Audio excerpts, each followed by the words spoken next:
庆典。1906年，越剧诞生在浙江嵊州的村落田间。回眸100年，越剧从乡下人的田间说唱，发展成为剧团数百、风行江南、影响仅次于京剧的地方剧种。让我们透过历史的镜像，寻找属于越剧的曾经，在那些朗朗上口、好听好唱的旋律中，回望一个世纪的越剧，一个越剧的世纪。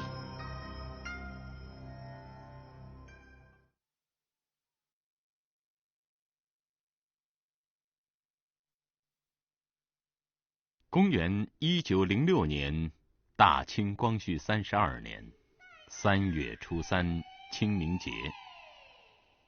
宫里的戏已经连演了好几天。慈禧太后痴迷二黄，每年的这一天都要去听戏。徽班进京已经100余年了，从一个乡村草台班子到大清朝的皇家戏班，徽班达到了辉煌的顶点。只是这一天，谁也不知道慈禧太后会点哪几出戏。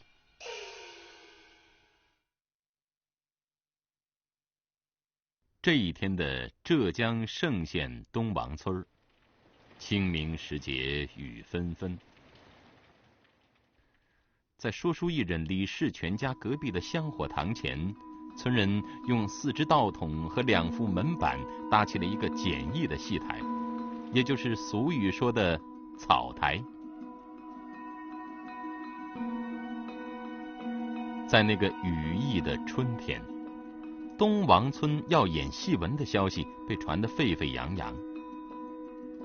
在此之前，李士全和他的搭档们不过都是些落地唱书的艺人，不知道如何走台步、放身段，甚至连一件甩一甩水袖的戏服也没有。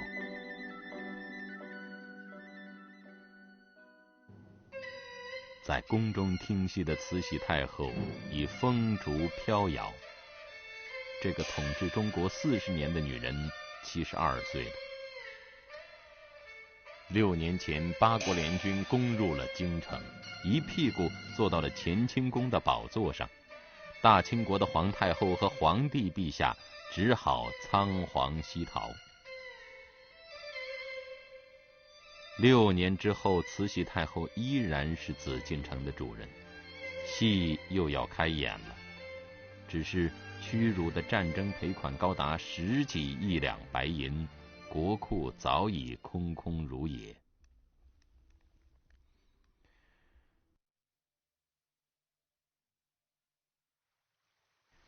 雨一直在下。嵊县东王村香火堂前的戏文从下午演到了晚上。先是2出招揽观众的戏，石箭头和泥凤善茶，而后是正本戏双金花。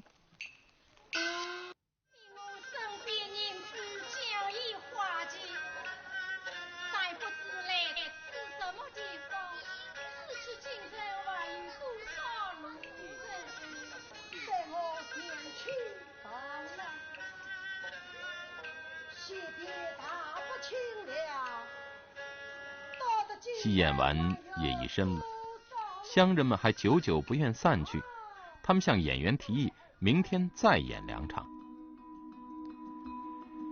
多年以后，越剧在追溯自己的历史时，把光绪32年3月初3，东王村几个说书人的这次粉墨登场，作为他的第1次正式亮相。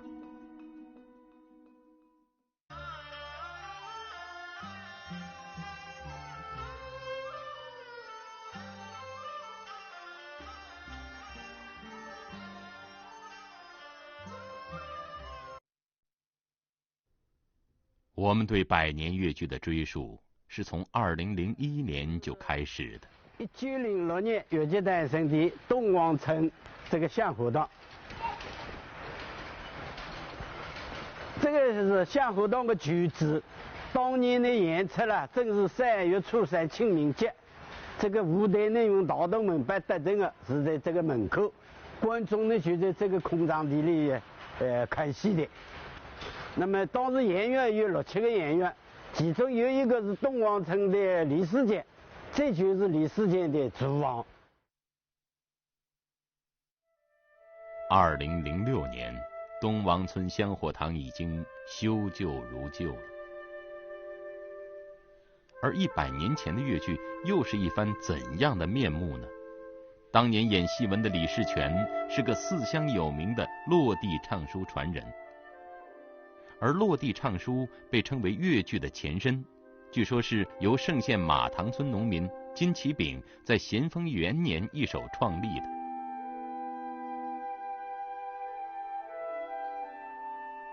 在盛县志的记述中，100多年前的马塘村是盛县西部有名的粮仓，不过村里的地都掌握在外村地主手里，本村的村民大多是无地的佃户。19世纪中叶已是大清帝国的晚期，从鸦片战争开始，中国就再也没有平静，即使剔除浙江山区的盛县，也没能成为世外桃源。晚清时，盗贼风起，苛捐杂税五花八门，又连续碰上100年一遇的自然灾害，弄得民不聊生。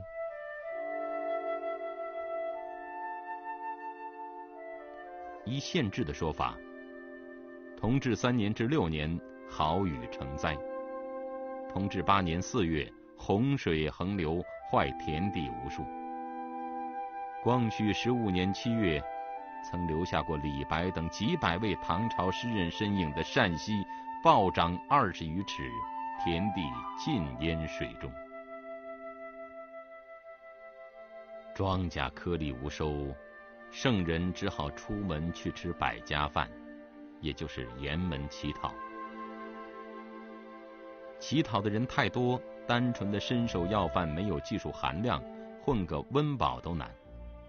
自小便喜欢唱山歌的圣人，无奈之下，信口唱起了自编的顺口溜：不是江面朝南开，人包骨零零零滚进来，田地买1000，粮田100亩啊，家里屋里红装新屋讨几万，都是讨好的，哪一个真事体了哦？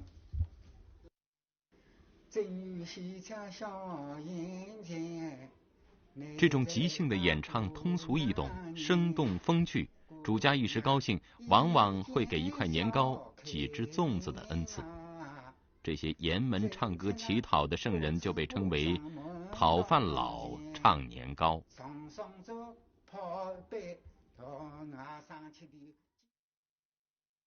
农民有1笔种地，春节左右嘛就外面跑出去了，夏天高辰光你也跑出去了，赚钞票，就农忙3季8日，外面1季了。当年这些讨饭佬唱的最多的，旋律最优美的，就是马塘村农民金启炳所创的4宫河调。盛县甘林镇马塘村，清咸丰年间，金启炳只是村中一个再普通不过的农民，但他颇有些艺术天赋，会唱民间小调，在乡人中有点名气。金姑娘哎，银啊姑娘，姐妹双双同啊上个梁，要到么临天做那个去烧啊香，几点蜡烛没呀点香，点起蜡烛闹洋洋，点起个香来是喷啊喷香是我我在工厂采的工里采工厂是我的爱。这就是金启炳所创的四宫合调越剧的基本旋律。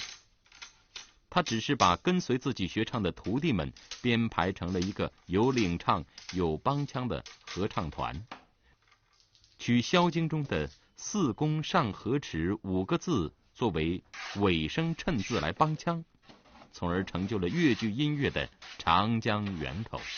而金启炳本人也被尊为越剧的祖师爷。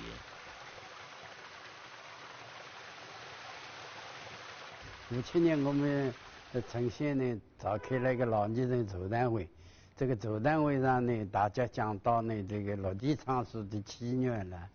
那么落地唱书起源呢，必定要讲到呢那个祖师爷那个金启炳。金启炳的徒孙啊，他这个金文超了，他就讲了，有落地唱书是我们的四宫啊画出来的。我们理解他这个画出来的呢，就是创造出来的。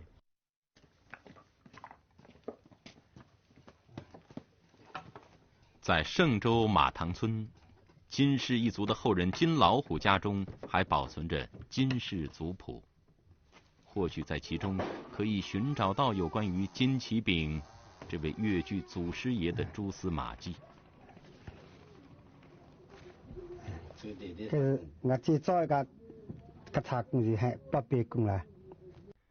在金氏宗谱中有明文规定，无故作戏，酒宴用唱赋者，罚银1两。但让我们感到非常意外的是，族谱里找不到金启炳一丝一缕的痕迹。他好像只是生活在人们的想象中，生活在越剧的空气里。对于这件事情，一般的解释是，旧时在嵊县的坊间有3子之说，戏子、婊子和当兵吃粮的梁子，这3种人都是下三滥的货色，是万万不能写入族谱请进祠堂的。另外还有一种戏剧化的说法，说金启炳的祖上不过是金姓一位大户人家的外姓佣人，因与主父日久生情，生下了他们这一支血脉。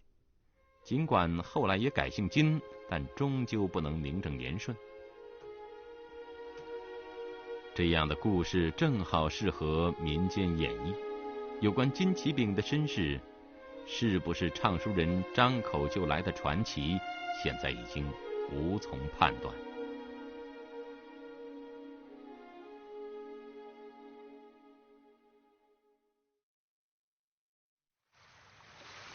金启炳开创了四宫合调，并根据流传在圣地的民间故事和传说，改编了一批情节简单的小戏唱段。最初是沿门卖唱乞讨，后来也会被请到屋内的堂前唱上几段。不过竞争也随之而来，有时在同一个村庄，同时出现好几副唱书班子，唱的人多，听的人少，也赚不到钱了，圣人纷纷改行。眼看着越剧还没诞生，就要夭折在摇篮中了。此时，一个挑着补鞋担子的年轻人却把这副唱书的担子挑了起来。他叫金和林，嵊县马塘村人，是金启炳的关门弟子。金和林那副大名鼎鼎的鞋匠担子，早些年马塘村健在的老人大多见过。补鞋生意清淡时，金和林偶尔也去茶馆听听唱书，结交了不少唱书艺人。他渐渐发现，补1个月的鞋还不如唱一场书钱来得多，因此师从金启炳下海唱书，并改名金之堂。据说他能3个月不唱回头书。我还没听老人讲了哟。咱老爷爷就那金子洞了，这个无事不小。无事不小啊。哦，这个就是金祠堂的老二是啦。哎，肯定就是那个我太姑。搿么那个爷爷啥是啊？我爷爷们是金三郎。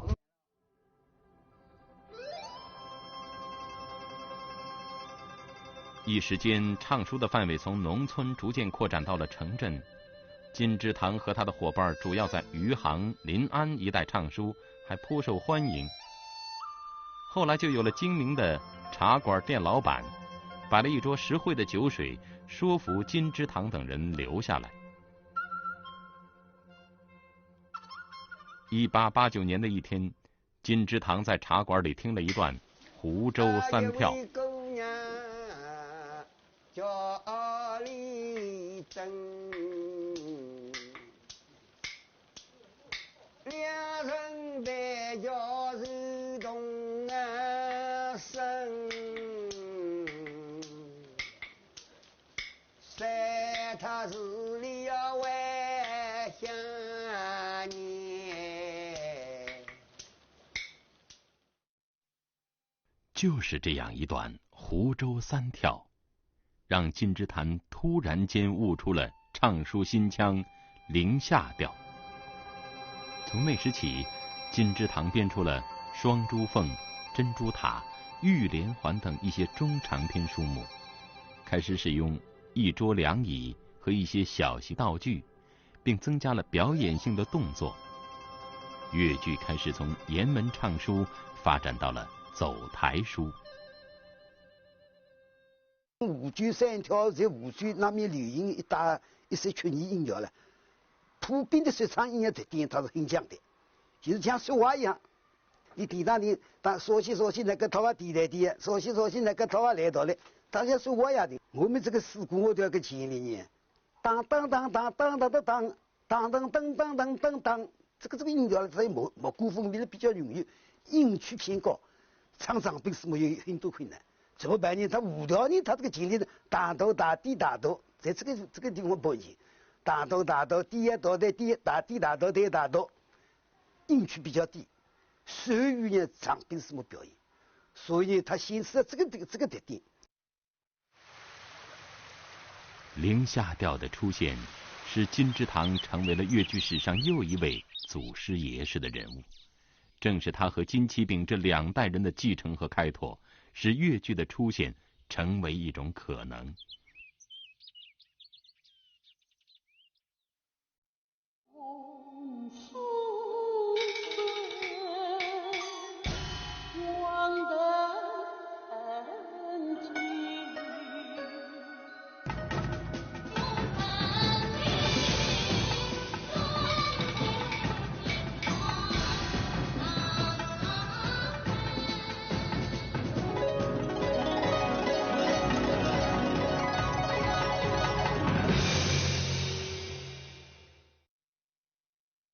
今天，我们把粤剧的诞生定格在公元1906年农历3月初3，东王村的那一次演出。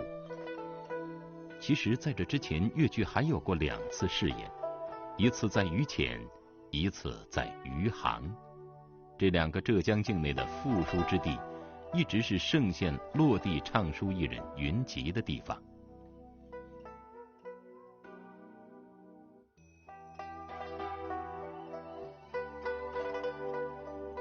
光绪32年的2月，东王村的李士全正好到余潜唱书谋生。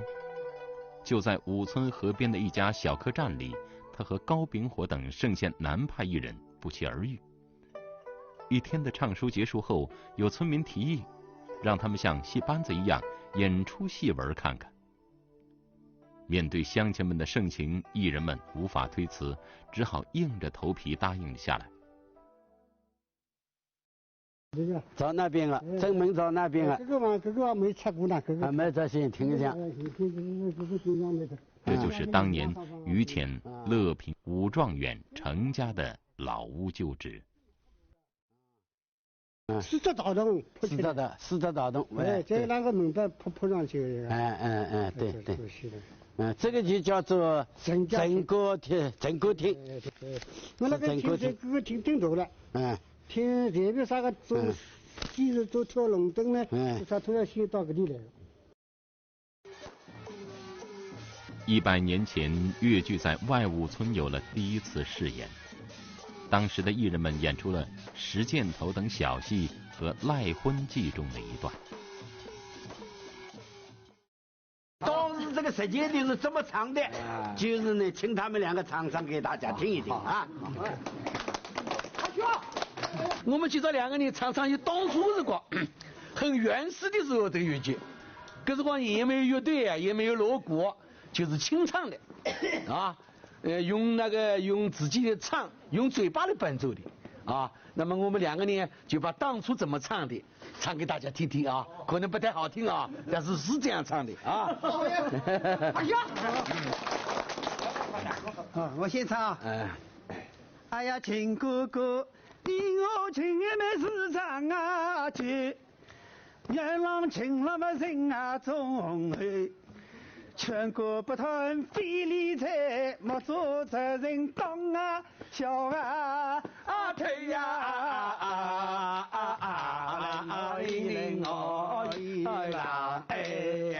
金妹妹我家穷人穷，吃饱了就不是无耻山楂噻。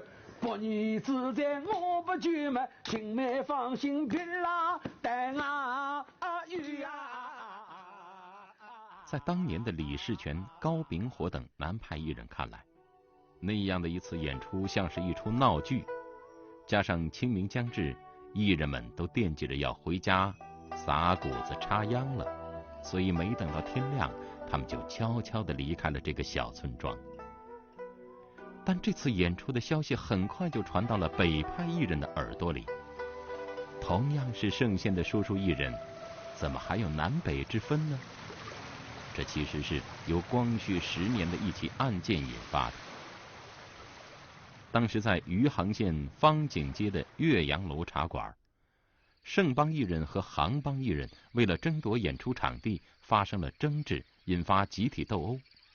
当时盛帮艺人的领袖金之堂被关进了大牢，官司一直打到杭州府衙门。在这次事件中，陕西南边的艺人却一直袖手旁观，盛县说书艺人由此分裂。在以后很长一段时间里，以陕西为界，南北两派井水不犯河水，暗中却互相较劲儿。一个南的，一个北的，到南派的人，他都在那唱火嘞啊，那一打，那么北派的人呢，他在洪家湖平原比较多。由于两派地域不同，居住地点不同，演出场所不同，长期接触的对象、关注的对象不同，那么他节目也分来了，所谓南极北，从你逐步产生了呢声腔的不同了。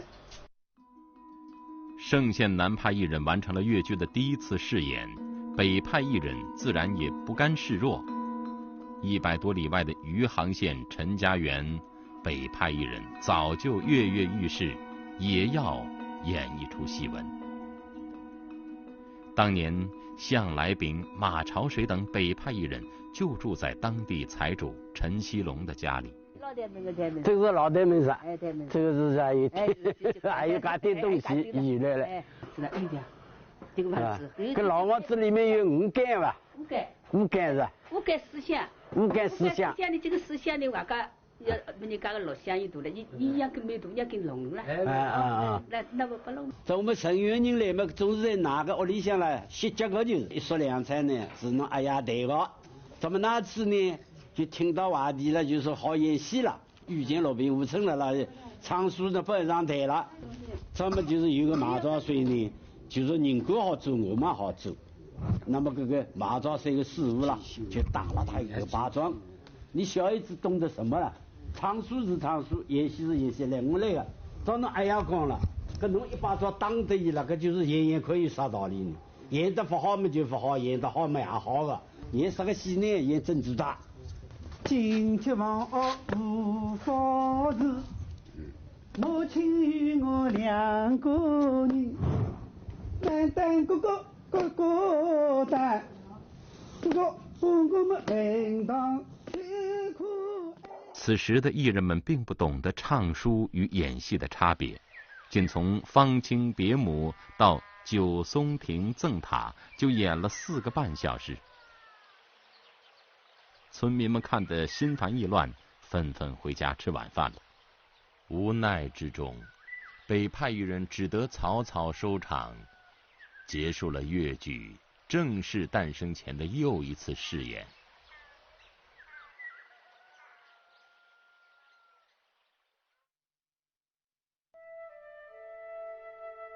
光绪32年3月初3，东王村香火堂前，越剧的第一次正式亮相让乡亲们兴奋不已。第2天，演出场地移到了村口的大樟树下。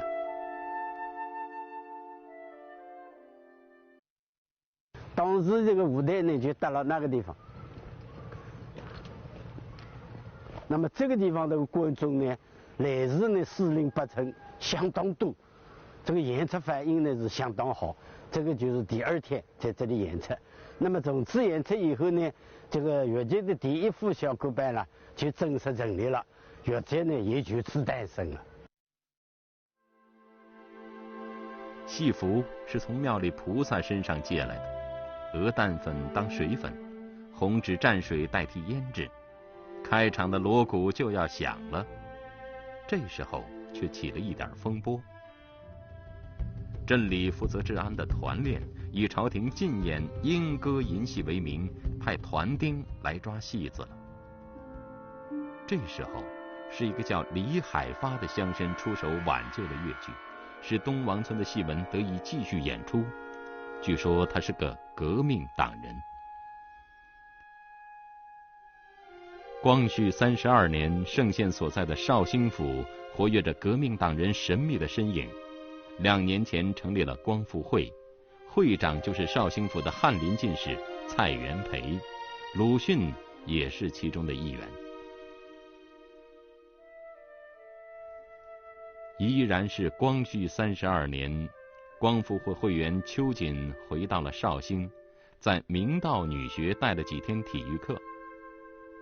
一生3入牢狱的国学大师章太炎也在这一年出狱，他去了日本，主编同盟会会刊《民报》，在《民报》上发表了同盟会会员朱执信翻译的《共产党宣言》中文结义本。而戊戌政变中漏网的康有为游历西方归来，写就《法兰西游记》，开始倡导革新。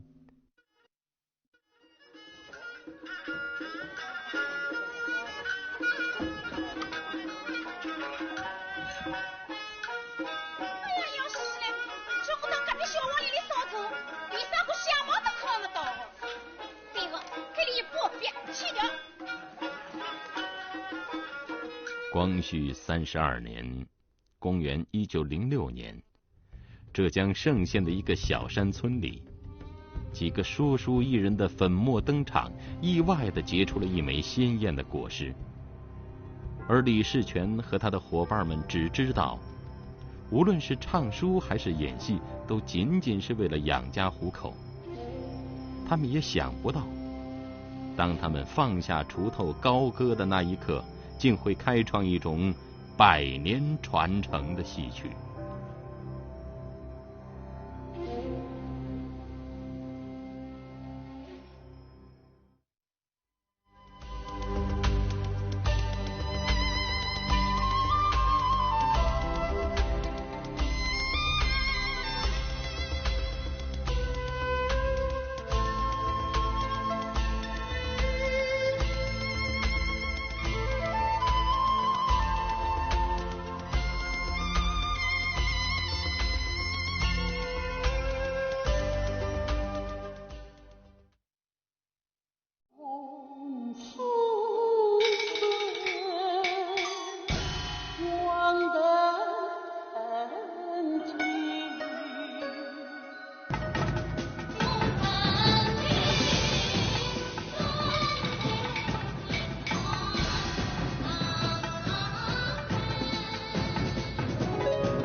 在中国戏曲中，京剧男角当家，以梅兰芳为首的4大名旦闻名遐迩，粤剧却没有一个后世流芳的男艺人。上个世纪80年代，粤剧小生赵志刚惊艳登场，引起粤剧迷一片掌声和疑问：粤剧还有男人演的吗？其实100年粤剧史，最初的20年是男人的天下，当年还叫小歌班。正是他们3闯上海滩，打下了粤剧的江山。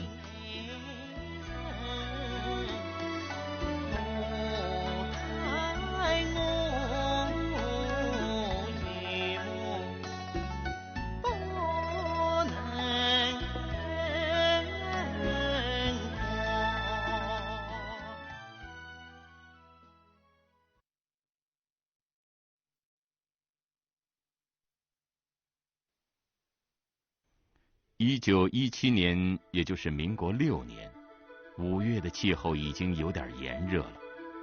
上海16铺码头新华园茶馆正在上演申报广告上称的绍兴改良戏。这一天是1917年5月13日，一个在粤剧史上烙下深深印痕的日子。小歌班首次在上海滩登台亮相。走出盛县的小歌班，在一路换船坐海轮从宁波抵达灯红酒绿的十里洋场前，早已红遍了浙江大地。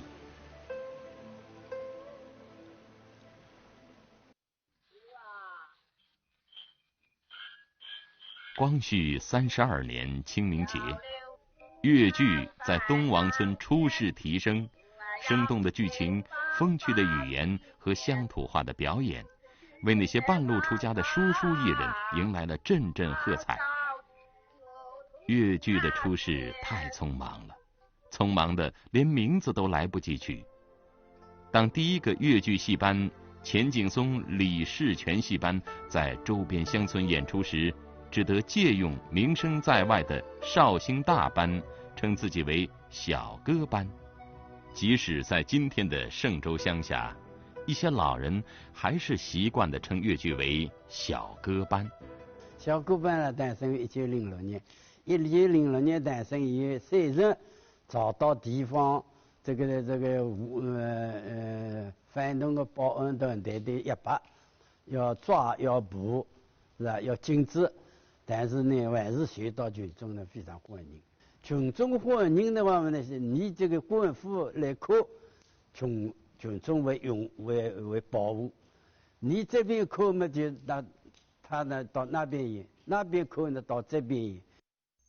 最初，小歌班作为莺歌银戏被官府禁过，有些胆小怕事的艺人就改邪归正，浪子回头，回家种田了。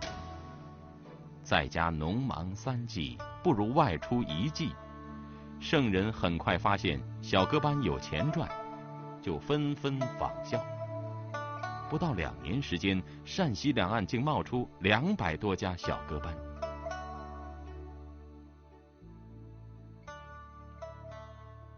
当时的成员的落地唱诗艺人很多了，落地唱诗艺人很多，就是李世坚、钱景松他们这个高秉和他们这个戏班，一开始演戏了以后，感觉得呢都比自己唱诗来得好，那么他们纷纷呢仿效呢高秉和、钱景松、李世坚那个这本戏班呢，也700个人组织一班戏班来演。1907年，有一家小歌班被人买下，在嵊县药王庙开戏馆，天天演出。这家戏班里有钱景松和高秉火2个粤剧创始人，他们都是东王村演出的主角。小歌班自此有了后台老板，即戏班领班，演员向后台老板领取包银，戏班为他演戏，后台老板通过戏班赚钱。这个影响粤剧以后几十年发展的后台老板制，把粤剧带向了商业化，也带来了最初的辉煌。此后小歌班越走越远，从盛县到绍兴，再到浙江各州府，最后在1917年开始闯荡上海滩。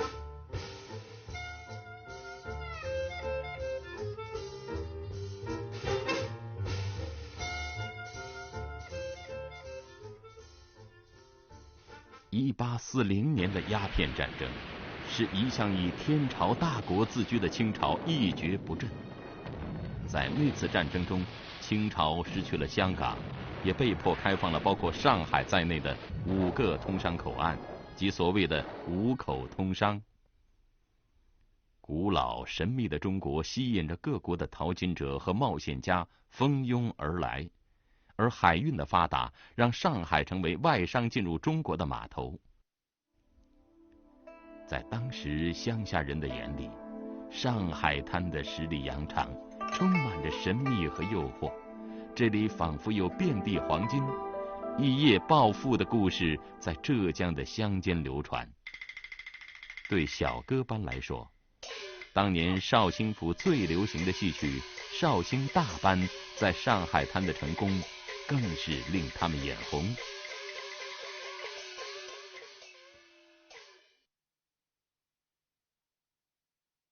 小歌班张伯父演到后山府，人人爱看，人人来，三起三落从上海，张伯的局面演啊家头，昨天局面来张开，绍兴文戏彩名头。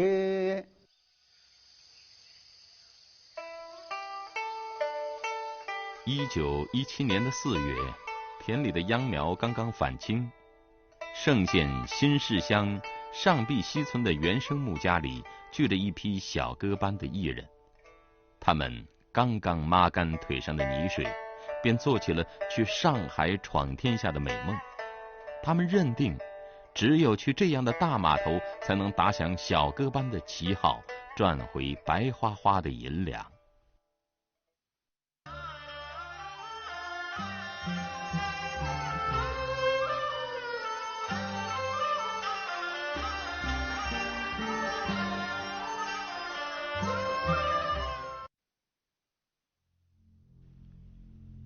嵊州人闯荡十里洋场，在20世纪20年代不在少数，这可能和他们勇敢彪悍的性格有关。翻开清末光复会的花名册，就能知道其中的端倪。在这份花名册中，有名可查的盛县硬汉就有100多条，追随辛亥革命的斗士更是数以万计。辛亥革命以后，盛县的各路好汉涌入了上海滩。光复会会员于继春是盛县中南乡苍岩人，曾与秋瑾、王坚发一起闹革命。辛亥革命后，在上海滩16铺码头开设镜花园戏馆，演出绍兴大班。当时有人叫于继春，就老板人组织了，就于继春也是人民新创人，搿组织了。当时出了几个名演员，有王永春、朱维永什么，张啥个表我忘记搿批人。三师傅，侬才啥人来相貌？从清同治元年16铺码头开设以来，这里一直是上海繁华梦开始的地方。走下轮船的小歌班艺人，挑着几口简单而又粗劣的行头香和装有唐明皇画像的豆腐皮担子，踏上了熙熙攘攘的上海滩。于继春接待了这帮淘金而来的盛县老乡，把他们推荐到16铺码头的新化园茶馆演出。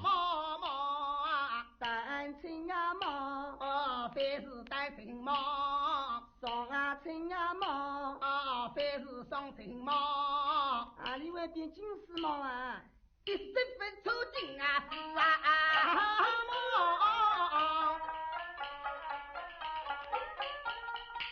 几乎和小歌班同时，后来的文学大师周作人也离开了绍兴。他手执蔡元培的一纸请帖，去北京大学教书了。在那一年，鲁迅也受蔡元培之邀，做了北大的兼职教授。在周作人之前，陈独秀也从上海去了北京，被刚刚上任的北大校长蔡元培礼聘为文科学长。陈独秀把他主编的《新青年》杂志也搬到了北京。纸醉金迷的上海滩也许不适合一本思想的杂志，而是戏曲的乐土。过去的戏班有一句话叫北京成名，上海赚钱。京剧的4大名旦都是从上海滩开始发迹的。1913年，京剧名旦梅兰芳作为2排青衣，随汪派传人王凤卿第一次南下上海，在丹桂第1台演出，每月包银为1800元。1915年，刚刚在北京国华报举办的举选中，以18万多票荣膺同龄博士的京剧名旦尚小云，也应天蟾舞台之约，只身闯进上海的。与京剧名伶的载誉而归不同，第一次闯荡上海滩的小歌班遭遇了最差的结局，卷起铺盖回家。1917年5月13日，原生木的小歌班在新华园茶馆上演绍兴改良戏。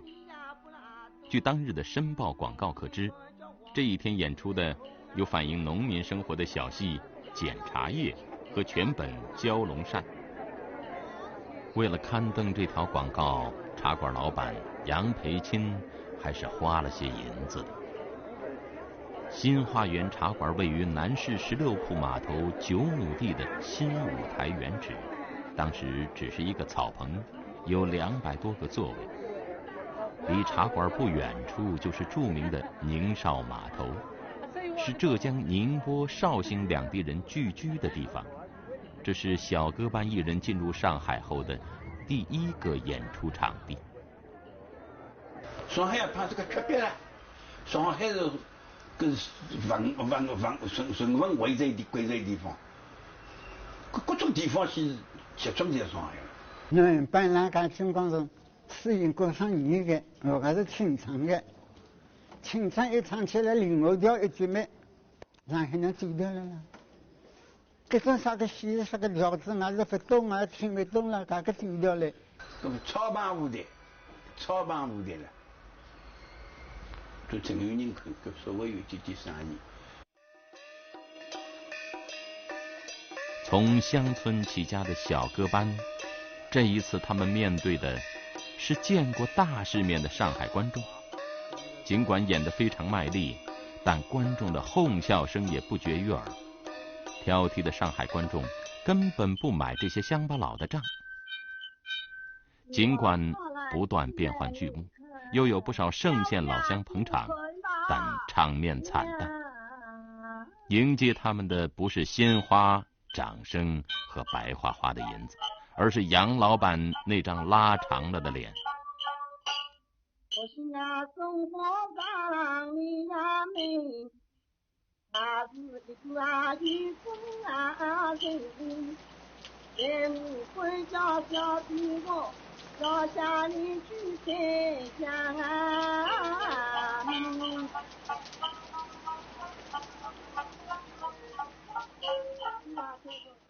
在观众长达27天的嘘声中，一些艺人用变卖行李换来的几个铜板，买了回老家的船票。那个师傅啦，讲起来了，就连铺盖也卖掉走不成的啦，贵来万元啦。张我想施工人想来并我我那有口气来过了能办了一定上海要被当成一个军兵来就我想弄是一个老规矩了我也怕用点东西全部卖光了，要去打出来了。咁么施工个决心哦。咁么现在决心咩？早山为美多个绿天个个办农啦，就师傅一个决心么啊，东西卖光啊去。消息传回了盛县，倔强的乡人死活咽不下这口气。一个名叫梅朵阿顺的小歌班站了出来，他们要赶在原班惨淡收场之前，为盛县人挽回面子。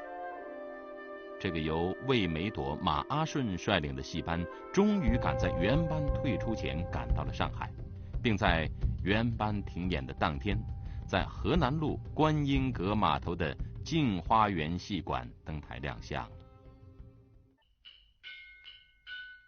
梅朵阿顺班租用了少班的全新行头，还邀请少剧名角同台献艺。他们使尽了18般武艺，吸引了众多宁少班的观众，生意日渐红火了起来。戏班也由此一分为二，在镜花园戏馆和新化园茶馆两地演出。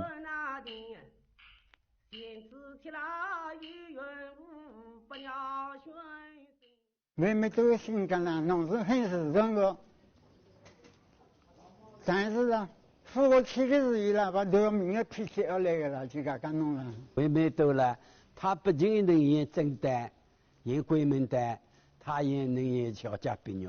穿得啊漂亮，唱腔好。梅朵阿顺他们这副戏班去演出，去演出嘛，观众晓得他们要来演出嘛，大家都要过去看戏，大家去看戏嘛，就是这个戏馆挤得满满的了。正是那是一个60天大些个冰冷天了，那挤得满满的嘛，是观众呢不觉得冷，反正我出汗。魏梅朵锐意革新，聘请文人编写新戏，创演连台大戏。可不管戏怎么红火，钱都被后台老板赚去了。魏梅朵不甘受气，与艺人们一商量以后，要废除后台老板，成立自己当家做主的兄弟班。结果和戏院老板发生冲突，魏梅朵不得不离开上海滩。许多艺人与魏梅朵情同手足，也随之而去了。在登陆上海8个月之后，梅朵阿顺班人去戏散，粤剧第2次闯荡上海滩，无疾而终。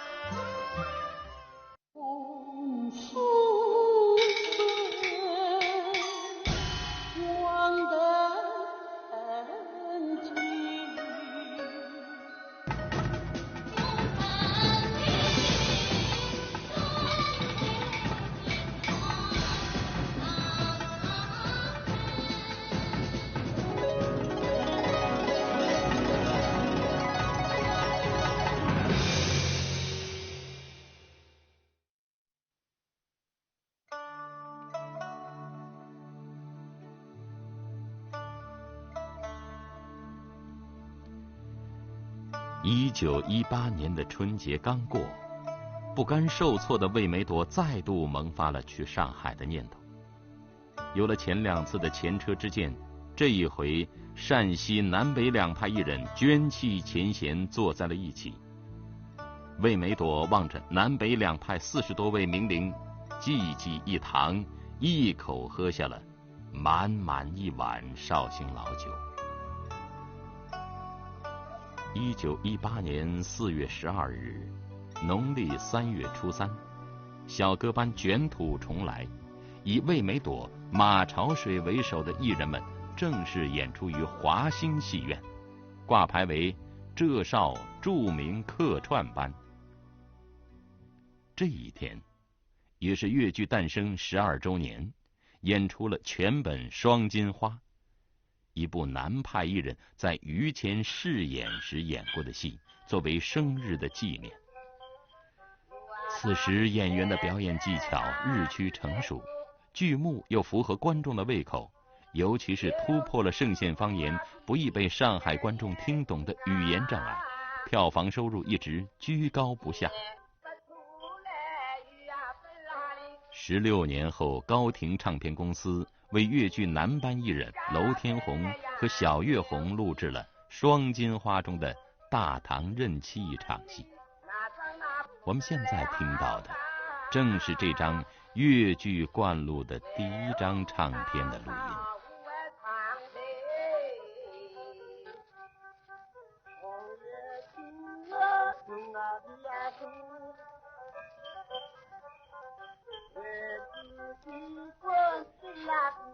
还是在1918年，粤剧创始人之一的马朝水做了一件对于粤剧史影响深厚的事，这个影响一直延续到1954年。一出由金采风主演的传统戏《碧玉簪》大获成功。这出戏正是在当年马朝水等人改编的《碧玉簪》的老本子上经过加工而成的。马朝水他们改编的惊人之笔，是把故事的悲惨结局改成老百姓喜欢的善恶终有报的中国式的大团圆结局，让新科状元王玉林跪倒在发妻李秀英的面前，低头赔罪认错。这让那些海派的新女性们笑逐颜开了。男人在女人面前下跪认错，这是过去戏文里从来没有见过的。这种新青年杂志极力鼓吹的新思想，意想不到的却在新文人们还不屑一顾的粤剧身上得到完美体现。而由北大教授们发起的五四新文化运动，还要1年以后才会在北京引爆。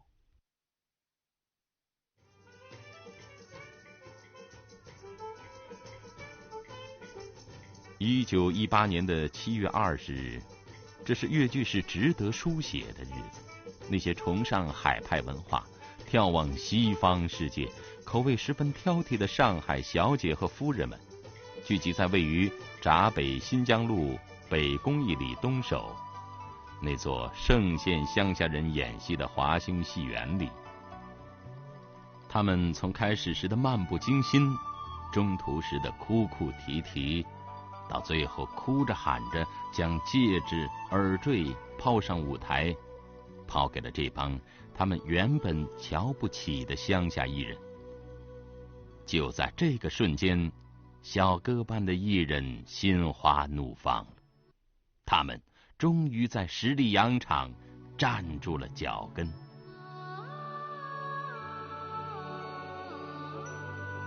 没有的怎么办呢？就自己唱，自己唱呢，他就今天夜里戏演下来，第二天起来他就跑市场去，跑那各个书店了，书店里去找那个12语演戏的这个证书报卷。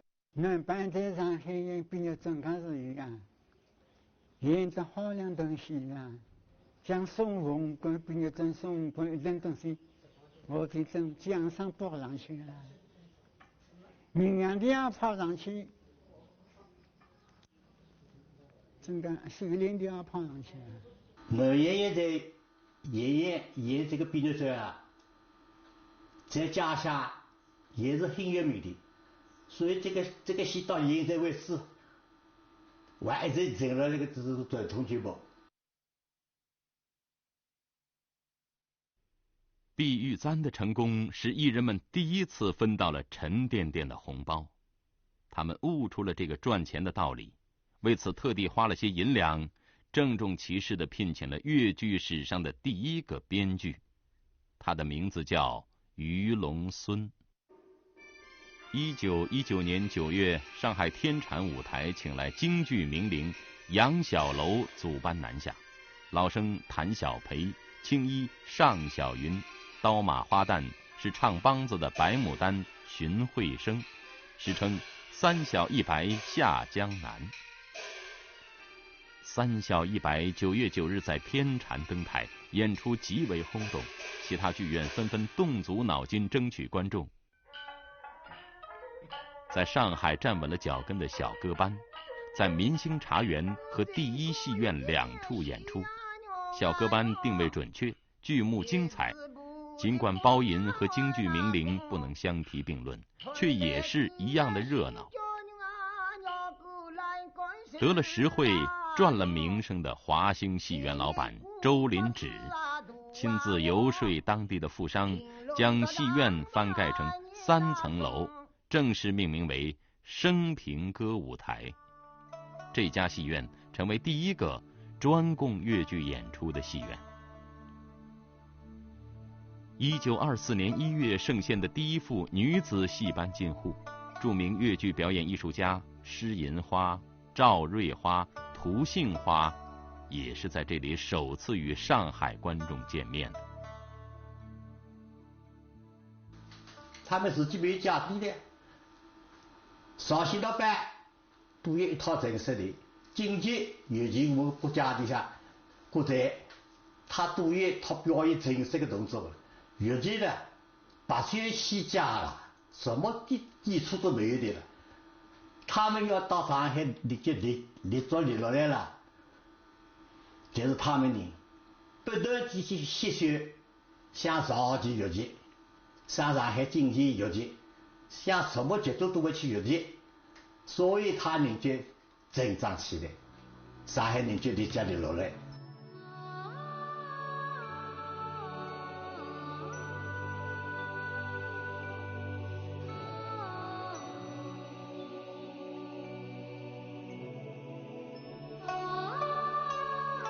此时的艺人们感到小歌班这个名字实在太小太土，因为他们已经可以进入了中国最大的游乐场上海的大世界里演出了。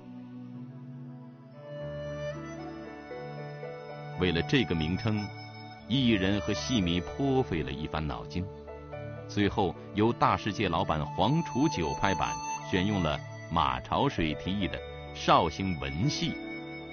这个称呼此后一直沿用了10几年，史称绍兴文戏时期。至此，粤剧南班艺人们前仆后继，3闯上海滩，终于使粤剧的旗帜飘扬在了10里洋场。这是一个彪炳史册的时刻。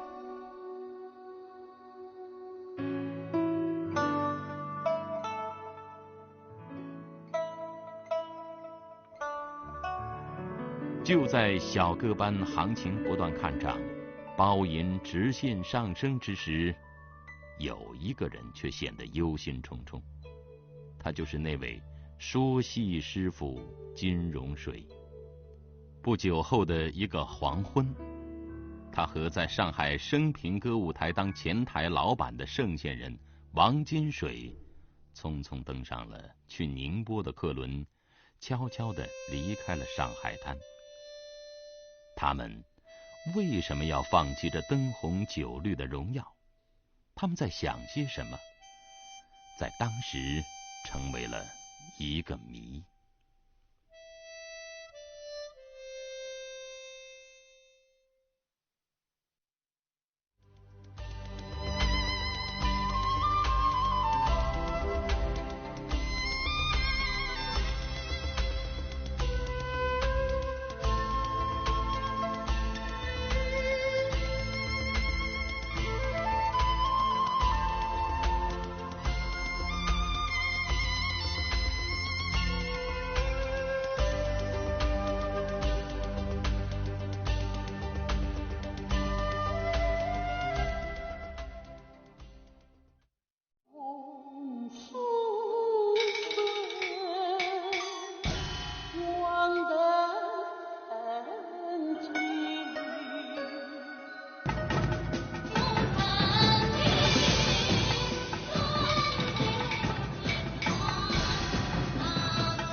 曾经为了偷艺花4、5天的包银去买梅兰芳1张戏票的小科班，在窜红上海滩后，却很快就销声匿迹了。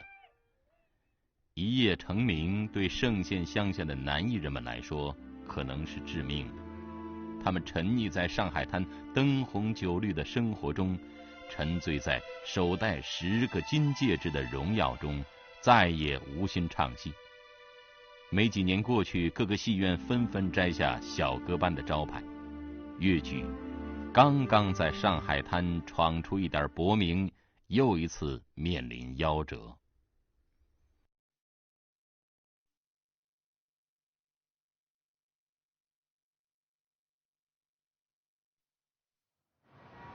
1923年的春天，国共两党在苏联特使牵线下，第一次携手合作，在上海开始了国民革命。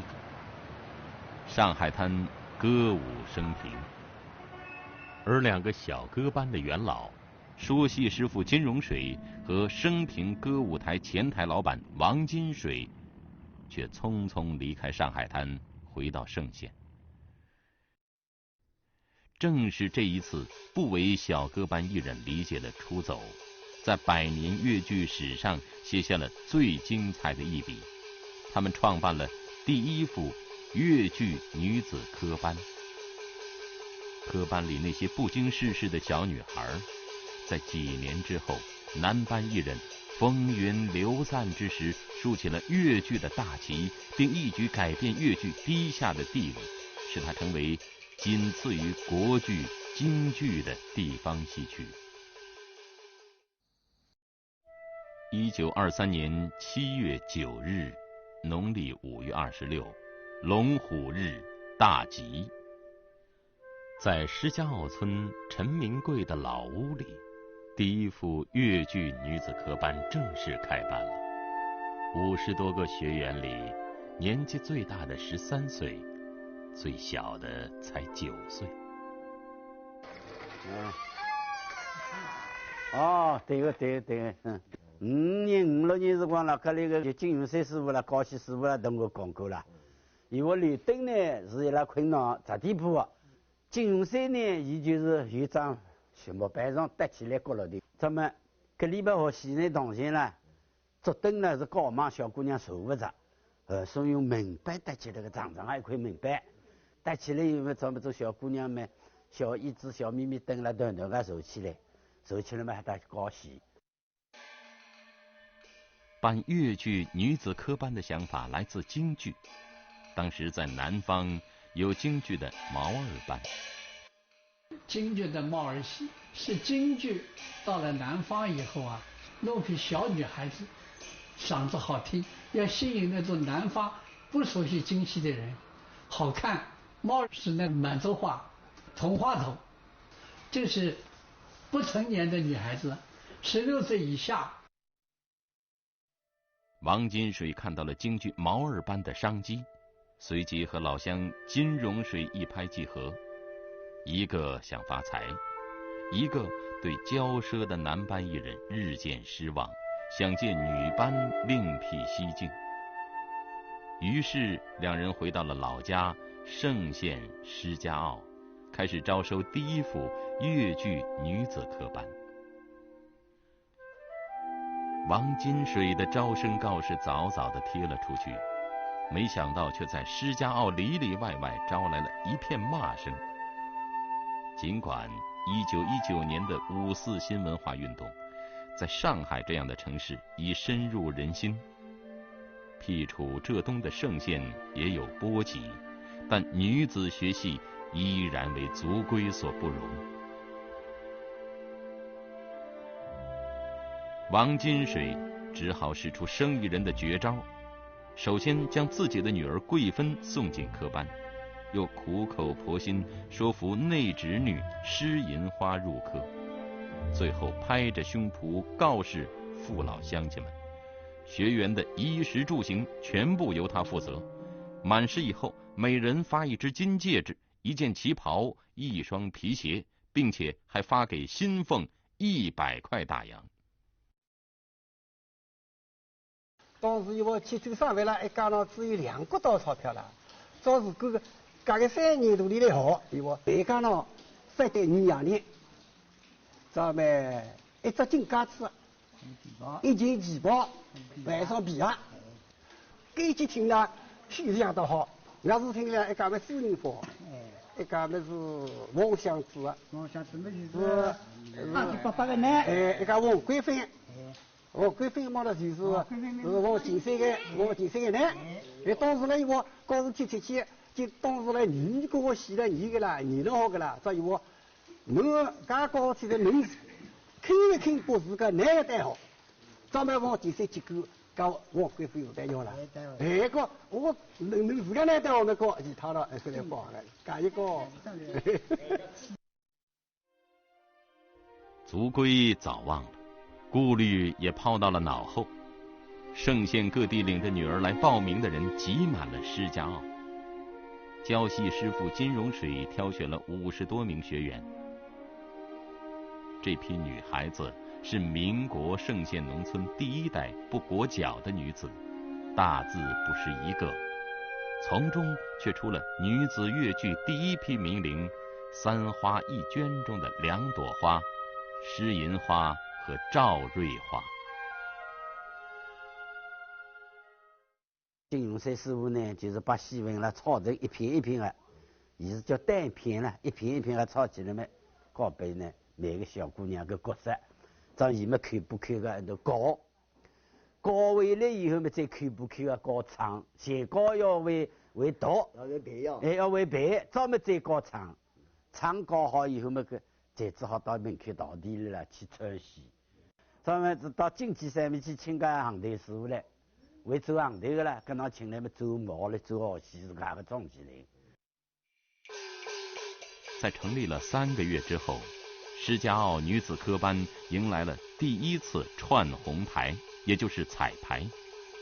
他们演的是折子戏《双珠凤》，登台的是施银花、涂杏花、马秋霞和于菊英。这一次彩排就是女子越剧的开端。施家坳村陈明贵的老屋由此成为女子越剧的诞生地。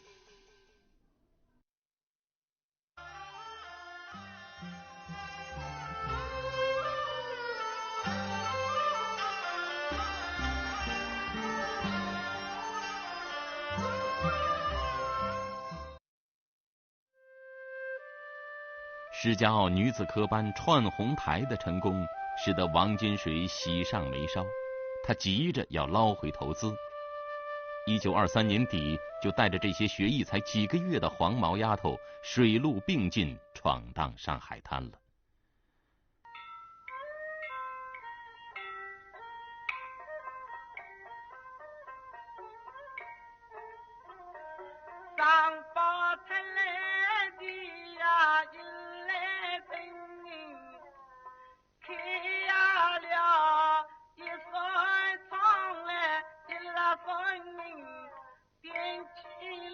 就在王金水曾经当过前台老板的升平歌舞台大门口，高悬起了毛儿小歌班的招牌。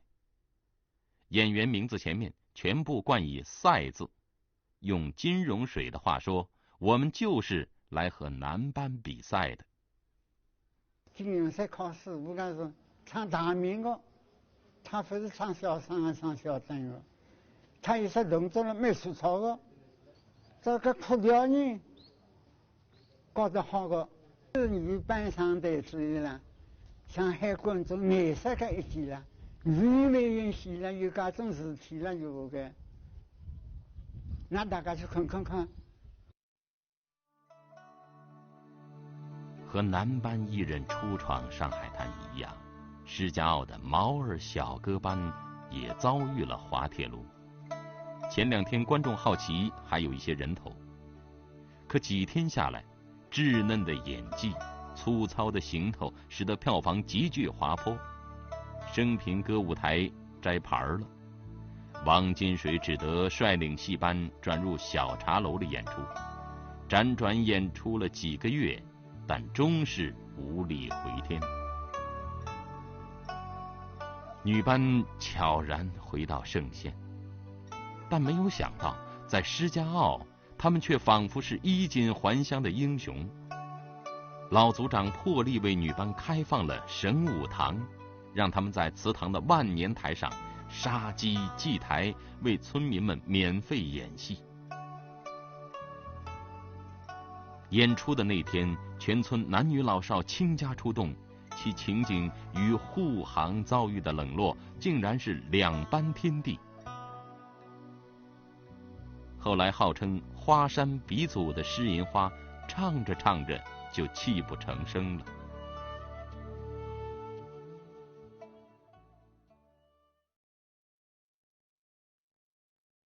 在军阀混战的上世纪20年代，女班在乡间的演出常常被政府军警以淫戏为由，不是禁就是抓。一次在盛县乡村的演出，警察突然出现，指名道姓要抓施银花和涂杏花。他们在金融水掩护下，藏在戏箱中才逃过一劫。而正是在这样东躲西藏的乡村演出中，施银花开创了女子越剧的新唱法。1925年在杭嘉湖一带演出时，施银花与琴师王春荣合作，创造了质朴明快、抒情活泼的四宫调。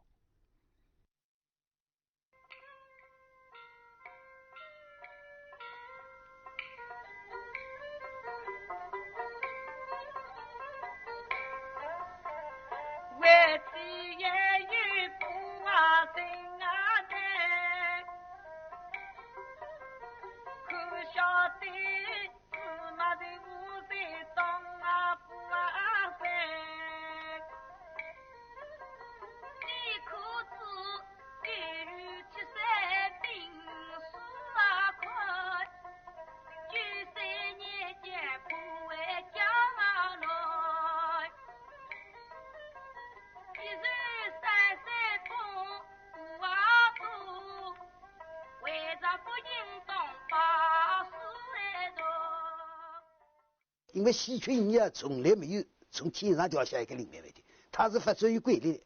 从南北四言正调腔发展到四宫腔了，它结构比较完整了。从两句体向四句体发展了，这个丰富了就是这个一点。还有一个呢，它有叠班有重班，它还有转句，它这个乐句啊，4个乐句了，它不但有起来有整转，它这四句体出来了。女子科班找到了自己的音乐，开始超越男班，走向成熟。1928年，施银花一出师就嫁人了。此后，施家坳的女班艺人也一个个成了家，人越来越少，只好散伙。这是1929年的事。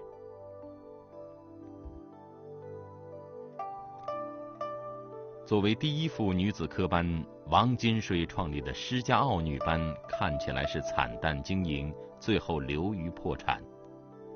但一些有生意头脑的盛县人发现，除去所有的开支外，王金水还是赚了一票的。于是，第2代女子科班又开始在盛县兴起。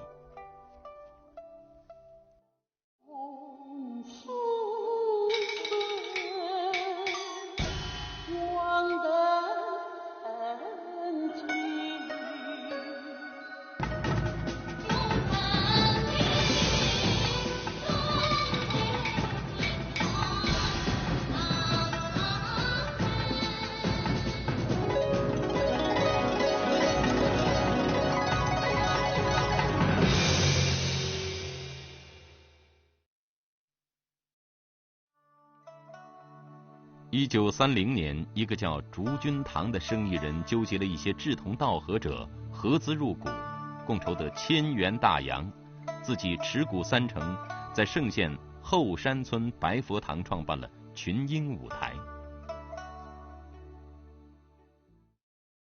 你搞了个大店，我们要是做书女了，他那样。挣3卷啊，这以后嘛，就是魏美照是吧？小少卿是吧？都是这里啊，就是这个是老地方呀。1930年的岁末，群英舞台入科不到1年的艺徒们，就来到京杭大运河的终点杭州拱辰桥登台演出了。在离桥不远的荣华茶园里，这个女子戏班所谓的实习演出居然获得了成功。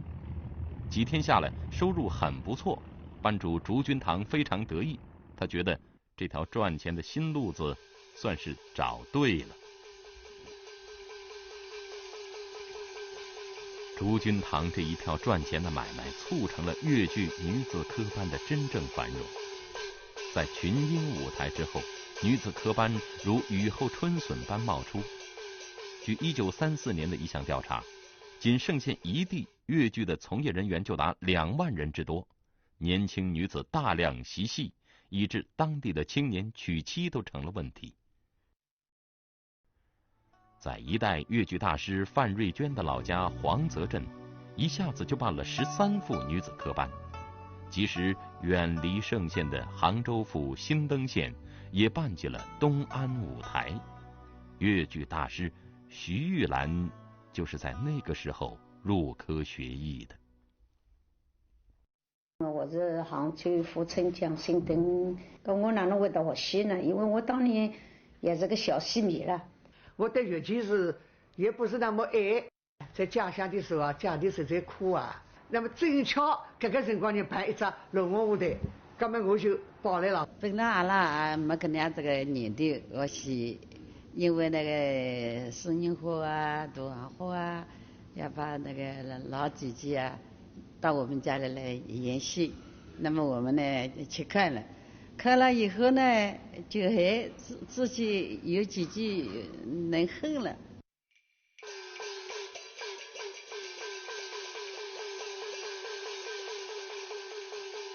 作为第一部越剧女子科班，施家傲女班出过不少名角儿，于是就有班主邀请这些知名度较高的艺人做台柱，和艺徒同台演出，一来吸引观众，增加票房收入。二来也作为课师为艺徒传艺。当时名角赵瑞花1个月的包银就从过去的30个银元猛增到近100元。1935年，涂杏花在四季春科班当课师时，月银已升到120块银元，相当于当年一个大学副教授的工资了。而赵瑞花更是在1932年和魏素云自办了瑞云舞台，这是越剧史上第一个没有老板、真正意义上的姐妹班。这个辰光讲起来也走戏也走狗的。这就是曹才华老师的窝。啊，好，先。没那个有多，一个龟鹅，个小方个。带来去做的，可能没考古班的。那是以四季班阶段的，叫在越阶段。我搿辰光呢，就是那个我的，那龟鹅么最好最贴身的弄。看到昔日的姐妹们在舞台上风生水起，当时已经嫁人的女子科班第一位名角施银花不由得心动了。1932年的秋天，在裘光贤的圣邀之下，重出江湖，担任高升舞台课师。这时的她已经怀孕了。施银花的夫家是绍兴的大户人家，无法容忍媳妇再去做一个戏子。这场婚姻的纠纷闹到了浙江高等法院，最终离婚了事。施银花为越剧离婚，在当年是一桩佳话。而她在1935年聘用了著名琴师邢雪琴，修正4宫调，终于使女子越剧唱腔渐趋完美。而施银花也成为了一代越剧泰斗，并灌录了唱片。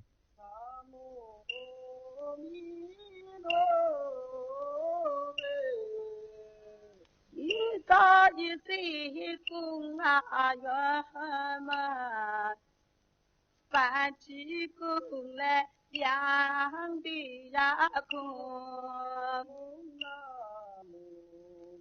四年过了唱过几张唱片，是36年去，是正好在绍兴马万县区这张演戏演了结束之后，那个绍兴维女中商店那个老板，他因为同那个李谷唱片公司他有联系的，过去就认为是个是搞开钟表店的，我往他买唱片的流水机这样叫他当等于说的了喏。那么他说你们没有过唱片，他带他的到上海去那个过几张唱片。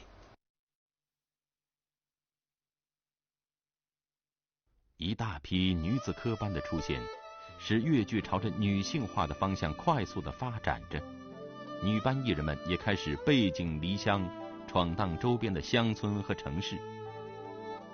杭州是盛县乡村戏班进入都市登台亮相的第一个大码头。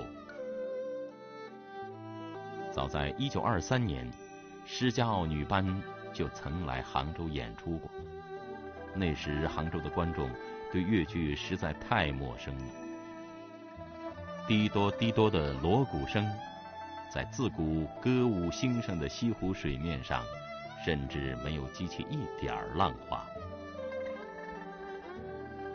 8年后风水轮回，施银花、赵瑞花、王杏花、姚水娟、小丹桂，粤剧著名的5大名旦都先后在杭州的舞台上登台亮相，受到杭州观众热情追捧。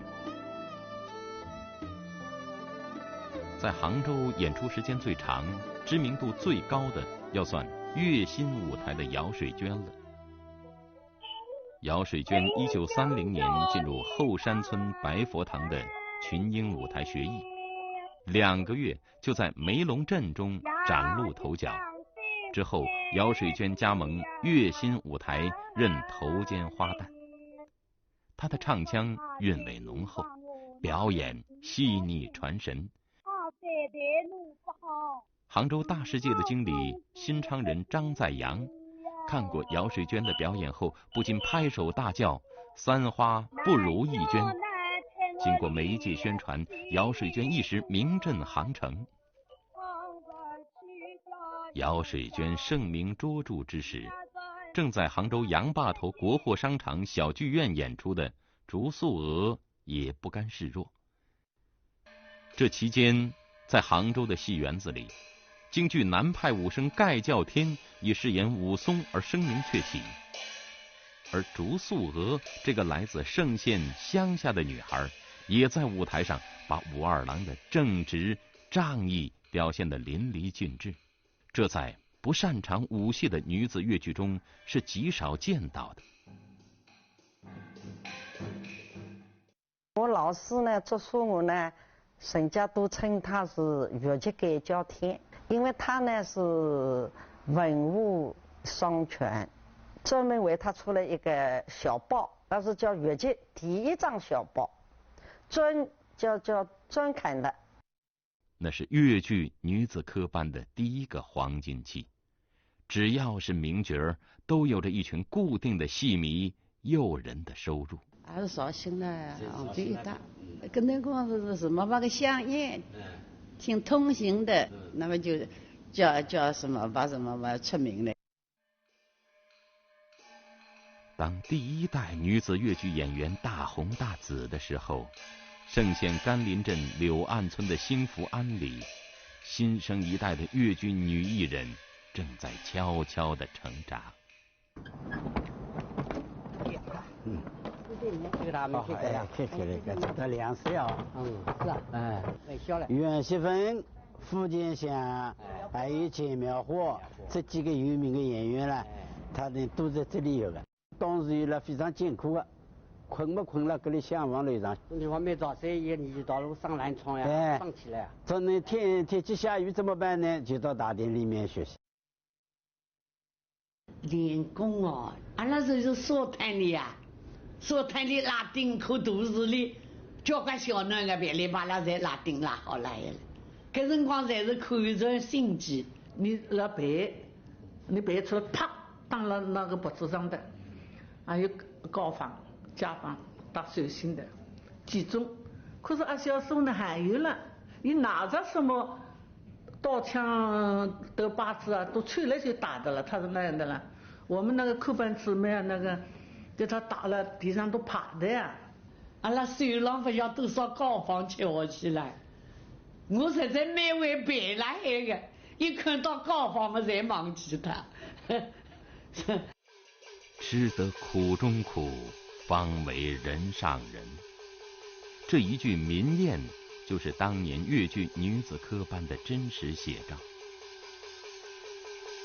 随着女子越剧的不断壮大，女班开始陆续进入上海。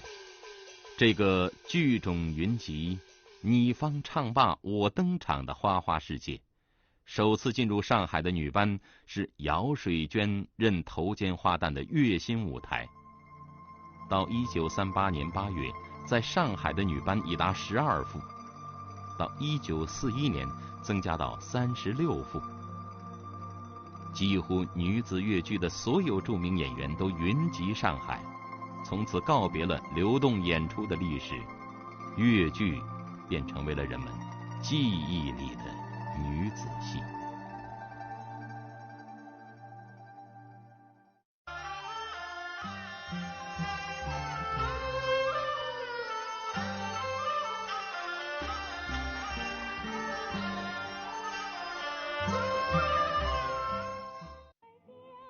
在上世纪30年代的上海滩，越剧女子科班的著名演员们，没有一个不以金荣水为师的。当徒弟们出山之后，每月的包银成千上万，造屋买田，金荣水却十分淡薄，每月就拿教戏的10元薪水，只相当于当时一个小学教员的工资。1947年的夏天，当老人再次从上海回到马塘村后，就再也没有离开。50年代初了，马塘就变成农村阶段，都来请他教戏，他是都乐意教的。57年我去看金永山是最后一次，因为他已经生病了。那平时看见他呢，这个人了，非常是和顺的。就是一个很勤劳的、很朴实的一个老农民。金荣水当年的爱徒，一代名伶施银花，后来和第2任丈夫王金宝去了台湾。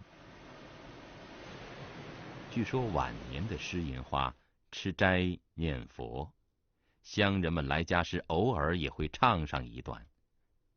他一定怀念了青春的岁月，怀念杭州杨坝头的舞台给予他的掌声和荣耀，或者他也想念家人，想念他的启蒙老师矮尼姑金荣水。1957年，金荣水以79岁的高龄去世。现在的墓地是1988年由他的弟子涂杏花、王杏花、孙妙峰、商方辰、魏素云和盛县越剧团共同出资重新修建的。如果要写上一行墓志铭，也许可以这样写：他开创了女子越剧。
1937年开始的8年抗日战争，对中国来说是一场大劫难，单单人口就少了5000万，消耗了至少5600亿美元的资源，被掠夺金银财宝和稀世文物不计其数，经济几乎崩溃。国难当头，时局动荡，刚刚萌芽的粤剧种子没有因为战争的爆发而停止发育，反而在上海租界中迅速发展。1939年9月，成为一座孤岛的上海，已有20几副粤剧班子占据了10几个剧场。1941年，京剧4大名旦之首的梅兰芳蓄须明志，西迎舞台，京剧在上海滩的影响日渐减弱，昆曲濒于消亡，话剧界、电影界的众多精英撤退去了陪都、重庆。粤剧经过几次革新，逐渐成为沪上最有影响力的地方戏。京剧评论家梅花馆主1942年6月10日在《申报》著文称，女子粤剧在各种地方杂剧中居然有独着先边之势。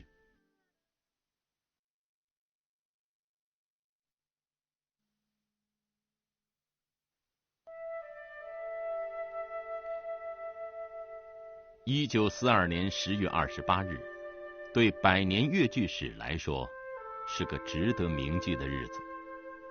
这一天的上海大来剧场挂出了新粤剧的招牌。当天的戏是袁雪芬主演的《古庙冤魂》。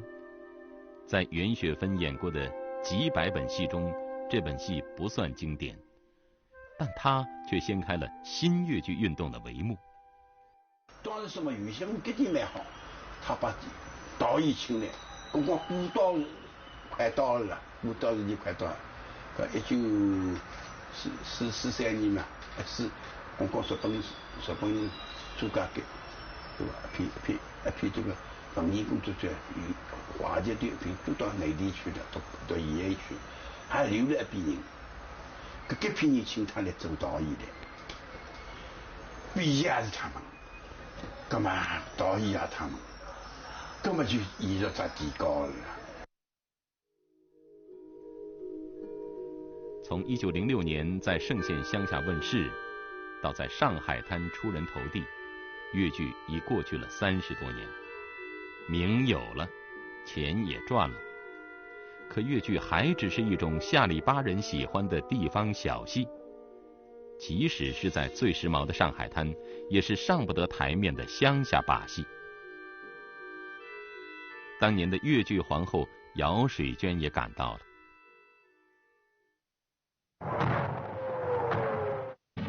1937年8月13日，敌军向上海进攻。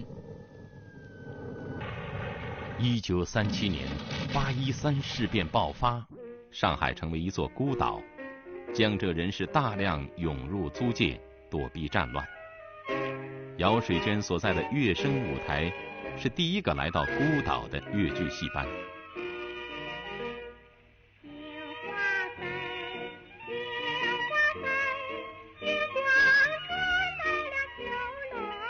姚水娟很红，在当年一提起她的名字，上海滩无人不晓。而在杭州更有3花不如1娟的说法。可姚水娟很迷茫，她感到老是演一些老戏、路头戏，总有演摊台的那一天。尤其现在国难当头，如何唤起民众的觉醒，也是一个中国人起码的良心。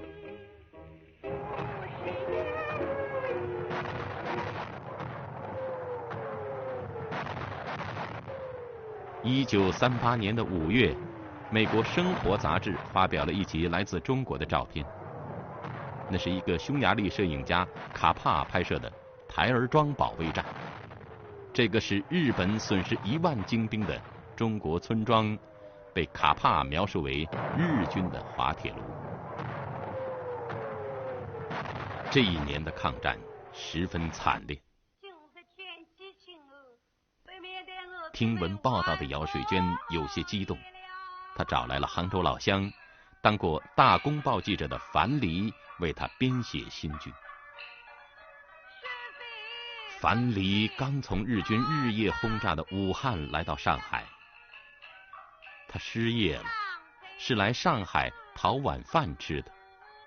樊梨对戏曲是个门外汉，但他为姚水娟写的《巾帼英雄花木兰》却一炮走红。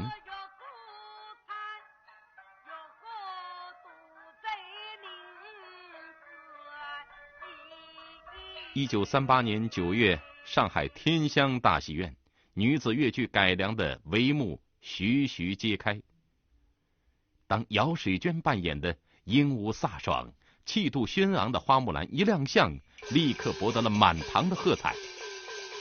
评论界称之为是振聋发聩、使人猛醒的时代好戏。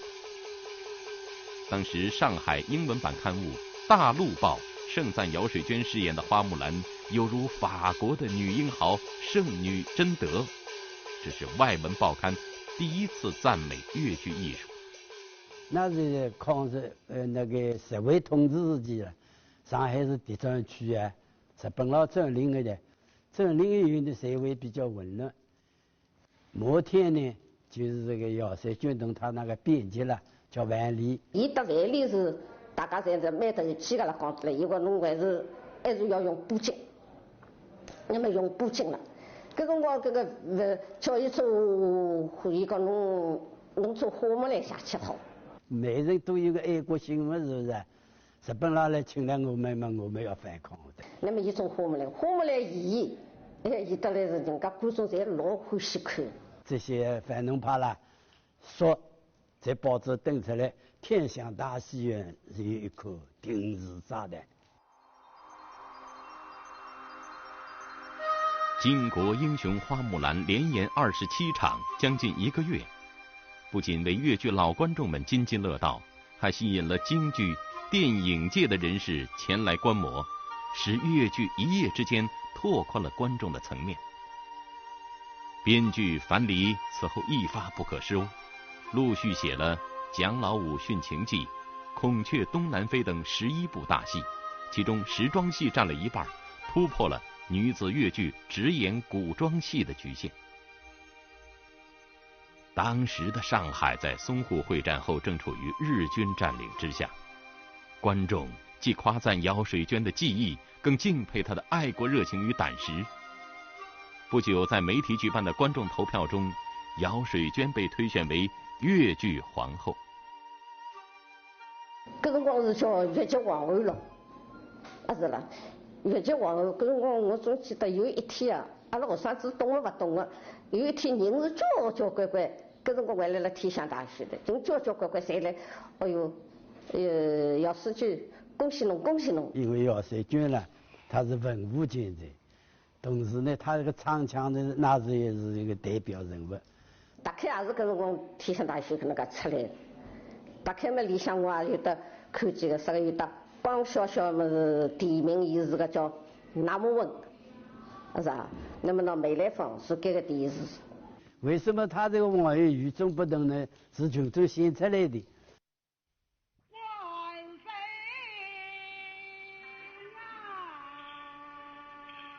上世纪50年代，樊梨跟随宁波越剧2团去了千里之外的新疆，在新疆生产建设兵团所属的越剧团担任编剧。退休以后回到杭州养老。有一天，老人突发奇想，去看望了处境非常困难的姚水娟。2位老人相对无语。此时的姚水娟已身患绝症，来日无多了。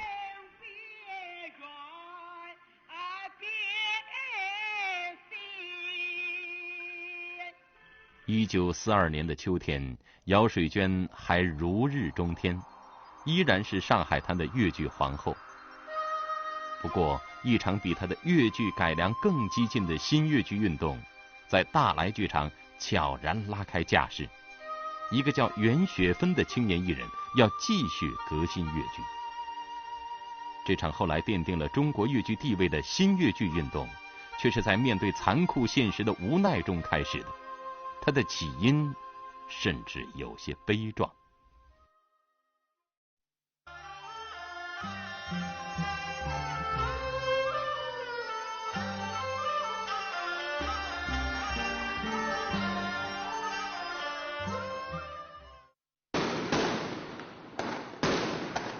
1942年农历的正月初5，一个被人们称为闪电小生的越剧明星马章花，在人们新年的祝福声和鞭炮声中，走完了他21岁的生命旅程，满怀悲愤地离开了人间。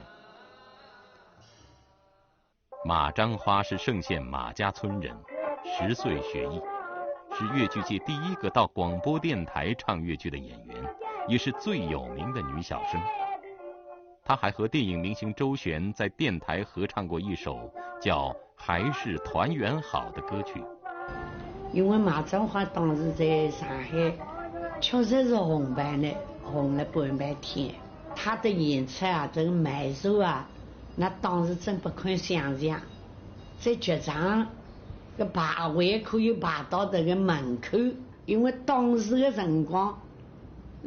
这商店啊，这个有喇叭的了，有都是每天听到马章花的声音，所以他这个红呢，红起来是闪电一样快。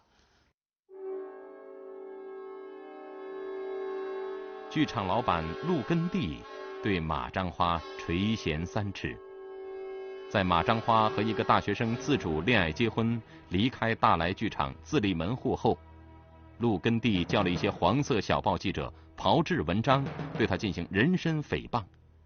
一向傲气的马章花因此悲愤成疾，一病不起。他怎么死的，我心里太清楚了。这人好讲，很聪明，这个人也是属于改革的。张花家呢，压力比较大，就是所谓的些流氓啊，就是报纸上模拟啊。这年就是被人家骂死的，他是非常傲气的那样的一个人，到哪里去伸冤呢？所以他死了以后，我们好像非常郁闷的，越来越脱血了。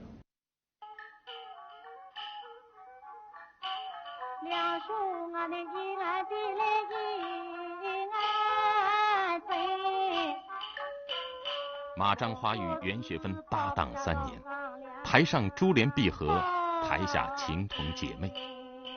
当袁雪芬听到马章花去世的消息后，久久说不出一句话，一口鲜血喷涌出来。她愤然离开了上海，回到了家乡盛县杜山村。当施银花这些越剧第1代女演员大红大紫的时候，在离袁雪芬家3里路的柳岸村兴福庵有个4季春戏班，常常是天还没有亮。后来成为1代越剧大师的袁雪芬和傅全香他们几个，就在师傅鲍金龙的严厉教导下练着基本功，一个上午练下来，有时连一口水也喝不上。和同代人不一样，袁雪芬走上越剧之路完全是爱好，她是自己迷上了舞台，那水袖挥舞、唱词袅袅的越剧深深地吸引着她。袁雪芬的父亲是当地的小学教员，颇有些清高，他坚决反对女儿学戏，甚至以断绝父女关系为要挟。但是袁雪芬主意已定，离家时仅仅拿了一把扇子就去学戏了。那样呢，我母亲去世了，一个月不来看我，所以在那个很潮湿的一个泥土庵里啊，那个我穿的衣服都是这些姐妹借给我穿的。到那里我也不晓得天高地厚。第一天晚上跟谁拼谱，就跟傅建香。因为搿辰光我都有些份拼谱的呀，伊们呢不到火算的呢，算，所以阿拉师傅一看阿拉2个人呢，就是讲有些份是唱青衣，搿辰光也勿懂个啥青衣，我们唱花旦，花旦不懂啊，就所有一篮子的乐团侪是我演的，一篮子的小姐嘛，侪是袁雪芬演的。袁雪芬随戏班闯荡上海滩，还只有15岁。1936年9月，袁雪芬随班在上海泥城桥通商旅社小剧场演出，她白天都不敢一个人上街。而正是这样一个胆小的小姑娘，一到了舞台上，就刹那换了一个人似的，演谁像谁，仿佛人世的繁华都已一一经历。仅仅5年之后，刚满20岁的袁雪芬就成了粤剧的一面旗帜，由她率先倡导并身体力行的新粤剧异军突起。这是反对她演戏的父亲袁茂松万万没有想到的。为搭档马章花之死，袁雪芬一怒之下回老家养伤了。可老家也非世外桃源，地主恶霸汉奸隔三差五邀请袁雪芬去唱堂会，她均以奉行素食为借口，一律拒绝，闭门不出。几个月后，袁雪芬回到了上海。此时太平洋战争已经爆发，到处弥漫着亡国的空气。日本鬼子的天敌打遍了大半个中国了，连一种知名演员都在跳草裙舞，经济舞台上面是吃。可是我看了话剧呢，我完全感觉到一种新的东西。我先看到是一个党人文，所以叫秋瑾，从家庭革命到社会革命。然后呢，再看文天祥。这文天祥那个到文天祥受年的时候，人生事故在我是流去担心赵汉卿啊，观众是鼓掌啊。那这个鼓掌，我深深感觉到日本鬼子已经进入中国界了。来了日本鬼子的眼皮下面，可以演出文天祥那样的戏。这种的鼓掌声跟观众的共鸣，我从来没有感觉到过。所以这个看了这个戏啊，对我是个很大的转折。我觉得做人要学文天祥，有气节的。那个演戏也要唱正气歌。当年上海滩的剧场完全商业化运作，老板掌握着剧场的经营大权，演员是自由职业者，与剧场只是合约关系。一个酷热的下午，袁雪芬快步走进了剧场。剧场老板陆根地望着突然回来的袁雪芬，装出了一副喜出望外的样子。袁雪芬没有客套，她单刀直入，提出要革除剧场的陈规旧习，建立编导制，上演新戏。陆老板的脸色渐渐阴沉了下来。我跟老板讲好，我们一发3张，这个我演什么不演什么，这个一定要我做主的。我的工资可以少一些嘛，所以我只拿4000块一月，我不求1000块。因此我的求救人对我大为不满。你赚4万块钱演老戏，用不着你动脑筋的。我可以拿1万块，你拿3万块。你现在拿4000块，给我1000块，那只有3000块，你干嘛呢？所以叫我娘一定要阻止我有机改革。我觉得真的要改。我除了4公调啊、什么青班啊、14剧啊这些留下来，其他我通通不要。我有话剧，统一话剧的，没有编剧要有编剧，没有导演要有导演。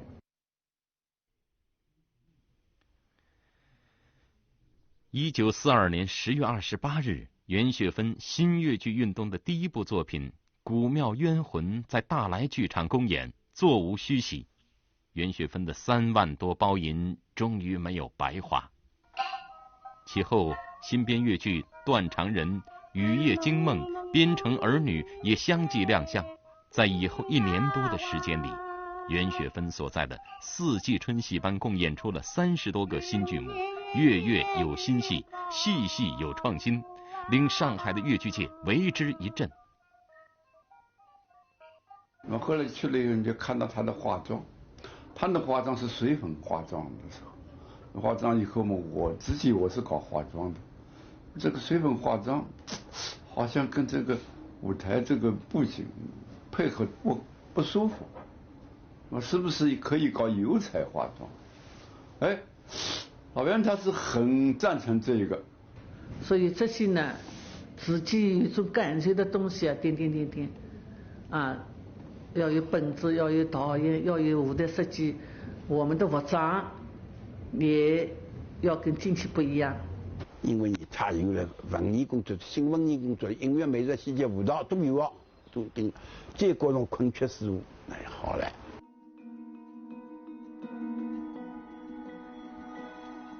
袁学芬的新越剧不仅剧目新、形式新、组合新，在唱腔上也有创新。越剧从最早落地唱书传承的四宫合调，到1925年施银花与琴师王春荣合作创造质朴明快、抒情活泼的四宫调，为女子越剧找到了自己的音乐。在排演由南威编导的新戏《香妃》时，袁学芬为了表现香妃不忘国破家亡的内心世界，与拉京胡出身的琴师周宝才合作，首创了适合于表现人物悲愤沉郁的音乐曲调彩调。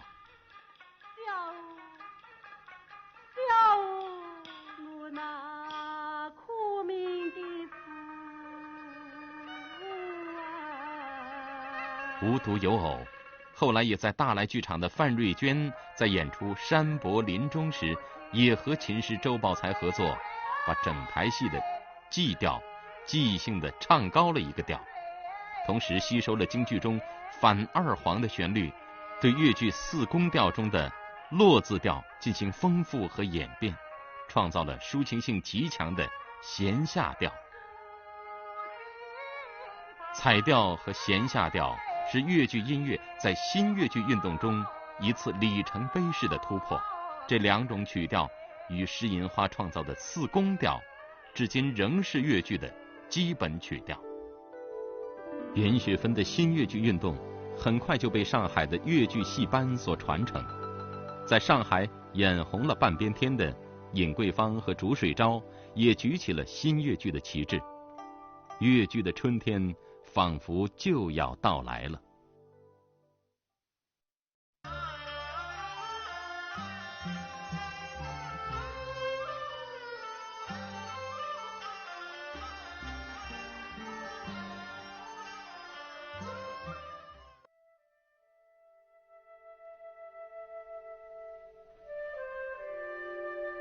1939年腊月19，上海16铺码头，从宁波来的客轮靠岸了。在熙来攘往的旅客中，一个中年人领着一个不起眼的黄毛丫头从3等舱里走了出来。他们匆匆地雇了2辆黄包车，向老闸桥旁的永乐茶园驶去。这个黄毛丫头正是后来名满天下的尹桂芳。今天在越剧界著名的尹派便是由尹桂芳创立。在舞台上，她多扮演风流潇洒、文雅温柔的书生。1939年寒风中的尹桂芳还只是又一个来上海滩讨生活的戏子。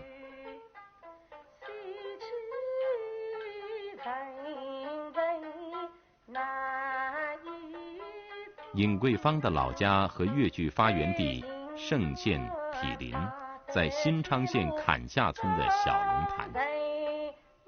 当我们拍这个片子时，尹家原有的那几间老屋已荡然无存。数年前在修建高速公路时，尹家老屋被埋在了高速公路的路基之下。这是时代的变迁，它几乎默默地见证了生活的改变。尹桂芳原名尹喜花，小时候曾经缠过小脚。在她9岁那年，父亲得了重病，又无钱求医，直到父亲被放进棺材的那一刻，她才意识到永远失去了父亲。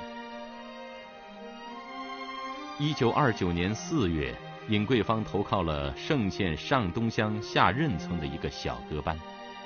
她想，学好了戏，她就能有一个饭碗了。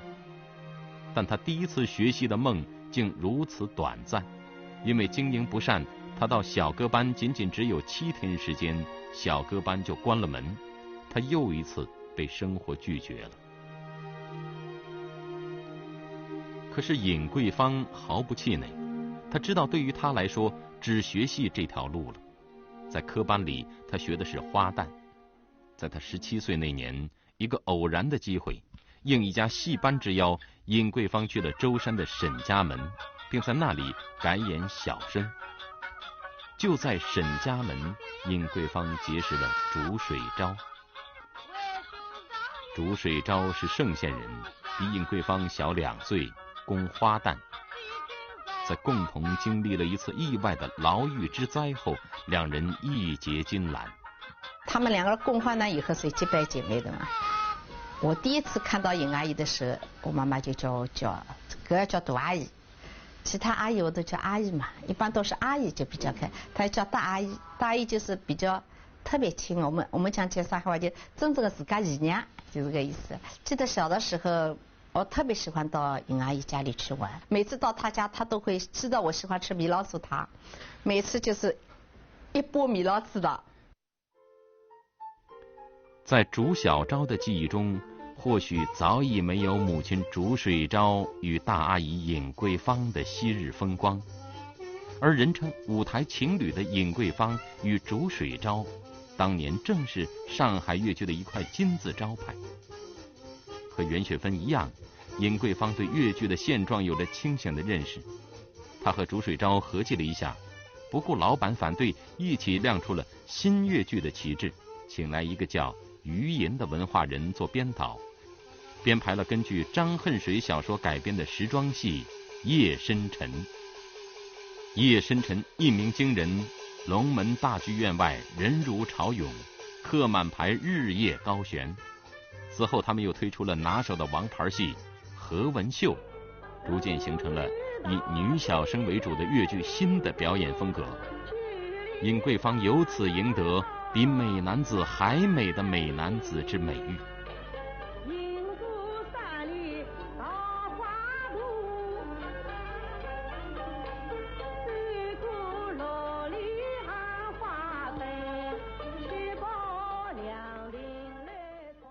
由袁雪芬率先倡导，尹桂芳和竺水昭积极参与的新粤剧运动，很快风靡了上海舞台。粤剧名伶范瑞娟、傅全香、徐玉兰、小丹桂等纷纷响应，使粤剧在大上海风行一时。粤剧名伶也像电影明星一样成为大众偶像。我如果是有心欺负你的话，明儿让我掉在河里变一个大王八。1944年，电影《红楼梦》上映，周璇红极一时。你原来是一个营养辣枪头。好了，快把这个花去埋了吧。国难时期，周璇一直奉行一菜一汤的节约标准。在闲暇时间，他常去观看新粤剧。据说他对粤剧的兴趣来自马章花，那个几年前和他一起在电台唱过歌的粤剧名伶。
越剧十姐妹，这当然是一个艺术的排列，但不完全是。如果以艺术表演论，应该还有早期的吃银花、赵瑞花、涂杏花、王杏花、马章花、竹素娥、李艳芳，以及后来的戚雅仙、毕春芳、陆锦花、王文娟等。越剧十姐妹，它其实产生于越剧艺术的觉醒，或者说是越剧人的觉醒。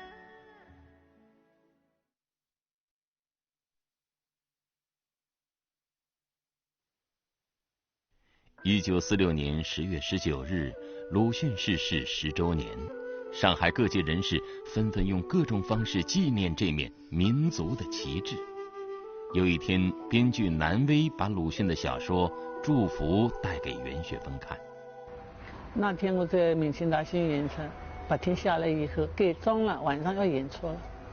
他说：“袁小姐，我读篇小说给你听听啊。”那我一面在改装，他一面读小说。他这小说不长，只有几千字的。那么他读给我听，听下来以后，他说：“你看怎么样？能不能改写啊？”我读的时候不晓得鲁迅的伟大呢。我这个故事我非常熟悉，我从我母亲老一辈身上可以找到这样的稍微影子。我说我有把握，侬放心好了，侬下次我一定演。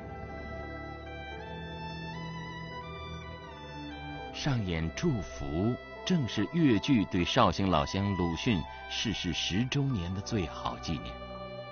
为了演好祥林嫂这个全新的角色，袁雪芬专门去书店买来《鲁迅全集》，还和南威专程去拜访了鲁迅的夫人许广平。许广平一愣了，他说在那个延安有个鲁艺，他延安鲁艺研究这个鲁迅演鲁迅的作品倒是完全说得通的。他在上海你们演出，你不怕当局不同意吗？我这有什么？你讲的是为什么可以不同意啊？我说我们在敌外时期，我说演出嘛汉奸的戏，我说他们要审查了，让他们审查一个本子，我们演出又是另外的本子了。我没关系的，我们豫剧改革，我什么题材都要演。我说这是1946年的春天，抗日战争结束已近1年，曾经一致抗日的国共两党关系微妙，内战一触即发。此时上演在国民政府看来有政治倾向的鲁迅小说，无疑需要胆量。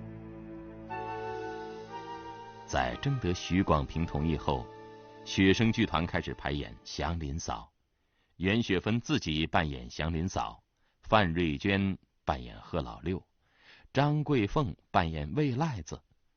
这个演员阵容可谓豪华，几位主角都是一时之选，难分轩轾。上海青岛路和黄河路的交叉口，当年上演《祥林嫂》的明星大戏院，60年后早已换了上海银行的招牌。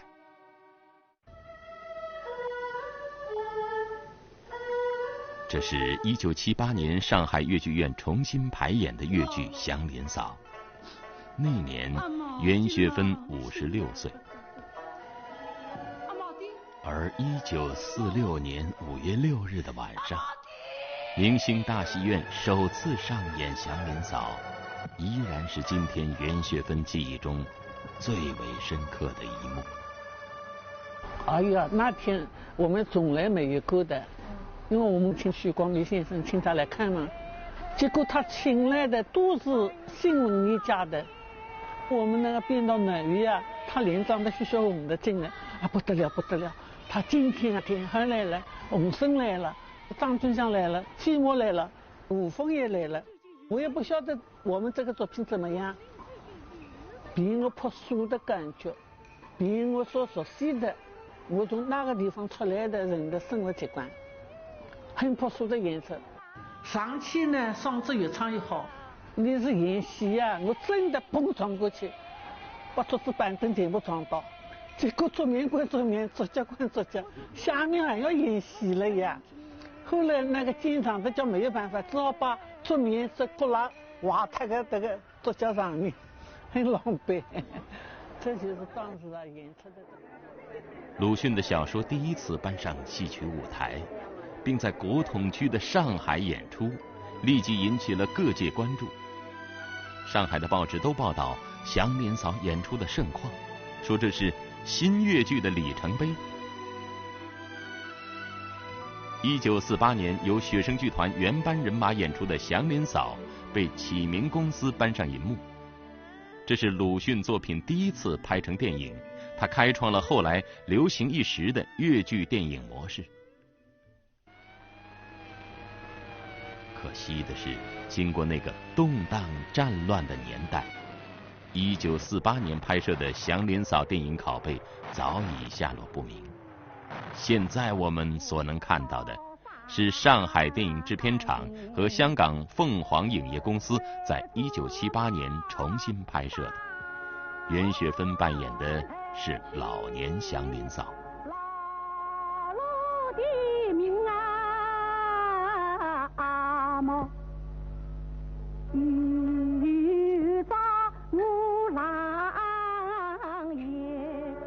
60年后的今天，袁雪芬在回忆这段往事时说，祥林嫂把越剧引上了革命文艺的道路，也成为自己政治上的转折点。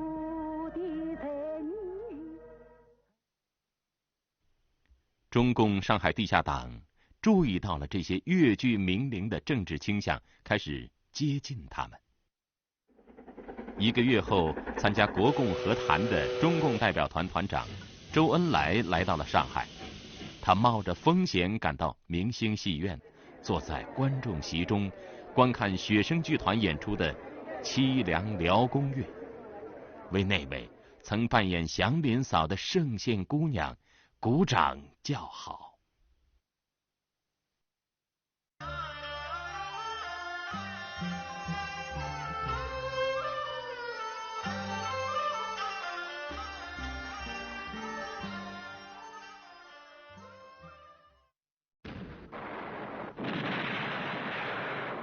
1946年6月26日，内战爆发。7月中旬，当时在昆明的中国民主同盟的2位中央委员李公朴教授和闻一舵教授，4天之内先后被国民党特务暗杀，国统区内一片白色恐怖。追求进步的越剧艺人们也不能逃脱国民党特务的监视。有关祥林嫂和袁雪芬的个人材料密报到了上海社会局。1946年8月27日上午，袁雪芬身穿白旗袍，坐黄包车去苏联电台录音。刚刚我龙塘口出来，灯红绿灯的地方，抛了个分包，把我抛了一身。他说很近的，因为我们在灯红绿灯嘛，很近的就套了我这个头上嘛，就是一身嘛。警察就来了旁边，根本不困啊。这个分包哪里来的，我们都很清楚，肯定来自反动派。此后，袁雪芬又收到了一封带有子弹头的恐吓信。封信我收到了以后呢，就去告表头天还。电话先生这个所谓没有声明保障，他正好在开记者招待会呢，他在记者招待会上大声疾呼，呼吁所谓对我指引。许光比、洪生都发言的，洪生先生他就讲，你让一个人娘生活下去吧。我听一天报纸啊，像《文汇报》这个非常醒目，袁雪芬你挺起胸来。袁雪芬真的挺起了胸膛，她在思考。徐玉兰累得在台上吐血，尹桂芳嗓子沙哑了也不能休息。如此卖命的演出，为什么还要看不劳而获的老板眼色？为什么要我们越剧演员和妓女一起去进行从业登记？袁雪芬明白，要争取越剧姐妹们的合法地位与权益，就必须摆脱老板的控制，要有属于自己的剧场。必须办一所专门的越剧学馆，培养接班人。袁雪芬想到了敢做敢当的大姐尹桂芳，两人深谈了一次，一拍即合，决定联合沪上越剧名角一演，筹资盖一所越剧艺人自己的剧场。尹桂芳为此放弃了电影《王孙公子》的拍摄。这里是上海的福州路，过去呢是有名的一条四马路。那么这个地方呢，就是过去的有个大西洋戏菜社，那个知名的越剧十几妹啊，他们在经营2年以前就在这个戏菜社里呢，签订合约，并请那个平衡律师了作证。1947年7月29日，大西洋西菜社越剧名伶云集，就连平时很少外出交际的小丹桂也来了。西菜社的老板也是一个越剧迷，他点了点，共来了10位名角。芳华剧团的尹桂芳、竺水昭、吴小楼，丹桂剧团的小丹桂、徐玉兰、徐天红，东山乐艺社的范瑞娟、傅全香、张桂凤，还有一个是刚刚离开学生剧团的袁雪芬。他们要联合一演一部大戏《山河恋》。艺人们为着共同的理想，在合约上签下了自己的名字。不知是谁的提议，越剧10姐妹还拍了一张合影，留下了那个永远定格的时空。10个人都要在一个本子里向，人家观众要看到戏啊，那要寻找了演什么戏啊？所以把那个一个3剑客来改编的。那我们编剧也动了脑筋啊，是吧？把它中国化。我呢演个宫女，叫戴英，讲这个叫大宫女。那么袁雪芬嘛，叫演个小宫女，是我管，是我管的。这四招呢，她是很漂亮的，雍容华贵。我们10姐妹说觉得她最漂亮。那么大家就弄做皇后，那么尹桂芳大姐讲了，她说：“哎，这个戏嘛，自个做不会那么多，是吧？我呢，我只要演做跑龙套了，可是我不叫跑龙套，做招盖。”招就得招了，这招盖也可以。哎，可是我不叫尹大姐，叫桂芳啊。哎，桂芳说得对，一个辈子没许多团结呀，没许多自觉呀。他做招盖，我做招盖，阿拉这两面站好了。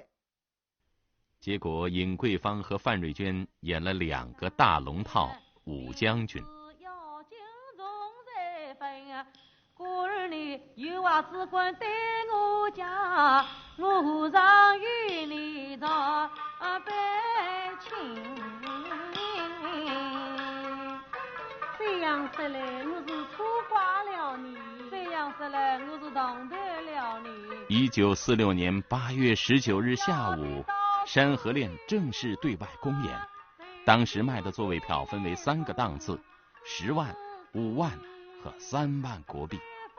买票呀，我们预订票呀，我们要演出什么时候演出，这个1天的播映，把半个月票数全部买光呀。那么阿拉呢，10个人呢，天气嘛蛮热的是吧？都来了拍戏，都大家劲头蛮足的啊。哎呀，你没晓得，我们电台播映啊，我们的观众把电台那个量都打垮他。此时国民党在内战战场上连遭败绩，唯恐后院起火。看到《山河恋》演出如此轰动，怀疑共产党在暗中操纵演出。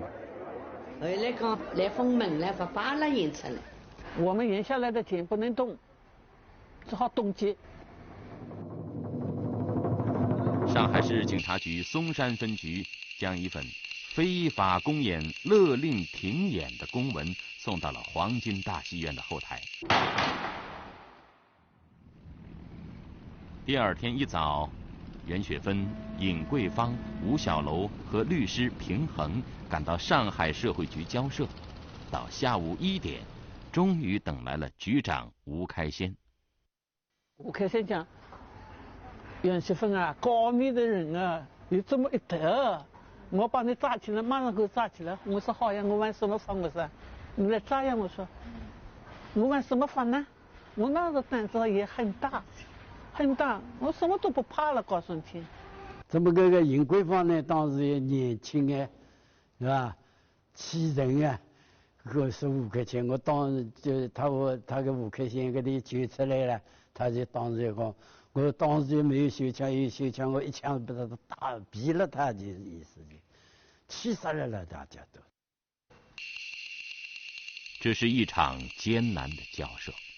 最后，社会局局长吴开先勉强同意，让他们先演再补办手续。9月12日，《山河恋》一演在几经波折中提前1周落幕了。此时已近子夜时分，天下起了丝丝小雨，人们感到了秋天的凉意。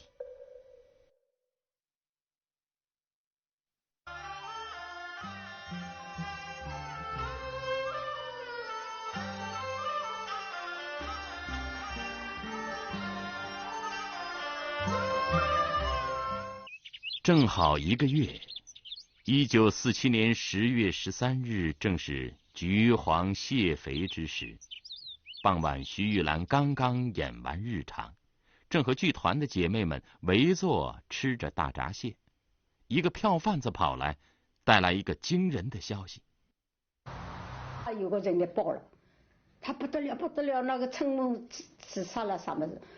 他对我讲，我说你不要搞什么都鬼了，他真的，他说已经到省级医院去，那个时候还是省级医院，然后马上一打电话打起来，好了，就，那么那天晚上刚刚演相亲来一个哭戏，那么大家本身戏也要哭的，那么再加小当官自杀了嘛，大家都有感情，那么台上的人差不多不哭的也哭了，观众看了奇怪，今天为什么那个演员都在哭啊？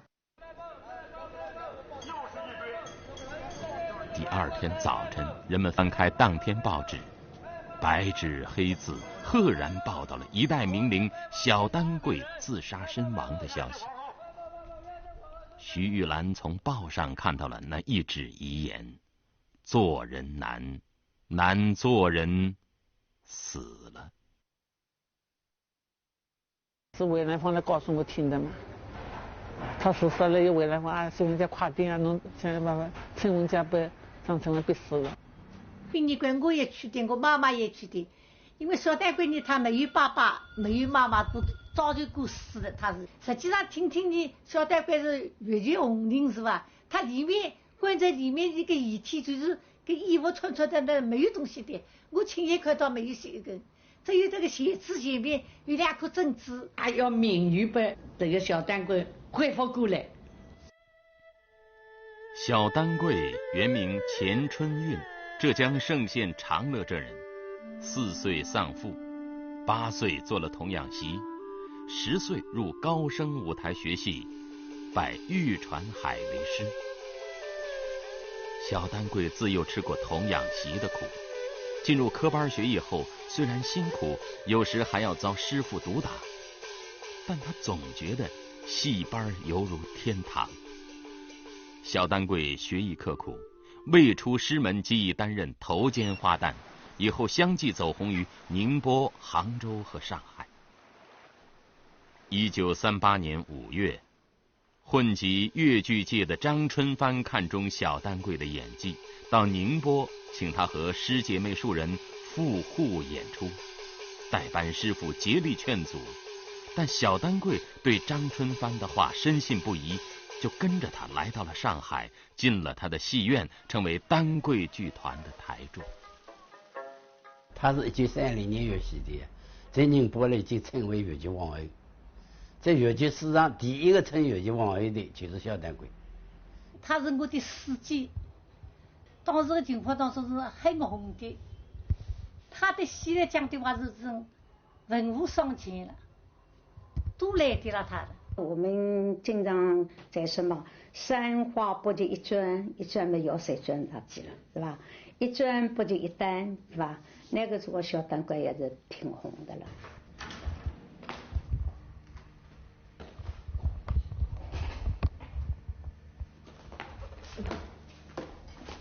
哎，这呢是小当官的抱对象，这抱对象呢是1931年小当官还没有出科，要出去演出来，是他妈妈特地请那个木匠师傅做出来的，是比较考究的嘛。这个呢，小当官梳妆化妆用的那个蓬头了，蓬头假发也用的蓬头。那么这里呢是眉笔，这些眉笔了都比较考究，当时有了都是进口的眉笔。那这个是眉粉了，用的是眉粉了，都是进口的货啊，比较高级的。这个呢是胭脂瓶，红水胭脂瓶，这是他练的女膏，都是进口的东西。这个是他原来老式的电了和原来一张纸呢，给你看啊，上海英租界新石路卡德路区老正昌首厂，这个就是他原来一张纸。这样是填了这个底下的，这个都是。来到上海的这几年，在袁学芬倡导的新粤剧影响下，小丹桂也力图改弦易辙。1943年与徐玉兰合作，演出不少新戏。《山河恋》一演时，小丹桂正当红，她演密集一角，戏份较多。那个时候张成文批人要争取我到他那去演出，他才答应小丹桂来参加演出《山河恋》的。但小丹桂呢，他来了也总是跟叫，不是像我们嘻嘻哈哈，他很少有笑脸的。我们要去问他，他也内向，不肯多讲的那样的事情。后来他终于跟出，我们比较自由，他是不自由的。因为阿拉搿辰光吃饭都来了后台的嘛，演出当中。一看嘛，好嘞，伊个小菜啊，侪是搿种个啥个黄豆芽呀啥个，那搿么，搿我一看了，我说啊，陈凤姐侬吃搿种小菜啊，我拿一个饭格子帮关脱了。那么搿桩事体也弄得蛮大个，就是好像那张春文，好像我那要把。阿拉那搿个回应种姐妹来了一道，把小丹桂搞坏脱了要，就意思当中是搿能个情况。张春帆是浙江嵊县崇仁镇人，早先到上海打工，后混迹于十里洋场，从一个马仔逐渐成为戏霸式的剧场老板。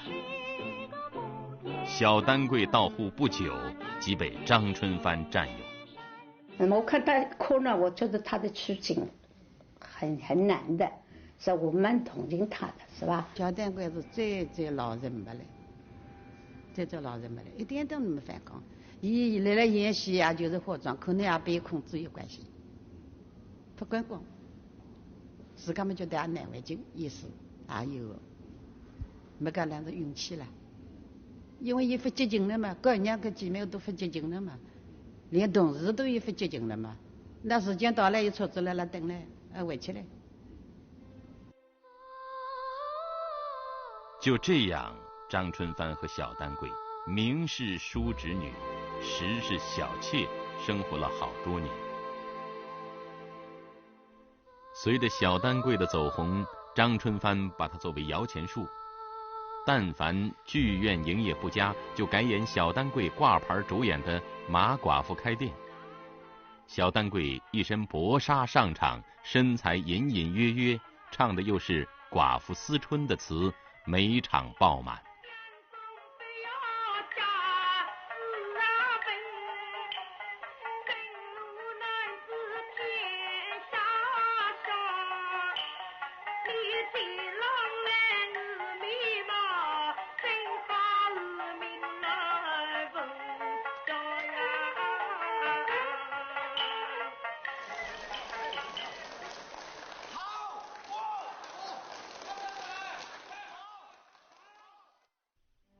在参加《山河恋》一演后，小丹桂也在酝酿着丹桂剧团的一些改革。1947年10月5日下午，他与一个叫冷山的电影导演到龙门戏院观摩徐玉兰演戏。在回来的路上，两人边散步边谈了一些粤剧革新的事情，这本是平常的交往。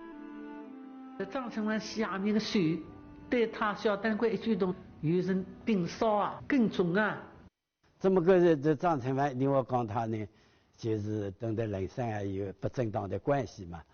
是张成湾来凶得很，把冷山叫来就是拐了这个就是小丹桂的面前，当他个巴掌。张成湾啊，当着小丹桂面打巴掌，无说还这意思，一定是要他交代这个有什么不轨之处，就是这样。那么这个事情的小丹桂呢，精神上觉得刺激太大了。小丹桂百口难辩，看到姐妹家中窗台上有一瓶消毒用的莱索尔药水，便悄悄地藏在手提包里。在张春帆又一次恶毒的辱骂之后，小丹桂喝下了那瓶药水。咽气之前，小丹桂咬破手指，用鲜血在被单上写下了“做人难，难做人，死了”8个字。1947年10月13日下午6时15分，小丹桂离开了他心爱的粤剧，时年27岁。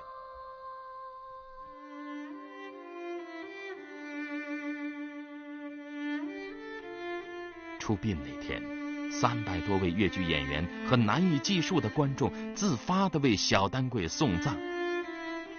通往大西路乐园殡仪馆的马路两边拥满了5万多名吊唁者。那么当时大概上海就是排演的，不但是阿拉这个有好多就是讲其他节种也出现有个那个情况。张春帆呢，我有几个记得好多人得他发病了，发病呢有的话嘛起来打官司了。等他个人也抓起来了，他可是没多少资金，就放手了，没有办法说。因为这个所谓是非颠倒的所谓。人们希望将张春帆绳之以法，还社会一个公道的呼声，被挡在了法院冰冷的大铁门之外。直到1951年7月28日，戏霸张春帆终被新政府绳之以法。1947年诞生的粤剧10姐妹，除了小丹桂过早离世以外，9位艺术家在此后的几十年中，成为粤剧艺术发展的9面旗帜。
时局动荡起来。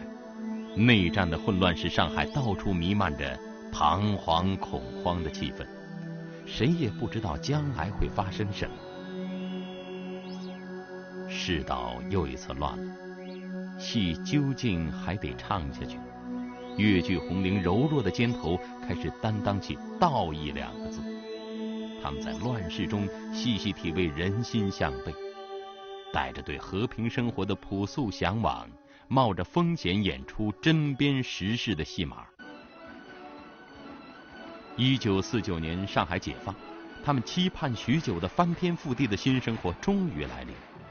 新的中国，他们的命运和越剧的命运又将开始崭新的轨迹。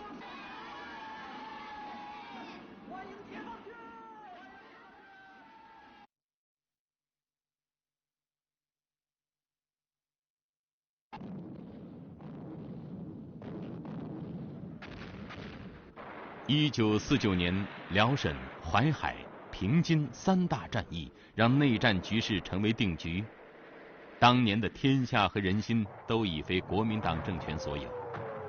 这一年的暮春，人民解放军势如破竹地杀过长江，而下一个目标则是上海。1949年5月25日，上海八仙桥建成电台来了一群漂亮的上海小姐。知情人定睛一看，才知道今天来的全是平日千金难请的越剧名角。为了配合解放形势，越剧界成立了5个宣传队，以剧团为单位进行播唱，迎接上海解放。这一天，建成电台的直播室里真切地响起了袁雪芬、尹桂芳、竺水昭、范瑞娟、傅全香、徐玉兰和王文娟等名噪一时的越剧红伶韵味醇厚的声音。而在此刻，人民解放军正迈着整齐的步伐入城，在夹道欢迎的喧天锣鼓中，他们中有很多人隐约听到了被欢呼声掩盖了的电台广播。那些缠绵悱恻的吴侬软语在耳边飘过，久经沙场的血性男儿才意识到，真的在上海了。不久，有人发现雪声剧团那个文质彬彬的剧务部主任刘厚生，居然穿上了神气的解放军军装。原来，他的身份果真如同人们一开始猜测的那样，是个地下党。越剧姐妹终于长吁了一口气，感到尘埃终于落定。此时，在他们的心头油然升起万丈豪情，他们向往已久的黄金岁月真的要来了。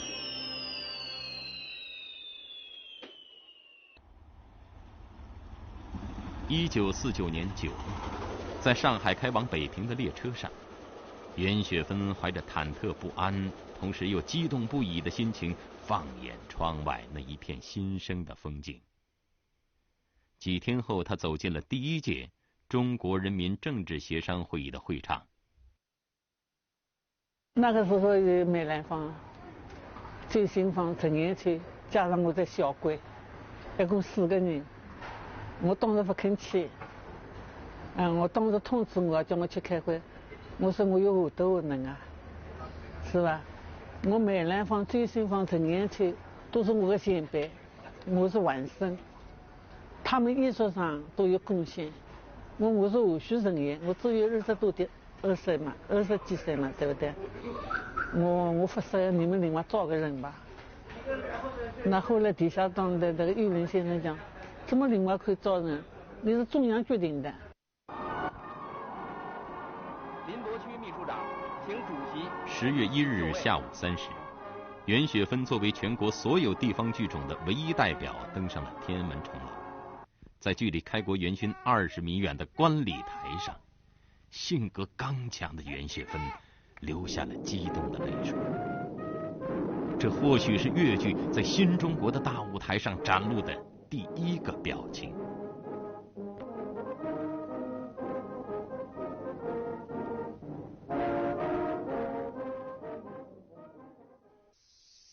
1950年夏的某一个黄昏，残噪声响彻的上海小弄堂。酷热的暑期照例是剧团的歇夏时间。有人和范瑞娟提议，趁着空闲，不如组织东山乐艺社进京演出，让首都人民也看看越剧。范瑞娟认同了这个主意。以后呢，我们是这样啊，我们要穿得像这个解放军那样，是吧？重庆的李宁照、八角帽，是吧？大家背上背包，穿布鞋、穿跑鞋这样去啊。那么大家，我作为是上海人，不是做上海小家去的啊，正好大家蛮好去。那么也要去的人呢，就是说开门的人也去，烧饭的人也去。那高兴死了，因为当时我们越剧啊，从浙江、从老家到杭州已经很大很大了，杭州到上海也是很大很大，但是还没有上北方，就是我们越剧连长江都没有过过。那么，哎呀，一定要去。在北京的演出经由老熟人田汉的精心安排，十分顺利。当时的田汉已经是中央文化部艺术局局长，他在解放前与上海越剧界有过不浅的交情。仰仗他的帮衬，东山乐艺社在北京的演出十分顺利，几乎场场爆满。这次进京的剧目也是经过精心准备的。东山乐艺社搬出了看家好戏《梁祝哀时》。到了北京呢，田汉先生啊、文艺家啊、领导啊都来接我们了。我们是好像哦哟，你想不到对我们是那么郑重，那么给我们剧场准备好了，就演出来梁山伯祝英台，那当然好评了。那这就是代表这故事嘛，大家家喻户晓。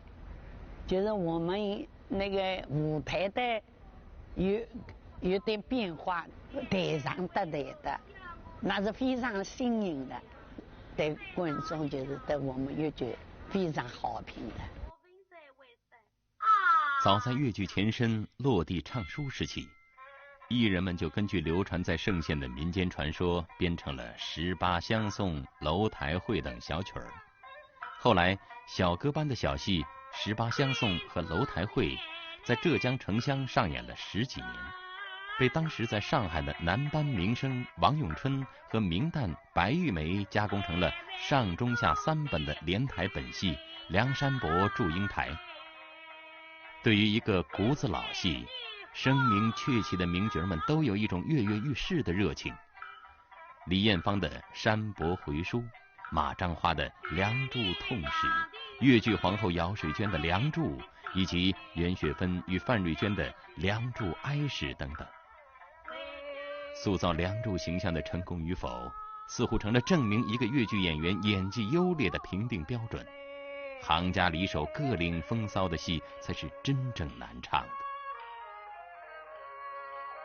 看来50年代夏季的那几场《梁祝》，是范瑞娟和傅全香使出了浑身解数来演的。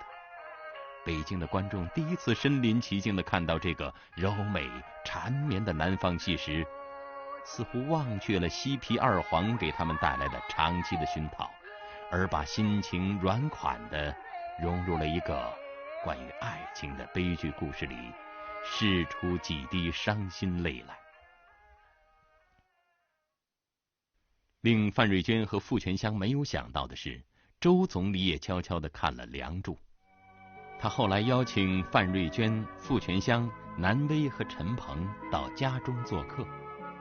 那个中午的午宴，是总理为东山乐艺社结束进京演出返回上海特设的饯行宴。虽然有田汉和鲁迅夫人徐广平等人作陪，范瑞娟还是紧张的有些语无伦次了。那么这个是呢，这总理就讲了，可因塞王他不良，强抢名誉，这个贼难到。那么大家高兴笑了，哎呦，就真的把总想记着2句对诗2句唱啊，也给我们听了。那么我们的紧张气氛啊，小了。在吃饭的时候呢，就是周总理进去接了个电话出来啊，他说恭喜你们。今天晚上毛主席在万人堂要看你们2只暗示。哦，我们又紧张又高兴。我问大姐，这是真的吧？我非常天真的大姐讲，而且当然是真的了。他说，已经在前门火车站装车的服装道具箱子又重新被卸了下来。准备打道回府的东山乐艺社大部队听到这个消息后，人心大振，立刻整顿队伍直奔中南海。就是我们粤剧第一次上北京，第一次进了中南海。当时演出呢，的确就是毛主席、最总理，就是还有就是刘少奇，还有朱总司令，反正我叫得出的名字就是全部来看了。我演出2只的4足1场，那么毛主席呢在第5把。那我现在讲的，这本来我那个时候不知道了，他说看你傻乎乎的，快听你把10字，对你把10字算出来啊，实际上这现在早已加出去了。那么最后的干部啊都小了。在谢幕的时候啊，看到是谁，可怜啊，我一个也没有看到。我说我只有看到毛主席跟周总理因为这样，我就是掉眼泪。演好了以后，毛主席叫啥呢？叫总理同志，他是毛主席亚里当一万事体代表毛主席，他是接待我们到那个营队啊去野餐。在东山乐艺社进京演出的前1个月，朝鲜战争爆发。毛主席在这个关口连夜开紧急会议，多少是朝鲜战争局势吃紧了。1年之后，1951年的10月7日，还是在中南海的怀仁堂里，毛主席第2次观看越剧《梁祝》。而那时的抗美援朝战局已经上升到持久化状态，为人眉宇间隐约留存的丧子之痛的痕迹还没有完全消除。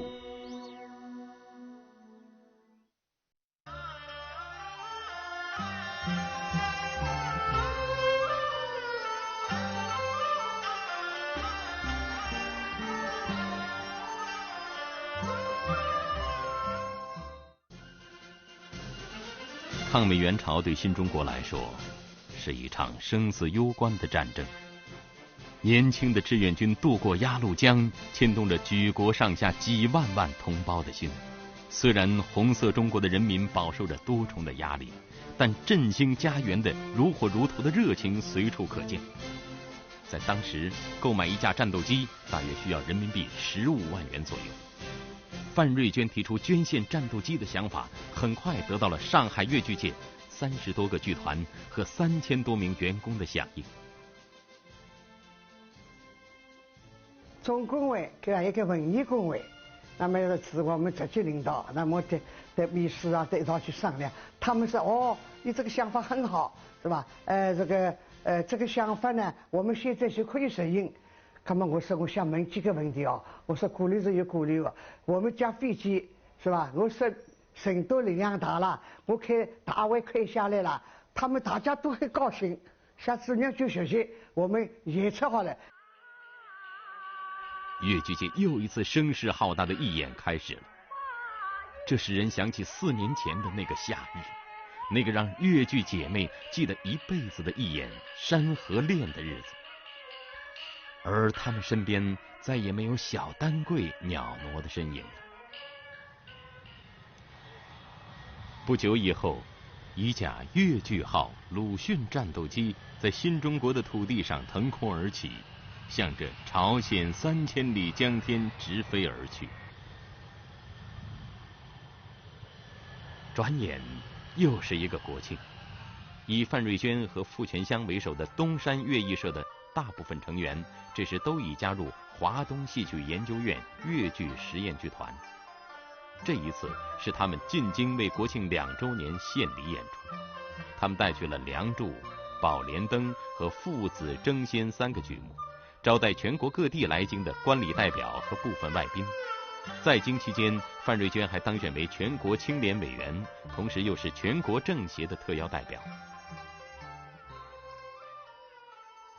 那么一面是开会听报告，听毛主席报告，一面呢我还要演出劈山救母了，是吧？那这个时候那天呢休息的时候，毛主席过来了，我一紧张，哎呦，休息的时候毛主席过来，我说叫我跑开，小胖就说被我一把拉住，哎，毛主席过来，你干嘛那么紧张？哦。我说不好意思，我不好紧，拉住他。毛主席来了，没叫声毛主席就是来嘛，干嘛走掉？不要走掉，他给我拉住。毛主席就叫过来，毛主席眼睛是很明水，他说你就是演梁山伯，这应该对梁山伯吧？我就对他毛主席，是。那么我说毛主席，你看了2次，第2次啊，又看了劈山救母，给我们提意见啊，指教我们。那毛主席也给我讲啊。2次呢，你们这个比50年的时候啊给得好。范瑞娟知道主席说的正是他先后看了2次的《梁山伯与祝英台》。在这次改编中，编剧徐进等人既保持了原剧本优美朴素的特色，又突出了他的反封建意和积极浪漫主义精神。在50年代，人们涉及有关爱情的表达通常是内敛和羞涩的。这样的情感拿越剧的曲调缠绵的唱来，竟然在温婉刻骨的柔软中折射出一种如钻石般坚硬的光芒。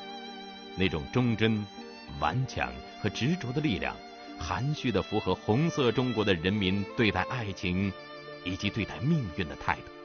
台下观众如雷般的掌声表达了他们对这个戏的热爱。从这个时候开始，在远离越剧的北方土地上，已经有一些喜欢接受新鲜事物的时髦青年开始随口哼起这个南方小调。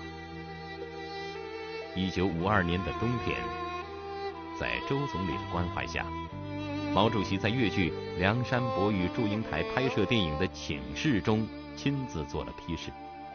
范瑞娟和袁雪芬被主席和总理亲自点名为梁祝的主演。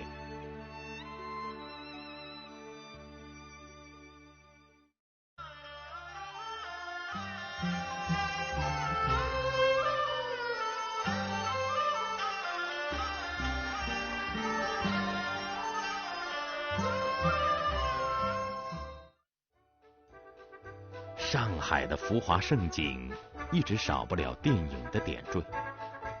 1926年，电影皇后蝴蝶主演的《梁祝痛史》被搬上银幕，这是梁祝故事的第一次触点。这时，后来被很多观众视为梁祝化身的范瑞娟、袁雪芬和傅全香，都只是牙牙学语的乡间小童。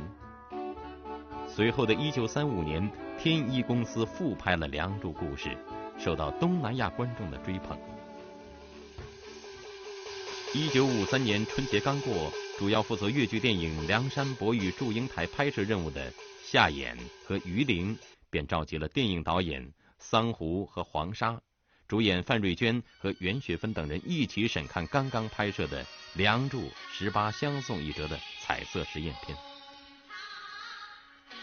虽然在此之前，大家在关于把电影《梁祝》拍成黑白还是彩色的问题上争论不休，但还是决定拿18相送这个《梁祝》中最经典的折子戏做一次尝试。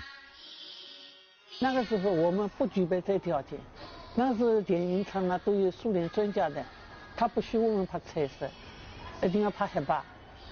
那么可是电影厂的工作人员呢要拍彩色片，因为像毛主席批的，把越剧这个梁山伯祝英台要拍成彩色片。大家反而激起好像我们实际试试看啊。所以电影厂的工作人员在那里研究那个药方，完全自己土办法上马的。有一次来试试很好，青山绿水啊，颜色很鲜艳，大家很高兴。过了一个晚上啊，变成这个红烧色，变成咖啡色了。哎呀，大家怎么办呢？因为这个曾经拍不成个变黑白片的，你晓得吧？夏衍心有不甘，连夜向当时的上海市长陈毅做了汇报。他说这个我们这个片子啊，拖得一样了，研究下来的光线不足，彩色电影光线要很强。那么陈理事长他说哦，你们光线不足那不要紧啊，我们那个部队里向啊，把头照的呀借给你们。那时候没这个条件，硬是创造条件，那拍得非常辛苦。陈理事长啊，他也讲了，夏衍部长也讲了，他说苏联专家啊，要我们2个5年计划，我们3个都已经拍成了，是吧？所以我们要自力更生啊。当我们回过头再来细细观赏这部新中国自己拍摄的第一部彩色影片时，我们会发现那些被记录在影像上的清晰身影，依然鲜亮的如同就在昨日一般。穿越了半个多世纪的时光，一切在1953年的胶片中重现。这里面有美妙的声音、清晰的画面，还有新中国电影最初的那一抹色彩。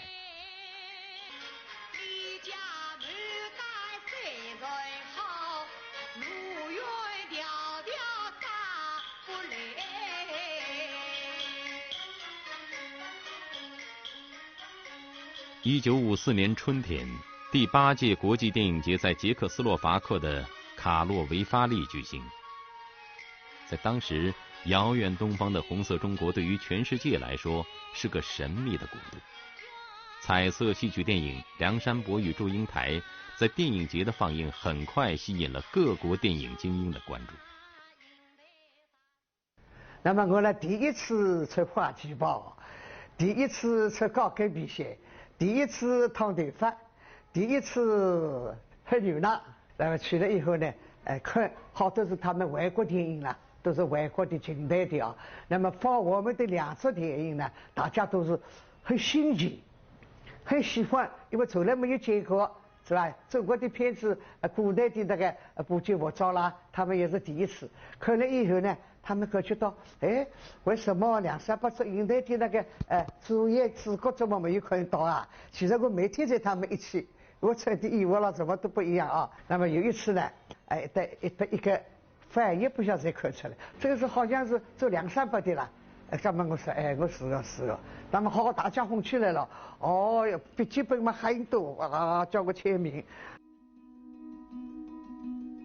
1954年4月26日，在第8届卡罗维发利国际电影节举行的同时，举世瞩目的日内瓦会议也在日内瓦国联大厦开幕。这是新中国成立以来第一次以大国身份参加的重要国际性会议。周恩来总理兼外长亲自率代表团前往参加。不久，一封急电发到了卡洛维发利，叫我们呢到日内瓦去即日就去了。总理他讲，世家艺术大师、电影大师卓别林，他看了梁山伯祝英台以后呢，他很感动啊，他要拜会我，其实他要见见我啊。卓别林啦，他真是个话剧演员啦，他一看见我呀，啊一声退了2步啊，叉叉腰，上面后面打量着我，他说不像，一点不像。这是美丽的东方爱情故事和电影大师的一次奇妙相遇。随后就匆匆赶回卡洛维发利，代表电影《梁祝》领取音乐片奖的范瑞娟不知道，这一次在日内瓦的奇遇，正是新中国和平外交的精彩一笔。在此之前，普遍的国际舆论对新中国抱有敌意，但那一次，当时主要的国际舆论转了风头。谁说共产党不要文化？新中国建国不久就拍出了这样美丽的爱情彩色片。周恩来的脸上洋溢着胜利的微笑，他幽默地说，他手里有2件秘密武器，一件是中国的美酒茅台，而另一件就是电影《梁山伯与祝英台》。从卡洛维发利和日内瓦大获全胜归来的越剧电影《梁祝》也很快在国内掀起热潮。上海市于1954年8月25日起，在大光明、大上海等22家电影院首轮公映《梁山伯与祝英台》1000余场，观众近155万人次。该片还发行到加拿大、香港等14个国家和地区，仅在香港一地共放映187天，观众达65万人次以上，打破了有史以来香港影片放映的最高纪录。粤剧《梁祝》自此举世闻名。这部活动引起国际上的反响非常强烈。柏林演出，当时演出呢，这个戏演下来以后啊，我们就是谢幕28次。过五的了，或者就是不走了。哎呀，我们一不走嘛，只好写了，一次一次写，写到有了重复写，不晓得写了多少次。1954年，当年写《金粉世家》和《啼笑姻缘》的张恨水老了，为了一家3口的柴米油盐，张恨水只得把当下时兴的传统戏曲《梁祝》改编成小说出版。1959年，小提琴开始用悠扬抒情的曲调讲述凄美动人的东方爱情故事，全世界被这个优美的旋律所打动。它的作者何占豪和陈刚当时是上海音乐学院管弦乐系的学生，而在此之前，何占豪是浙江越剧团的一名乐队演奏员。他的灵感正是源自越剧《梁祝》那美妙的旋律。2006年10月，许多当年看过电影《梁祝》的老戏迷们走进了杭州剧院的大门。当晚他们看到的是浙江小百花越剧团的著名小生毛维涛领衔主演的新版《梁祝》。对于一个素以改革创新闻名海内外的剧团来说，选择这样一个传统题材进行重新演绎，让很多人大为不解。梁祝与越剧来说是一笔巨大的财富，梁祝凝聚了中国民间的巨大的这种想象力，是一种奇特的思维，一种我们中国人特有的一种浪漫情怀。实际上，我们今天拿这个传统，拿这个历史重新再来诠释的时候，我想我们或多或少站在100年的这样这个时间上，我们让这个传说，让这个美丽的传说，让越剧的这笔财富能够更大的能够扩张，能够具有更大的影响力。恰如当年越剧《梁祝》破茧成蝶的见证者周恩来说的那样，梁山伯与祝英台之所以成为最受欢迎的中国古典戏曲，受到全世界人民的喜爱，是因为他不仅写了悲剧，而且写了理想。也许正是这个原因，让《梁祝》故事久演不衰，几乎伴随了越剧历史整整100年的光阴流转。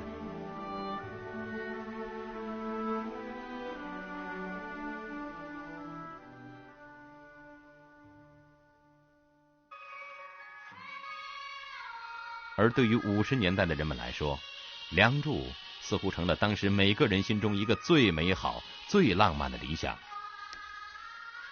就像包裹在坚硬外壳中的坚果果仁一样，只有在敲碎它的外壳之后，我们才能闻到它包藏在里面的积蓄已久的芳香。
1953年，越剧舞台上那一对飞舞着的彩蝶，幻化成了感人至深的银幕形象。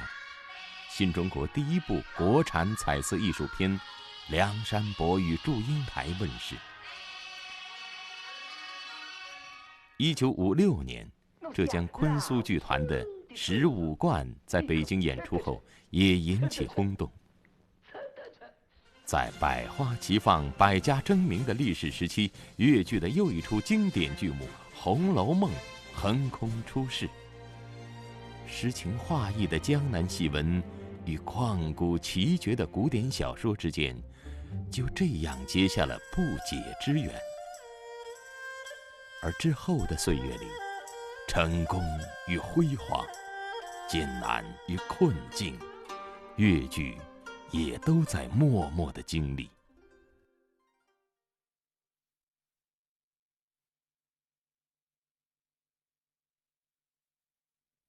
1959年秋天的北京城，正值建国10周年大庆。上海粤剧院2团排演的《红楼梦》作为献礼剧目登上了首都的舞台。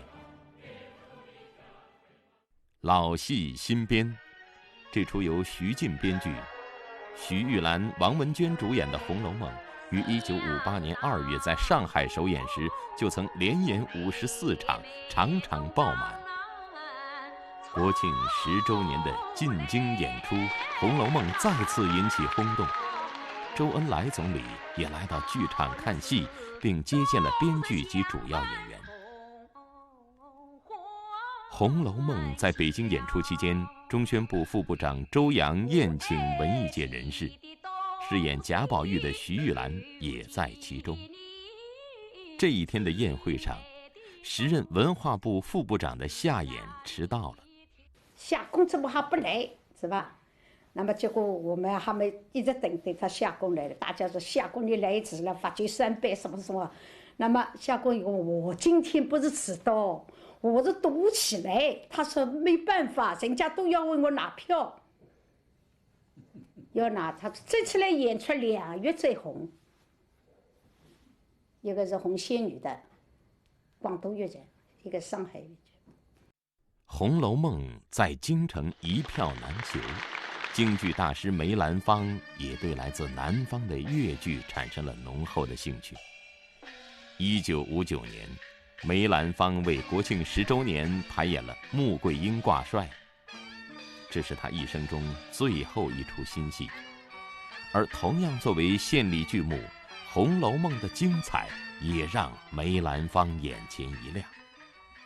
梅先生讲了，他说你们粤剧都是女孩儿农村出来的，很朴素很朴实，所以你们演出的戏很认真。他说《红楼梦》确实不错。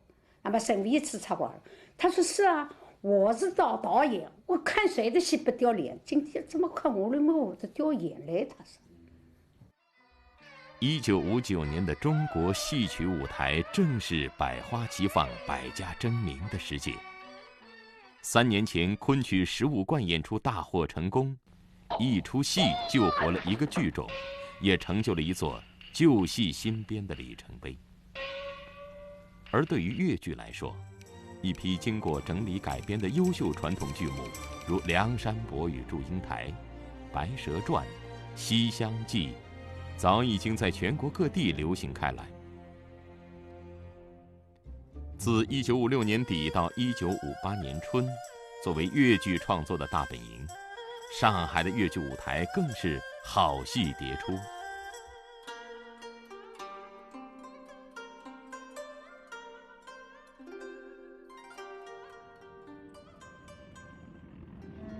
1958年的春节，热闹的上海，就在大世界隔壁的共舞台，几乎天天都能听见掌声、喝彩声。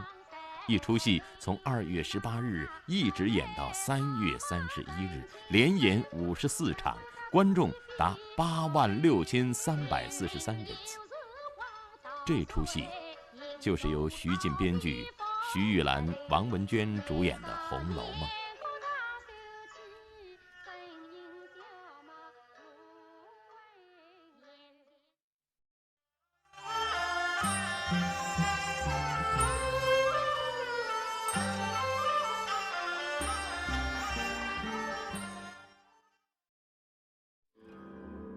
自17世纪50年代曹雪芹的《红楼梦》巨著问世以来，200年间有关《红楼梦》的戏曲改编本不计其数。现在所知道的，最早被搬上戏曲舞台的红楼戏，应该是昆曲《葬花》，作于嘉庆元年。而1916年初，在北京吉祥园则上演了梅兰芳的第一出红楼戏《黛玉葬花》，这也是京剧与《红楼梦》的第一次相遇。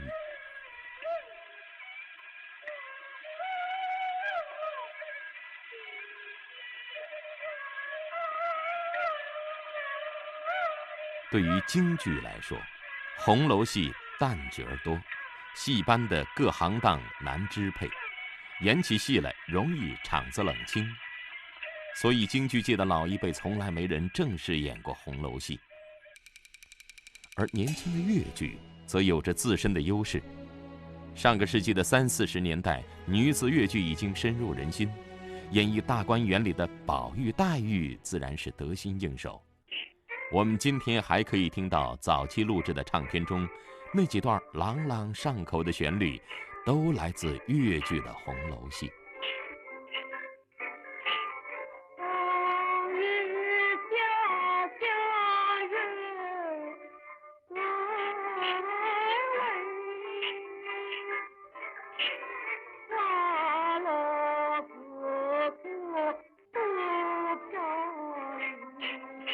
40年代的上海，袁雪芬也演过林黛玉。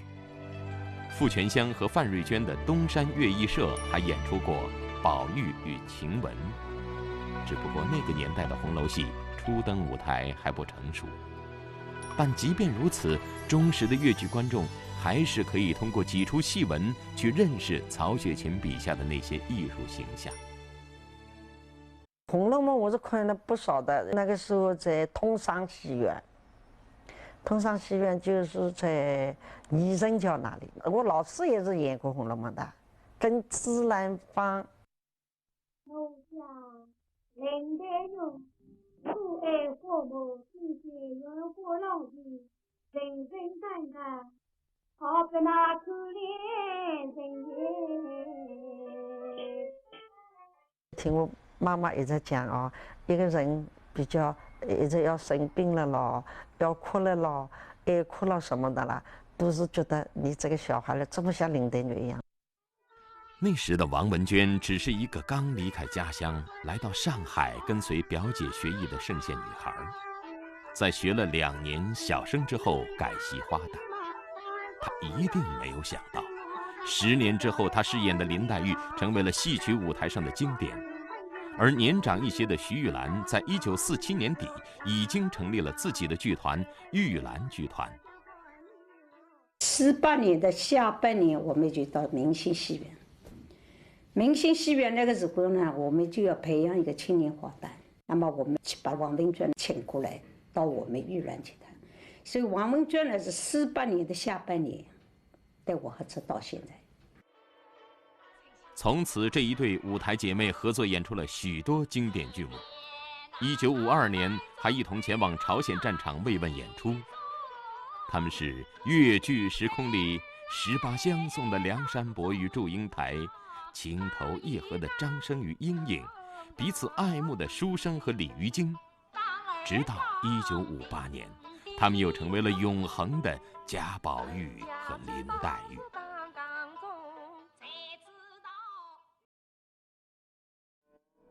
1952年，《红楼梦研究》一书出版，作者俞平伯就这样误入红尘。原本停留在学术层面上的论战，变成了全国大批判，《红楼梦》成为热点，越剧舞台上的红楼戏多了起来。芳华越剧团的《宝玉与黛玉》也曾轰动一时，编剧是冯允庄。1955年，因为受胡风案牵连，剧目也受到影响，尹桂芳主演的《宝玉与黛玉》就此淹没。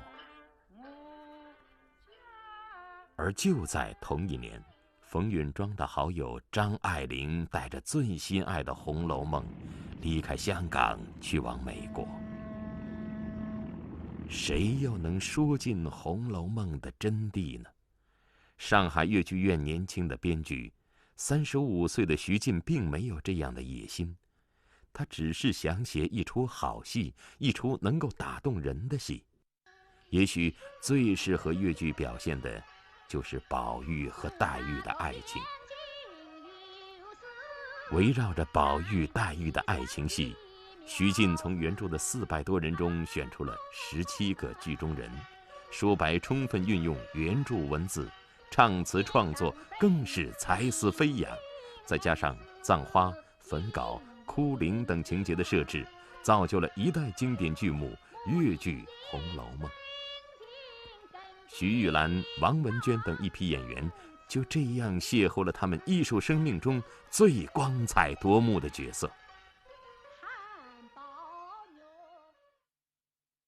那个我们那个徐悲玉局长嘛，他是演《红楼梦》加宝玉林黛玉原剧看10遍，10遍，当时10遍让他看。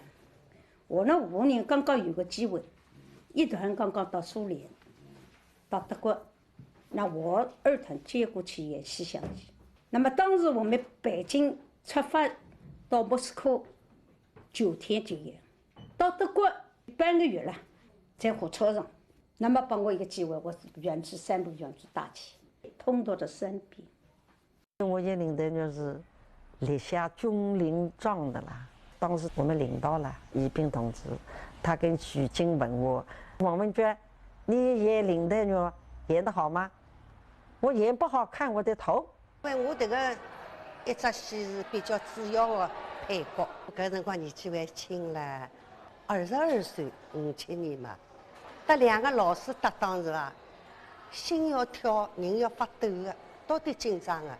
这个辰光呢，王文娟老师，伊有一句闲话对我启发相当大。伊讲：“哎呀，搿能样子看起来是阿拉台下头就要培养姐妹感情了。” 1958年亮相的越剧《红楼梦》，首度将整个《红楼梦》的故事完整地呈现于戏剧舞台，既忠实于原著，又发挥了戏曲的优势，成为那一时期越剧革新的标志。上海、北京、全国各地，甚至是越南、朝鲜的观众，看过越剧《红楼梦》的人，都被舞台上的万种风情所深深打动，也为宝黛的爱情悲剧唏嘘不已。而演员们也在数百场的演出中，不断打磨着自己的角色。林黛玉只有13岁，贾宝玉14岁，大不大小不小，这样一个小孩，一个时代的人我也没看见了。就看我小的时候，大的是家里的孩子，父母搭他祭祖也好，爸爸也好什么的，他戴了小铁子帽子，穿了长衫马褂，是吧？出来也是彬彬有礼的。老早一般拿到剧本嘛，这块好像顶好就是讲，我有多少创意哦，创举多不多？首先从各方面，或者我哪能样子个服装要扎得又漂亮。那么当初辰光拍《红楼梦》，以自救才开始的。我哪能要使我这个绿叶也好，我非得也好，我这个绿叶要演得过硬。我们每次演出都讲评的呢。演下来以后都集中到台上，今天是哪一点不好，节奏哪一点松，都要检查的。后我们带了《红楼梦》到南京、武汉、广州啊、长沙啊这一带去演出，当时大妖精嘛，一面练钢铁，一面演出。伴随着《红楼梦》的成功和越剧影响力的逐步扩大，越剧团在全国范围内的布局调整工作也紧锣密鼓地进行着。主水昭的云华越剧团早在1954年就落户南京，而1959年的1月，尹桂芳也带着芳华越剧团的同志们踏上列车，向福建而去。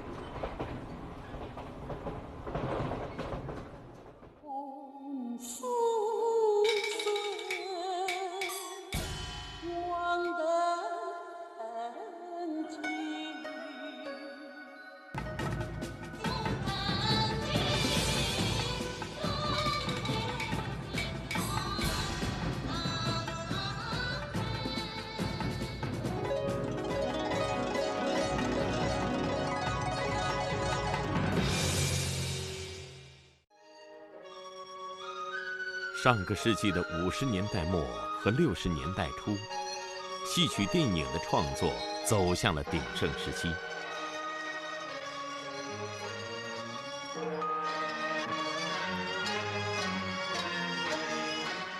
1962年，上海海燕电影制片厂把粤剧《红楼梦》搬上了银幕。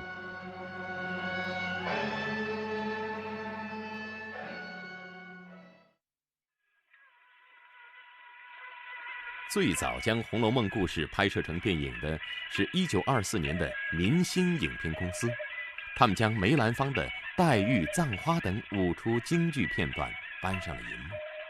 当时那一段《黛玉葬花》还选择了外景拍摄，梅兰芳选中了朋友冯幼伟家的花园，那里原来是一处清朝贵族的府邸。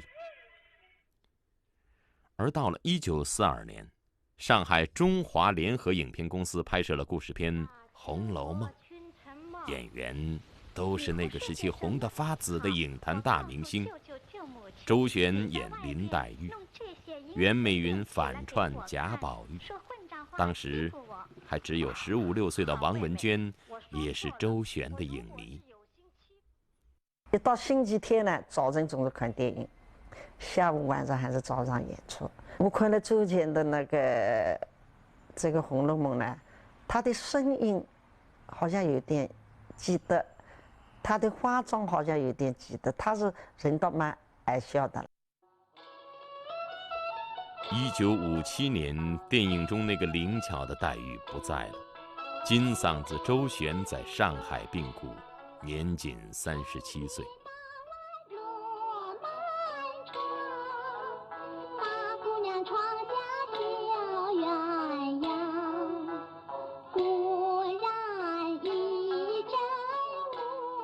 上个世纪50年代末、60年代初这段时期，已经有不少粤剧精品剧目被拍摄成电影。《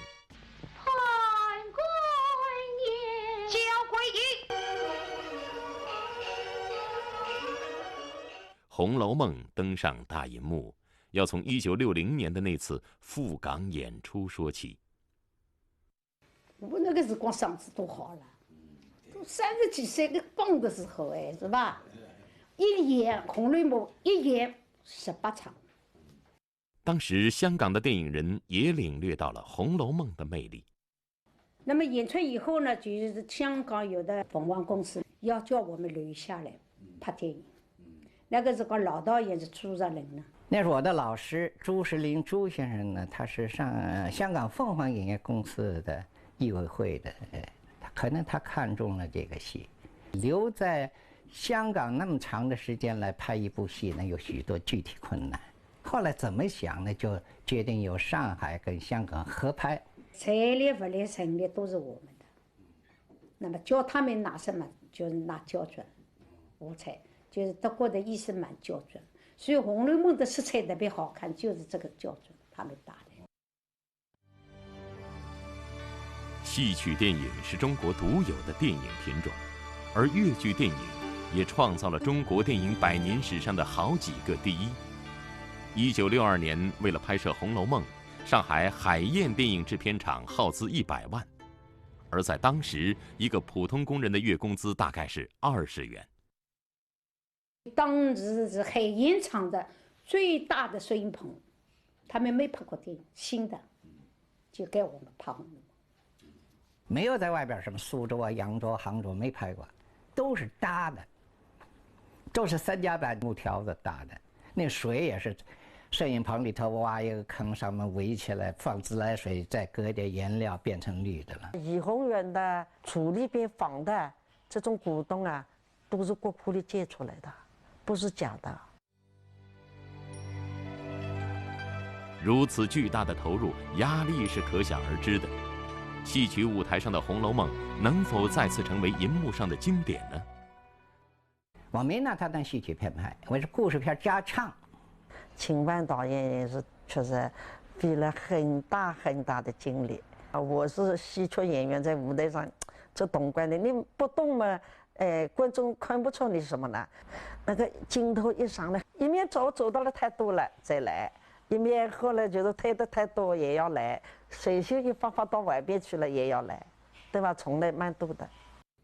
拍1年呢，因为拍电影难度很高的呀，因为我们都是我同杜妈咪娟还刚刚拍过一只追鱼了，题材不一样，它还是比较神色的东西比较多。对，那你《红楼梦》里既要保留舞台上的精华，又要电影化。在拍摄《红楼梦》时，徐玉兰已经40岁了，但她还是成功地塑造了贾宝玉热情率直的封建逆子形象。学了大姐的，她完全靠表演，她有激情。她的电影在我们表演上更提高一步，因为它内涵的东西更要你表达出来。一个脸要放大多少倍呢？是不是啊？他下来讲是不得了的。拍林黛玉呢，好像比较胖了一点。那我很早的时候吃饭的时候就吃一个饼，漫长时间的，一下子减不下来的呀，是吧？他这个黛玉焚稿最后这个死去的时候呢，他那个衣服里边还有衬衣，因为衬衣衬呢，这个身体就大了。把这取消以后呢，那样的话呢，那个骨架全出来了，更像一个病态的林黛玉。那一年，王文娟细腻地刻画了影片中孤高傲世、多愁善感的林黛玉，但在现实生活中，她也已经34岁了，正在和著名的电影演员孙道临谈恋爱。在拍《红楼梦》的时候准备结婚的。他说他想到请假，问什么事儿？他说跟道临要结婚蜜月旅行。那个导演请完呢，他说：“哎，你们不准结婚啊，要等分稿拍好以后你们再结婚啊。”我总考虑你要是先去度蜜周蜜月，挺高兴的，回来一下你又翻回来，再投入这个林黛玉这样一个精神世界或者这个一个状态啊，有困难。他也很好，同意。等戏全部拍好，我们结婚。结婚以后，有的在那布镜头，他们都要讨糖吃。那个时候糖比较难买呀，好的糖，我买了种指头包的硬糖。他们说：“哎呦，这个摄影师讲林黛玉发的糖那么蹩脚。”在原来的舞台剧本基础上，电影《红楼梦》做了一些修改，增加了几场戏。20出头的曹银娣刚从戏校毕业，幸运地得到了一个角色。她扮演的奇观虽然只有5句唱词，但俊美的扮相却让人们记住了她。戏虽然很少，但是好像大家影响还是蛮深的，是吧？本来是这个角色呢，他准备真的骑马的，那个跟贾宝玉离开以后呢，就骑上马就一路风尘的去了。后来马没借到，自己步行走了。那时候我对影视真的没什么知识，但是我也不紧张。拍完《红楼梦》，曹银娣又出演了谢晋导演的舞台《姐妹》，饰演女主角邢月红。据说这个人物的原型就是当年的越剧10姐妹之一，被戏霸逼死的小丹桂。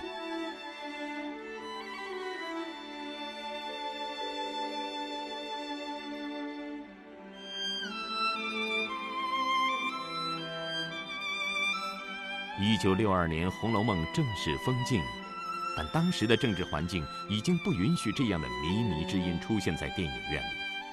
谁也没有想到，红楼一梦竟然就是那么长的一段时间。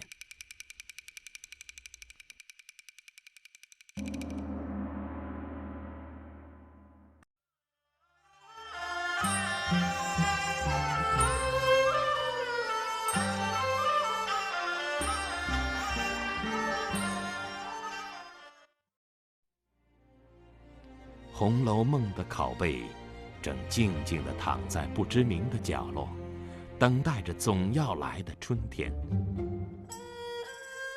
红楼一梦醒来已是1976年的10月。1978年，《红楼梦》重新开始了在国内的放映。据统计，它在中国内地的观众人数就达12亿人次。仅浙江省的不完全统计，自1978至1988年底，近10年时间里，《红楼梦》共上映了18万多场，观众达1亿6千万人次。文革以放这个上海36家电影院齐放的，这个马路上这人塞着呀，也没人啊。83年到香港去参加香港国际电影节，我是带《阿 Q 正传》去的。我一下飞机，他们记者什么一见到啊，马上就谈到《红楼梦》，他知道神法就係《紅樓夢》導演啊。动物戏院，女儿也一起去看的，他们做这样的声音蛮多的，一面在回忆，一面在欣赏，一面在看，反正是啊。堪称经典的粤剧《红楼梦》，并没有为岁月的烟尘所掩盖，在10数年的等待之后，重新焕发出亮丽的光彩。电影在全国范围内的放映，使得徐玉兰、王文娟在千百万观众心目中俨然就是贾宝玉、林黛玉的化身，而那些饱含深情的唱段，马上就传遍了大街小巷。粤剧在新时期再度迈开了走向全国的步伐。80年代以来，跨入粤剧艺术殿堂的青年粤剧演员几乎都看过《红楼梦》。那个时候我已经是上海粤剧院学馆的一名学员，《红楼梦》看的我们很多同学都哭了，因为这是我们第一次接触到粤剧的传统戏剧、传统作品。啊，粤剧原来那么美，那么好听。我小时候就是看电影《红楼梦》以后，我爱上粤剧的，也爱上这个林黛玉的，看了7、8遍还不止。等于说我们那时候的那个广播喇叭里面是整天在放的，我能把它全本的，就是所有的角色的人物全部都给背下来了。当时第一个看的就是《红楼梦》，就是比方说贾宝玉啊，特别是《红楼梦》里那个奇观，就是那个戏子，就是特别吸引我。我就觉得，哎呀，一个女孩子怎么可以这么漂亮啊？在今天的粤剧舞台上，《红楼梦》依然是一出久演不衰的经典剧目，而一代又一代的粤剧演员也在演绎着他们心目中的宝玉、黛玉，如同大观园里的繁花似锦。粤剧在红楼一梦后，迎来的是更为美好的日子。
1923年，当男班艺人第一次把一群毛儿女子带上粤剧的舞台，这些曾经低多敲响粤剧出生的男人，没有想到他们的谢幕竟会是这样的匆忙。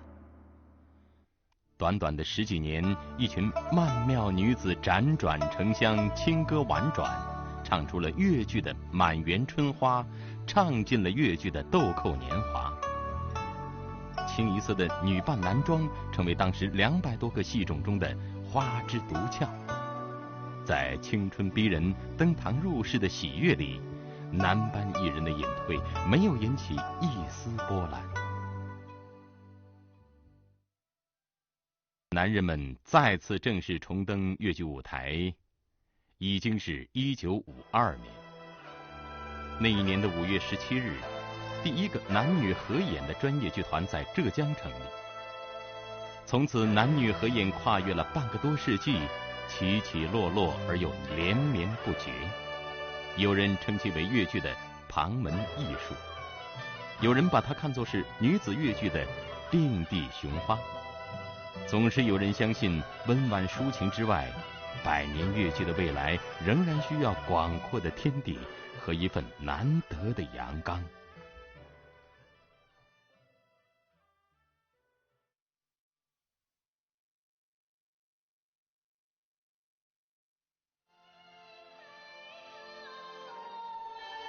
2006年7月1日，浙江粤剧团在杭州剧院推出了他们的最新大戏《红色浪漫》。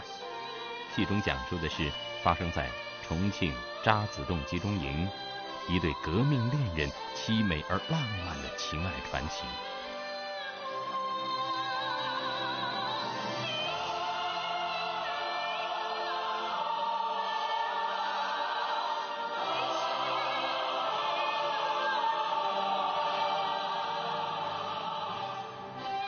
这是一出男女合演的现代戏，依然是粤剧的儿女情长，却不见了才子佳人的水袖长袍；依然是粤剧的婉媚抒情，唱腔中却揉进了刚柔并济的男儿之气。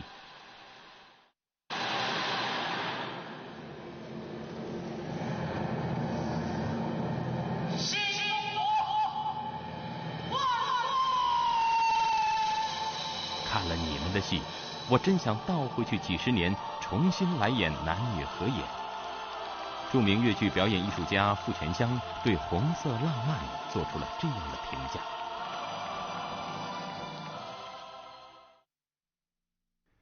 粤剧舞台上的男女合演是指剧中的男女角色由男女演员分别扮演，它的出现要比粤剧的缘起晚了许多。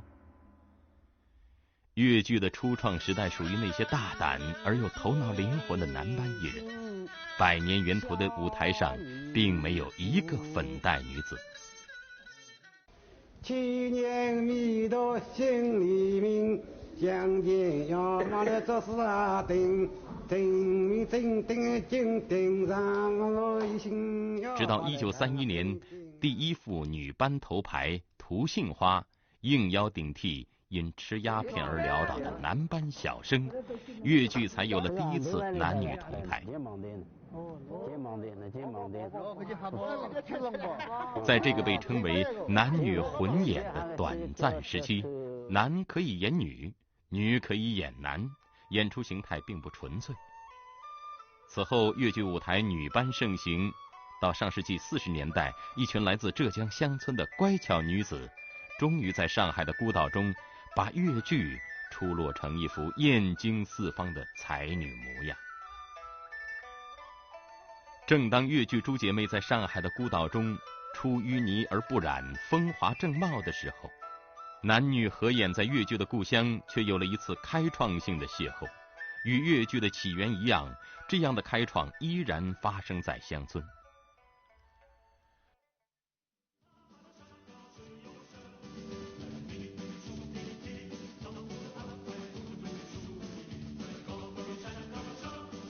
1942年，浙东四明山区军歌嘹亮。7月的一天，新四军浙东抗日游击纵队在根据地召开纪念抗战6周年群众大会。政治委员谭启龙面对数千军民慷慨陈词。不料，一场大雨袭来，大会被迫中断。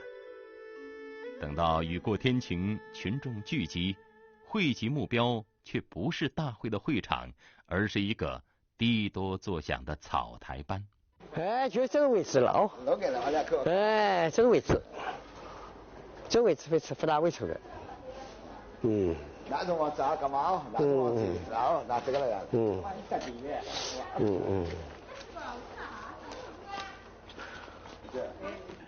同时在这个小村庄里边呢，有一个街道，也有的，他这个路当一靠个辰光也群众哗都举起来了。我在这个小类里边都看得很清楚哈。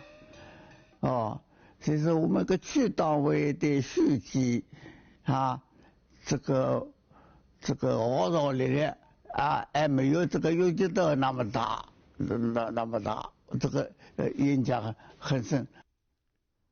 四明山毗邻嵊州，是越剧的流行区域。在浙东游击区，低多戏民间艺人有3万多人。正是看准了民众的习惯和热情，浙东行署决定吸收民间戏班，结合新老艺人和青年学生，组建低多班社教工作队，用喜闻乐见的戏曲形式发动群众宣传抗日。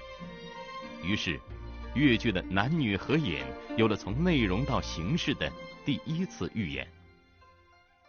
说了到了都天气冷，不好想，请早起来吃药。这叫我的唱了习惯了呢，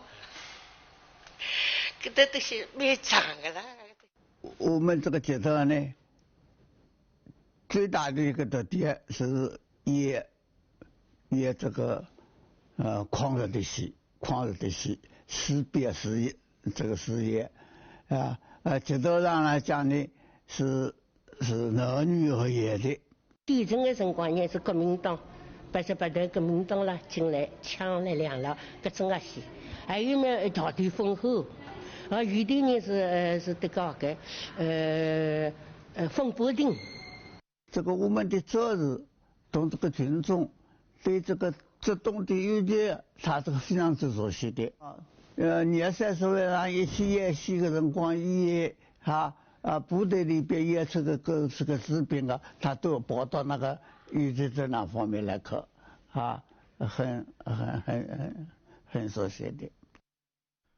出现在四明山区的这次越剧革新只持续了短短3年。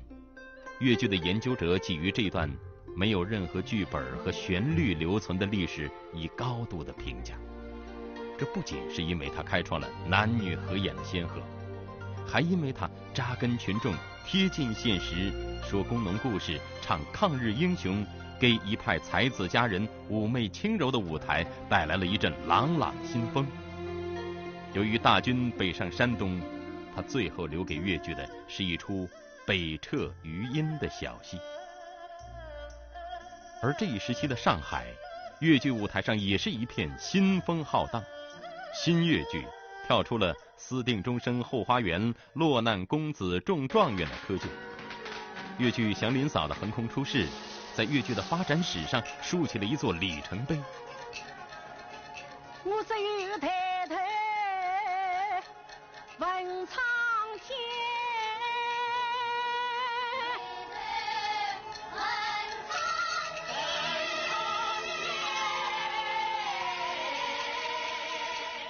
发生在城乡两地的这2场变革毫无关联，却又气韵相通。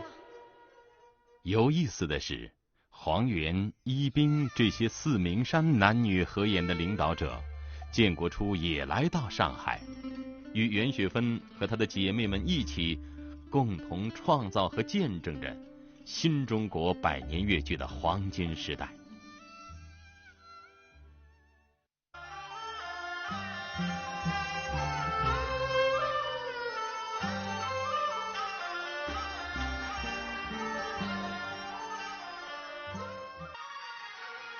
梁山伯与祝英台，一个遥远年代的爱情传说，把女子越剧的柔美抒情演绎得出神入化。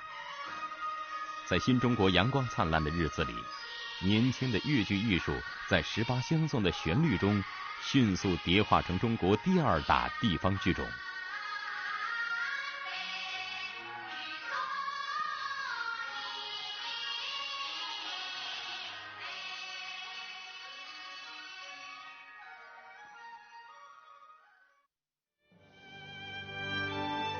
那是一个激情燃烧的岁月，一切都在开天辟地的豪迈中万象更新。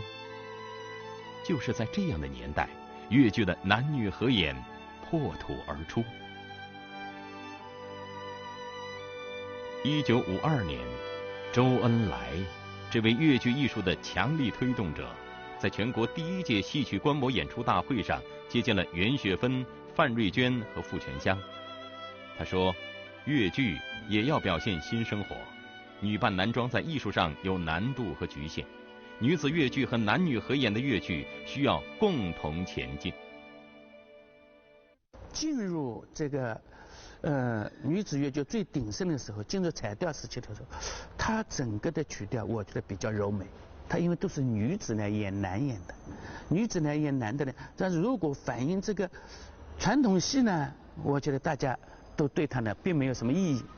一旦反映现实生活当中的一些题材的戏，观众就觉得好像女的演男的现代的人物，就好像觉得在心理上、在美学上就觉得好像有差距了，跟他的追求、跟他的想法有生活有点差距。粤剧男女合演的突破依然从浙江开始。开国大典不久，浙江省文工团就演出了合演小戏《王秀鸾》。1952年，浙江从各地文工团选拔了一批风华正茂的男演员，正式组建男女合演的粤剧队。1953年2月建国后第一部男女合演的现代戏《罗汉钱》在杭州公演。正式男女合演1952年，52年第一版戏叫《罗汉钱》，52年的年底，53年的年初，省里就立马4月1日，男女合演就正式播映的。罗汉钱出演1年之后，浙江各地出现了13个男女合演的专业剧团。上海粤剧院也从浙江嵊州招收了40名男学员，从此加入了男女合演的世纪实践。为了这一新生事物，浙江省政府甚至还给男女合演的嘉兴剧团特批了84个全民指标。这批人组织起来以后，正式同这些老艺人一起演出。是第一个戏是罗汉钱，第二个是小女戏，就是这样的。当时呢就有10个男演员了。那么这些老艺人呢也很支持，像姚水娟、吴建芳这些老艺人都参加一起活动的了，把我们这些男演员称为男宝贝了。开始的岁月是艰难的，在以古装戏、爱情戏、女子唱腔营造的粤剧殿堂中，男人的再次登台一开始只是龙套角色，开口一唱常会引来哄笑和嘘声。上海的乐迷们称此为开汽水瓶子。现代戏和男女合演要想别开生面，男女唱腔的创造和改进成了首当其冲的难题。男女演是好的，主要唱腔问题。王梅、西东、武吉他们都男女演，但他们的唱腔呢就是比较好，没有10个男生的女生，在同一个调里相听的。而我们粤剧呢，就是这个男调跟女调呢差别太大，女生唱等到男生唱接不上去。你要发挥一定的言部混音，嘴部如形状改变了，言部不音，言部不混音是不行的。所以当时我做艺术说主任，我跟他们讲要变，我是搞改革的人，是吧？结果改出来了，还是好的。以周大峰为首的粤剧音乐工作者，在继承粤剧音乐传统的基础上，借鉴其他剧种男女分工的经验，对粤剧的男女唱腔进行了开拓性的研究和实践，创建男调，改进女调，不仅初步解决了男女合演中的唱腔问题，还为表现现代生活和重大历史题材做好了音乐资料上的准备。从五姑娘到两兄弟，男腔男调从简单生硬变得和谐动听，男女合演开始频频亮相粤剧舞台。他就在音乐上下大力气来改革，怎么样把男腔搞得观众喜欢接受。所以二团当时基本上已经观众认可的，看二团的戏的观众，他观众也分类，比老太太少，因为老太太要看《碧月传》啊，要看什么东西。但我们的观众是大学教授、大学学生、工人、农民。1958年，带着《风雪摆渡》等男女合演的5大剧目，浙江越剧二团远赴北京，开始了为期3个月的汇报演出。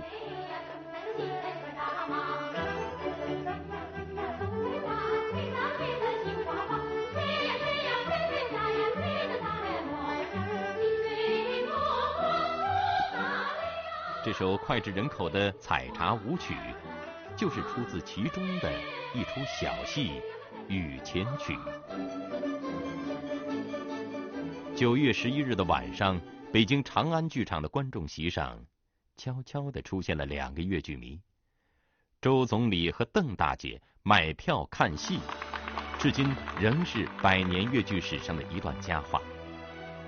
看完戏，总理说：“家乡的剧团来了，我要来看看。”男女合演的新越剧，不要怕粗糙，可以逐步提高，要继续搞下去。带着总理的鼓励，1959年，浙江越剧二团又赶排了一出向建国10周年献礼的男女合演剧《窦诗亭》。出人意料的是，这出大戏一经推出，竟然会是一唱难收，不仅成就了当时越剧界的一场空前盛况，还被拍成电影，成了男女合演戏曲电影的首创。窦诗亭演出以后啊，一下子红了。那是张永华是演这个小姑娘的，叫小六金啊。张永华到什么程度？人家他出去啊，人家不叫他名字了。哦，小六金来了，小六金来了，这样子啊。当时演出是确实是盛况空前的，因为当时的一批戏迷哦，对我们二团浙江越剧二团的男女合演，他有一大批的观众面。当时演出的时候，我上午6点多起来，7点跨场，8点半就要一场戏，那么吃了中饭，那又是下午一场，在晚上又是一场，每天3场，而且是整个月的。演到什么程度？老百姓一直演到将近50场的时候，2人演员都倒下了。那时候老百姓啊，看现代戏的兴趣比看古装戏还要大。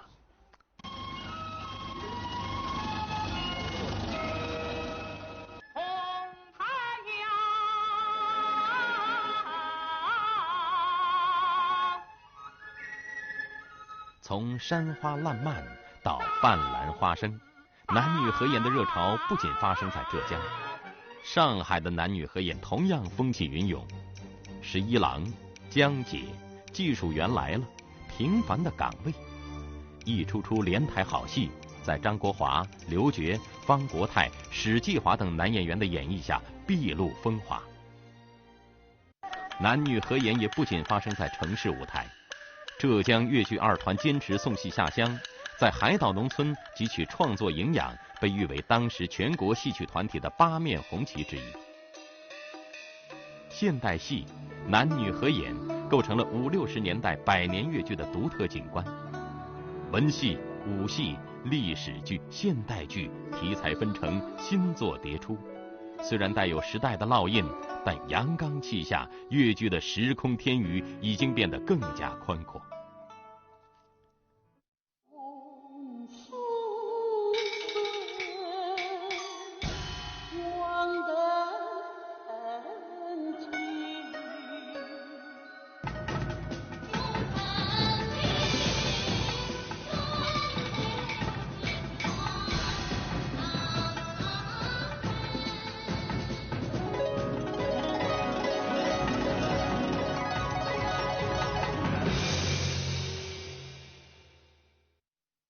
在经历了10年动乱的衰败和迷乱之后，与国运的复苏和振兴一样，越剧的舞台再一次变得姹紫嫣红。70年代末，上海越剧院复排推出了保留大戏《祥林嫂》，还是袁雪芬的领衔主演。不同的是，贺老六已经不再是女扮男装。江爸，让我回去。哎，真是天晓得了。我姥姥今年活了3十多，这种事的从未碰到过。我才是生长3亚已初婚，强兄大道我不会做。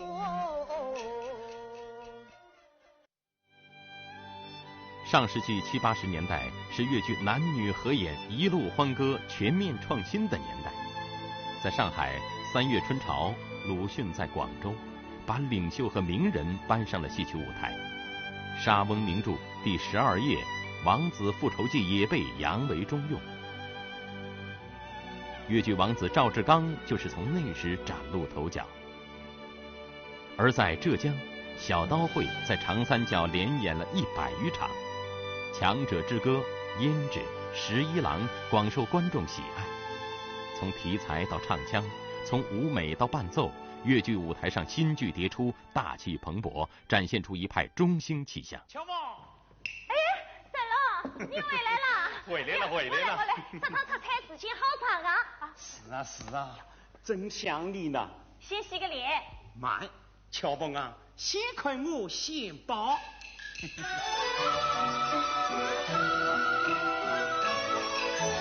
一件花布新衣裳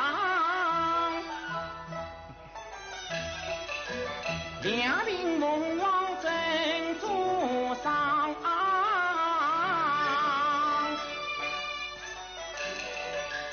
这一件3张垫子计算机，计算机啊，批改作业派用它。然而，就像任何事物的演进，都要经历一个螺旋盘升，社会变迁、观众口味、市场竞争、新媒体的繁荣，戏曲、粤剧都在面临时代的挑战。曾经强手如云的男女合演剧团，仍在坚守的只有2家：上海粤剧一团和浙江粤剧团。我们希望寻找一条和女子粤剧错位发展的这么一条道路。这个实际上主要是指题材。我近几年中间，实际上我们团创作了近10台戏，我参与的戏有6台，这个6台中间有4台是现代戏，现代戏恰恰是女子粤剧最不擅长，历史剧是女子粤剧最不擅长。所以只有男女合演以后，这粤剧不仅可以女子粤剧演出，而且还有男女合演演出。可以偏重于女子弹琴的这种戏，也可以偏重金昂的我像金沙江畔这种戏。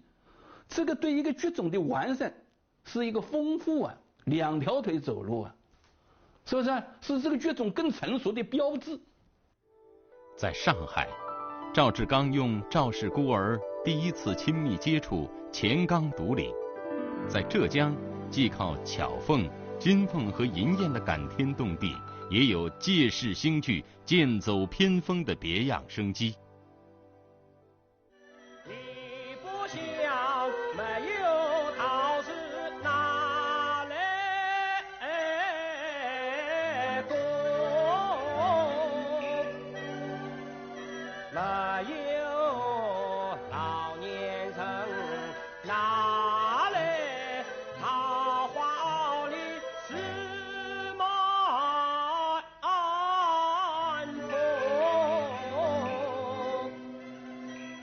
1979年，浙江电视台将一出讲述敬重老人的粤剧小戏拍成电视剧搬上荧幕。粤剧与电视的这次首创，让人想起上个世纪靠电台唱红老上海的《马章花》和上映万场、观众过亿的粤剧电影《红楼梦》。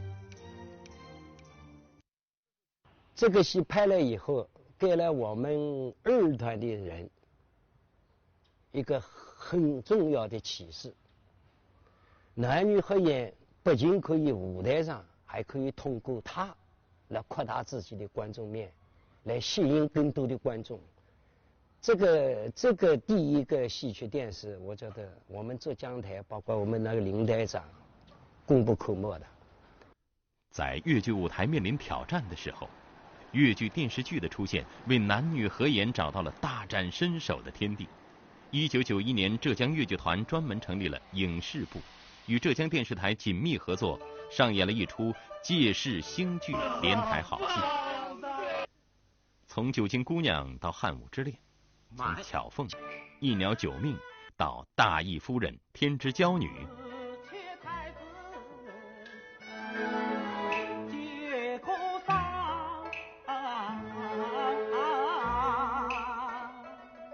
十几年间，浙江的粤剧电视剧8部荣获飞天奖，9部荣获戏曲电视剧大奖。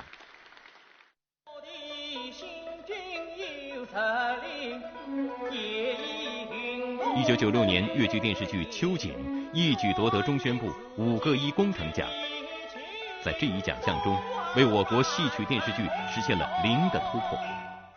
专家评论说，秋瑾刚柔并济，优美豪迈，将男女演员的优势发挥得淋漓酣畅，可以看作粤剧男女合演的里程碑。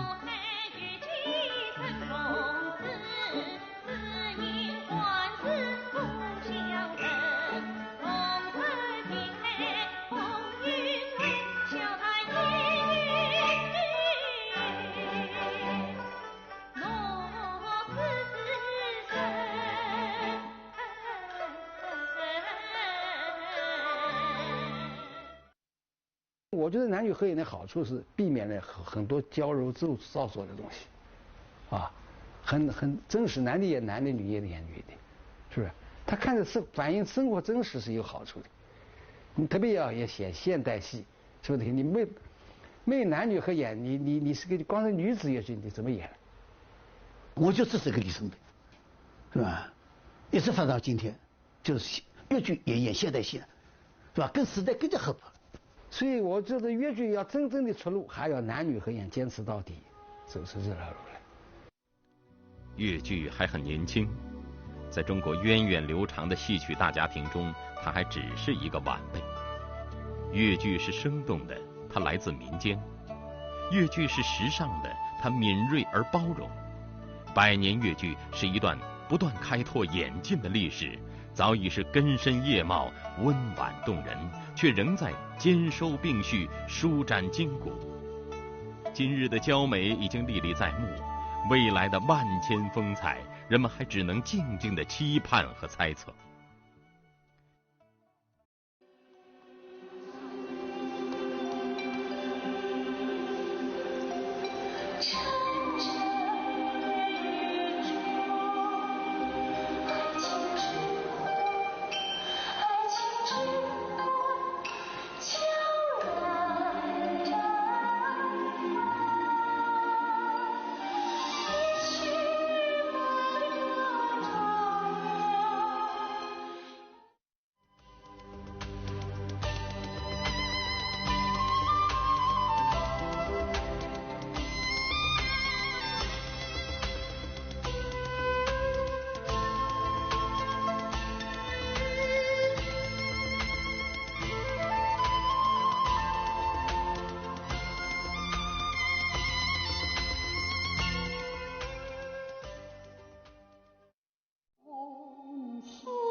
1949年至1965年，一个激情燃烧的时代，这也是文化艺术一段百花齐放的岁月。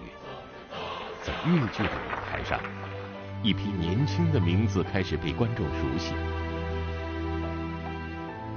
年轻的粤剧人，年轻的新中国，正在同时准备迎接成长的磨砺与挑战。国运沧桑，人生起落，几十年的光阴后，他们留下了一个个意味深长的背影，一句句值得咀嚼的唱词。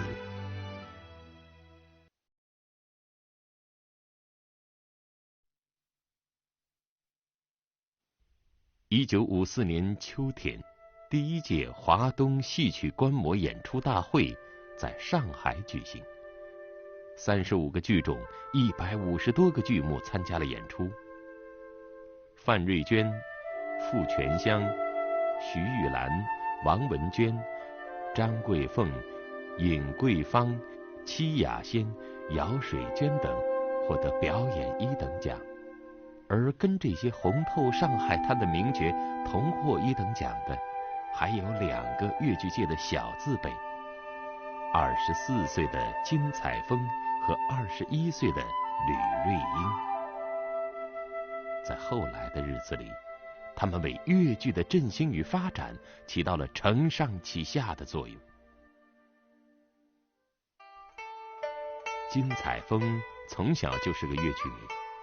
1947年，正在念初中的他考取了袁雪芬创办的雪声粤剧团训练班。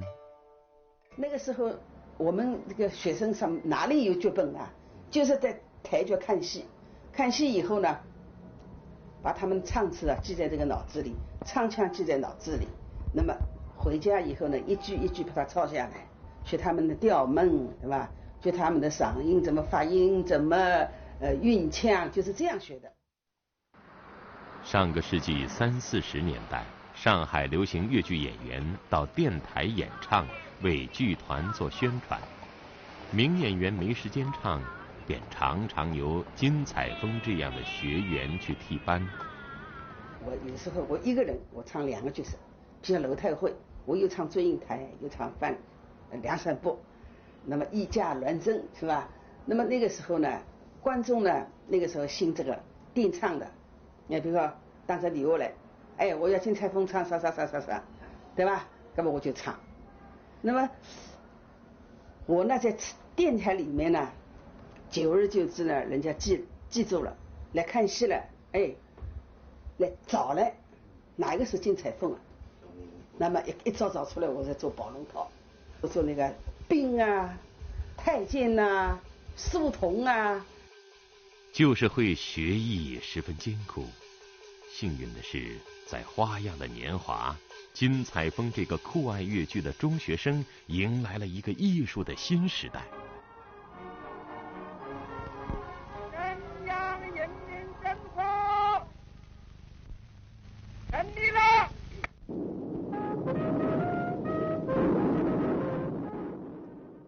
1950年4月，新中国第一个国营粤剧团华东粤剧实验剧团在上海诞生，它就是后来的上海粤剧院。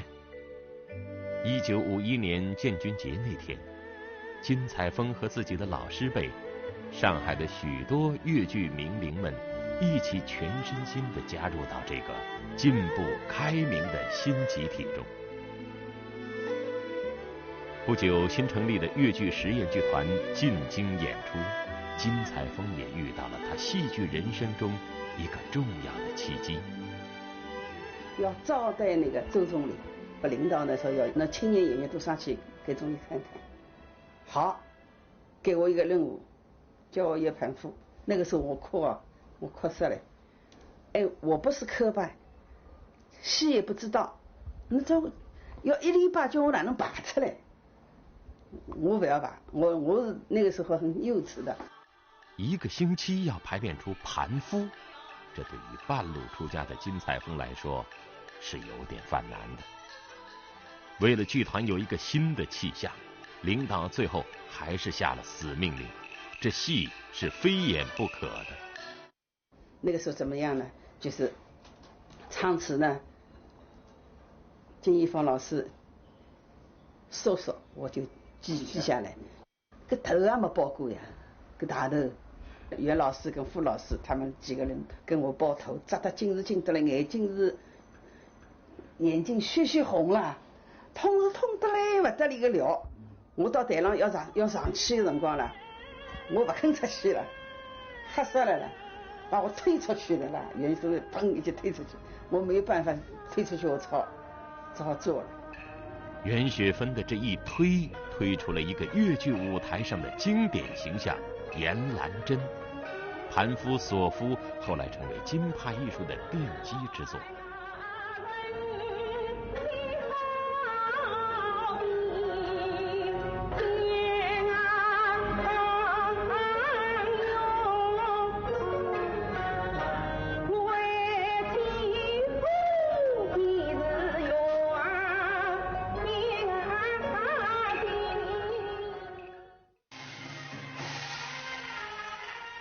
1962年，金采风主演的《碧玉簪》被搬上银幕，大获成功。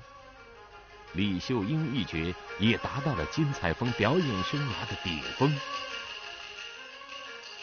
碧玉簪呢，还蛮滑稽的了。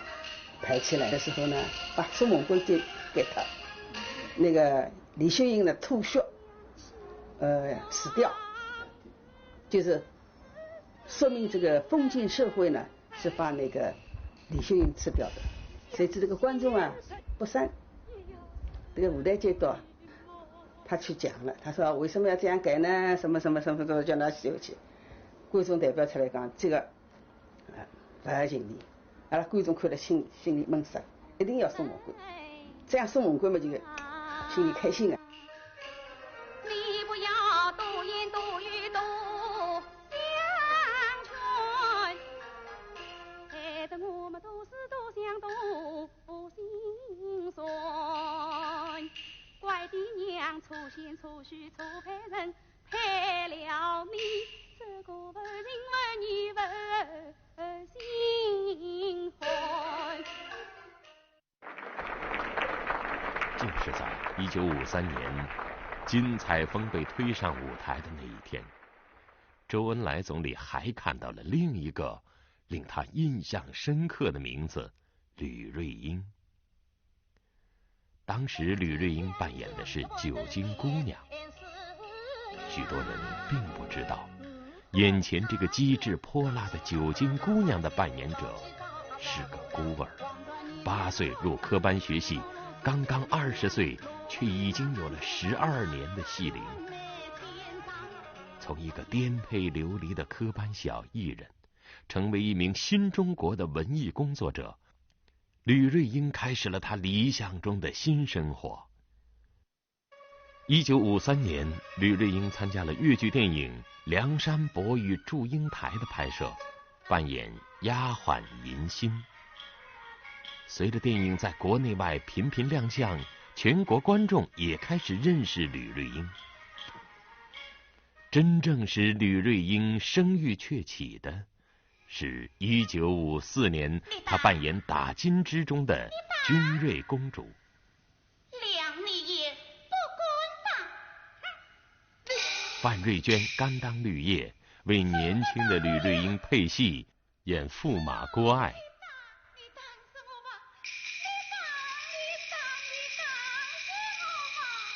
李惠康他是艺术研究所的那个所长，他喜欢越剧，还是看了我打金枝。有一次就是招待尼泊尔首相，嘛，就是总理陪了尼泊尔首相到上海来，我们到金刚小礼堂去演出打金枝。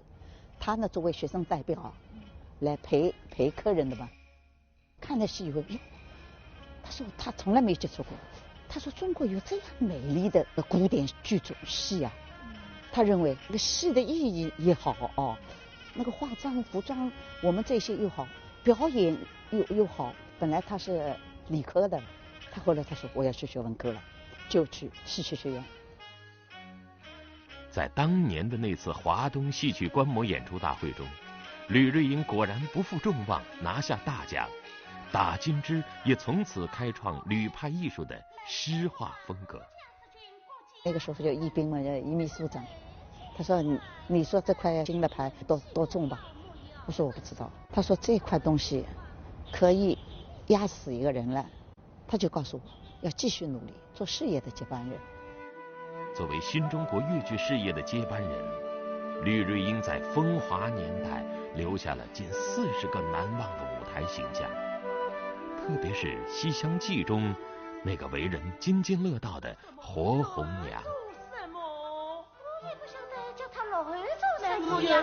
有啦，哎呀，事情到这里。读懂王实甫《西厢记》的人，总会发出这样的感慨：没有红娘戏，西厢无从记。而越剧《西厢记》似乎也是如此。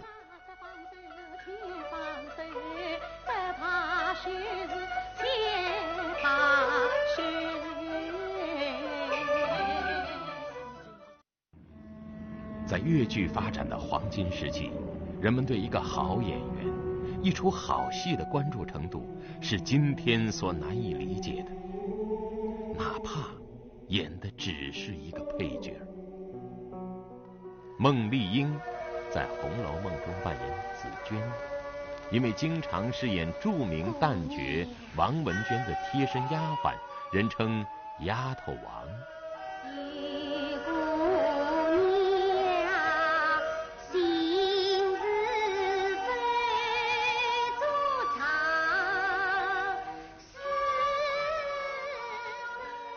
我也是个票友，爱好越剧才走进这个门的嘛。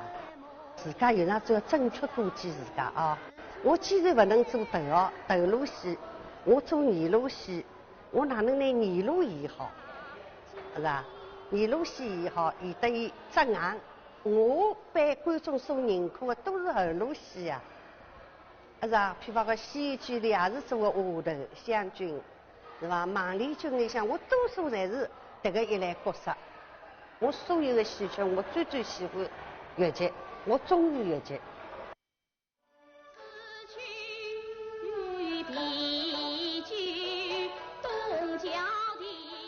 电影《红楼梦》中还有这个戏份不多却叫人印象深刻的角色伶人奇官，扮演者是23岁的曹银娣。此时他刚从上海戏曲学校越剧班毕业。《红楼梦》之后，很快曹银娣参加了故事片《舞台姐妹》的拍摄，扮演主要角色邢月红。你喝酒了？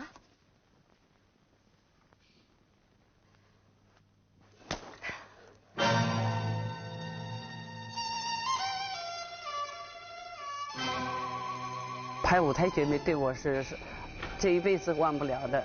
在拍那一场我的重点戏的时候，姐妹分手的时候，她3次回头，她就是地上画了3个圈圈。你第一次回头应该是在哪个圈圈上，第2次回头应该在哪个圈圈上，这对我来讲是难度很高的。但是呢，也没感到很紧张，因为我这个人在舞台上就比较放松的，从小比较放松的，不知道紧张的。1964年《舞台姐妹》上映，不少人误以为曹银娣是电影演员，只有喜爱她的越剧观众们知道，那举手投足间，曹银娣依然是舞台上那个风流俊雅的越剧女小生。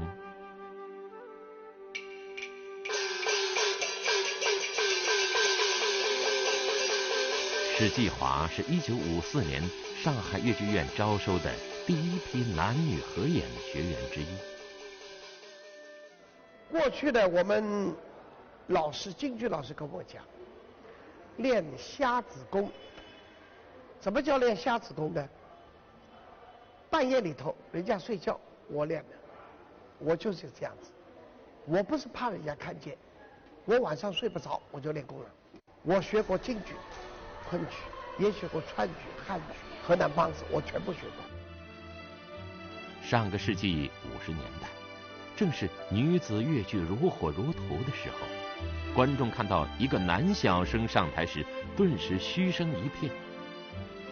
1959年，19岁的史继华主演徐玉兰的代表剧目《十一郎》，终于第一次赢得上海观众真诚热烈的掌声。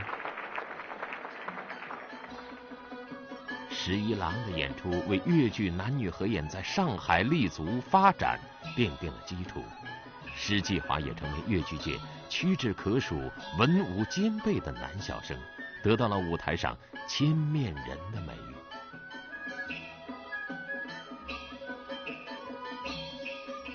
这个时期，浙江越剧界也涌现出一大批出色的演员。我们依然能够从这部1958年拍摄的越剧电影《西厢记中一睹其中几位的风采。你对老夫人说过没有？我还没有呢。不说也罢，就这样我竟要花园相会。怎么？我倒有三个不是。你与我讲。此外还有高爱娟、陈淑君、江涛等，都是当时浙江越剧界的佼佼者。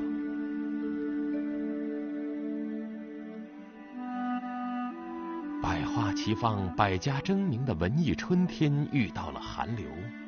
1964年，美轮美奂的越剧电影《红楼梦》被禁止放映，认为是靡靡之音。故事片《舞台姐妹》也遭到电影界的公开批判。文化大革命当中，女子越剧被称为60年代的怪现象，越剧演员或下乡劳动，或当上了工人。吕瑞英远赴广东，在一个小县城当起了派出所所长。比方说有抢劫啊，有偷盗啊，这些都要出去的，所以这些都管。那么小到那公社里边，他那个种子被盗啊，这是不是破坏生产呢？还是小偷小摸啊？还有，人家少了一个鸡，他也要来报到派出所，我一个鸡没有了。那么也要帮他去走一下吧，去看看吧。我倒感觉到这个都是真的事，在舞台上都是假的，舞台上拿的枪也是假的，刀也是假的，这个就是真的了。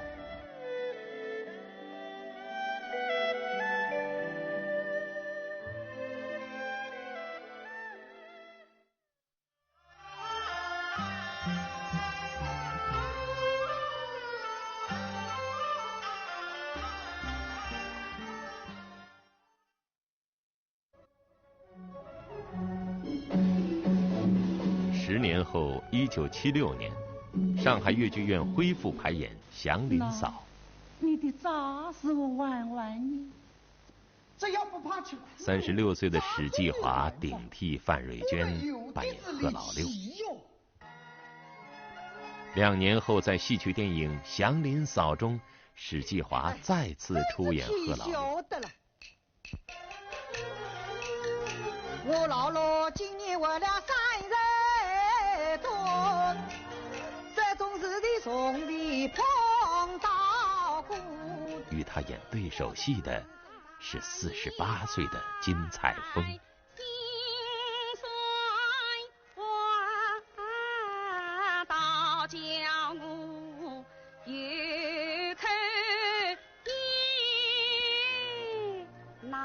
这一年，和史继华一同出道的男小生刘珏，成功地塑造了现代戏《三月春潮》中的周恩来、鲁迅在广州中的鲁迅等一系列艺术形象。这一年，吕瑞英回到上海越剧院，主演陶丽梅《花中君子》。金彩凤一曲《三盖一》还是缠绵婉转。曹银娣主演《珍珠塔》依然拥趸无数。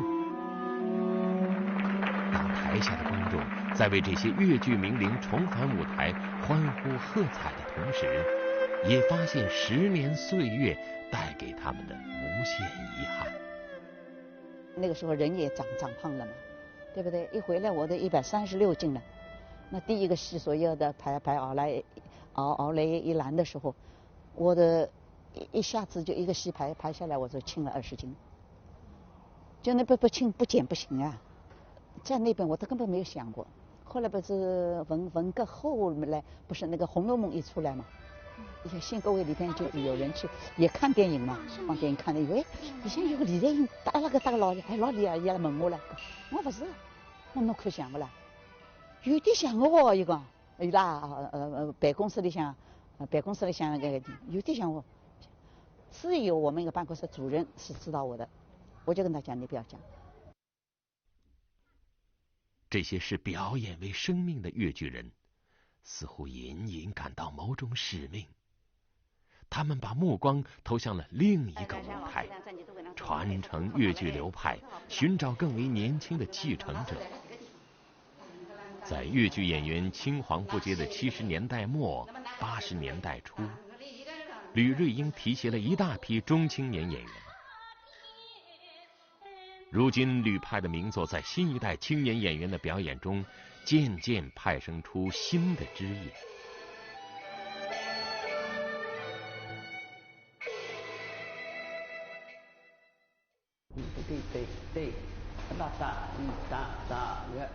2006年10月的一天，金采风像往常一样，把碧玉簪的一招一式传授给他年纪最小的学生。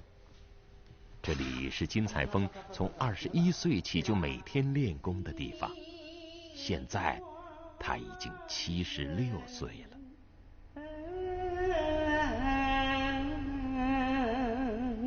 我记得那时候第一次上台嘛，然后就是正好碰到一次上海越剧新秀评比。那时候我记得我们院的那些，因为服装适合我那个戏的服装都比较陈旧了嘛，那么老师就特意为了我去拉赞助，完了以后就送了我一副头面，一件披，一件新衣服，说我在台上演出的时候更加的自信，更加的有信心。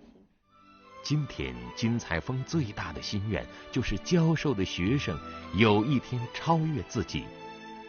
他的弟子谢群英、黄美菊已经走出了第一步，先后获得中国戏剧最高奖梅花奖。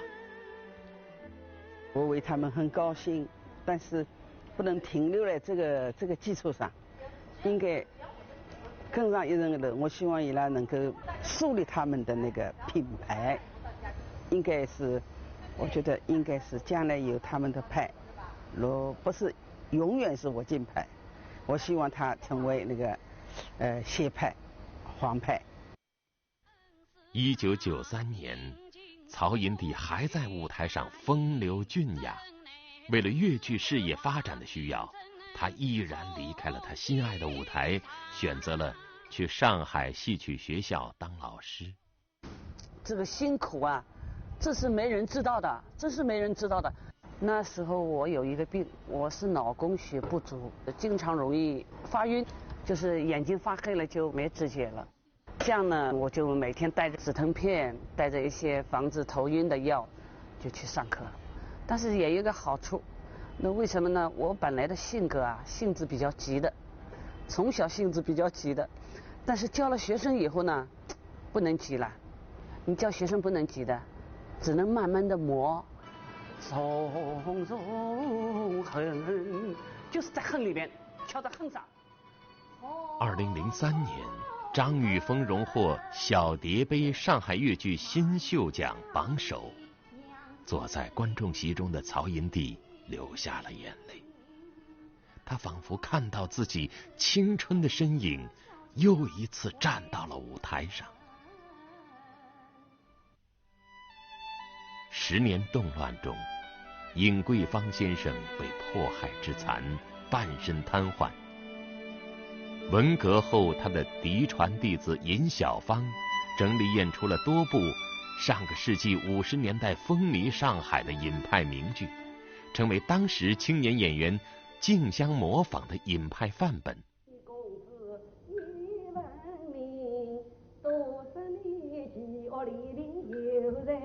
在今天的越剧舞台上，许多师承尹桂芳先生的年轻演员都受到过尹小芳的悉心指点。那么说这个讲一个尹小芳老师一个，我就看到那《说梦王子》晓得几十遍了一个我就痴迷就是尹小芳老师。那么也难怪，因为伊拉跑出来，尹老师已经封台了，所以伊个后文往后就是我唯一设计，唯一受教啊。那么尹老师啊，伊讲我命令侬一定要教会，不能唱，不能做，不能演。那么伊也争气，一跑在当下。马味道是宋盼的本来呢，你要百兄百弟，宋盼的说拿伊带到我身边来。像西厢记那样子，我要拿每一句唱了这个音档里向有，人家马味道好叫记好，认真的记好。尹桂芳先生在送给尹小芳的自传扉页上写下了8个字：小芳爱徒，承上启下。越剧名家史继华。史继华2000年退休后在香港定居，这次是来做越剧大赛的评委的。要继承下去，要有后继有人的，主要是人呢，你说对不对？我感觉到现在你的唱作表演整个的份儿，有点尹老师的神韵了。我昨天看了你以后，我真的很激动了，我血压都高了。一个演员如果自己能够上台，基本上不大喜欢教学生的，但是一个就是自己的责任，应该把自己学到的东西，老师教的也是社会给我的，我现在反馈给社会，反馈给学生。那么我呢，在香港呢，也在教那个广东粤剧的学生。我为了支持年轻人搞戏曲，所以我呢对年轻的演员基本上就不收钱。这100年的舞台上，芳华流转，往来频繁。他们留在聚光灯下的时间并不长。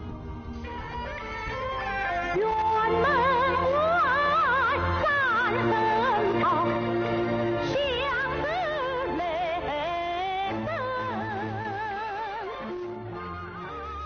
两日今夜明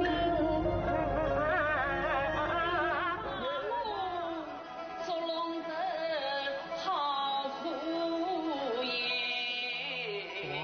黄河上边掌声叹，叹不过在恶不尽，又是啥的？现在媳妇我跟肉，心跟肉来包肥肉。姑娘啊，将你眼中能有多少泪呀？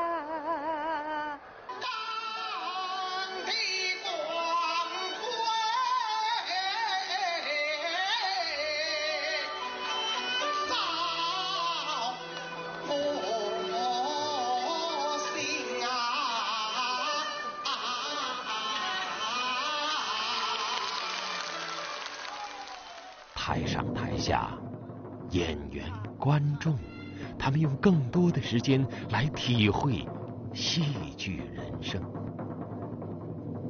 在这100年的连续剧中，几度夕阳红，青山依旧在。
1976年以后，尘封已久的中国文艺领域开始复苏，一批优秀的戏剧电影被解禁，重新赢得观众的掌声。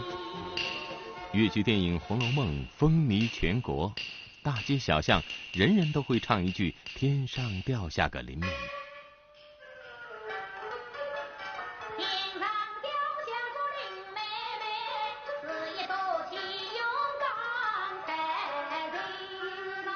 被禁锢了10年之后，许多人对艺术生活的渴求，在越剧的吴侬软语中得到了释放和慰藉。到1981年，全国恢复和重建的越剧团总数一下子达到119个。然而，在这个风光的数字背后，越剧表演人才的青黄不接则更加显现。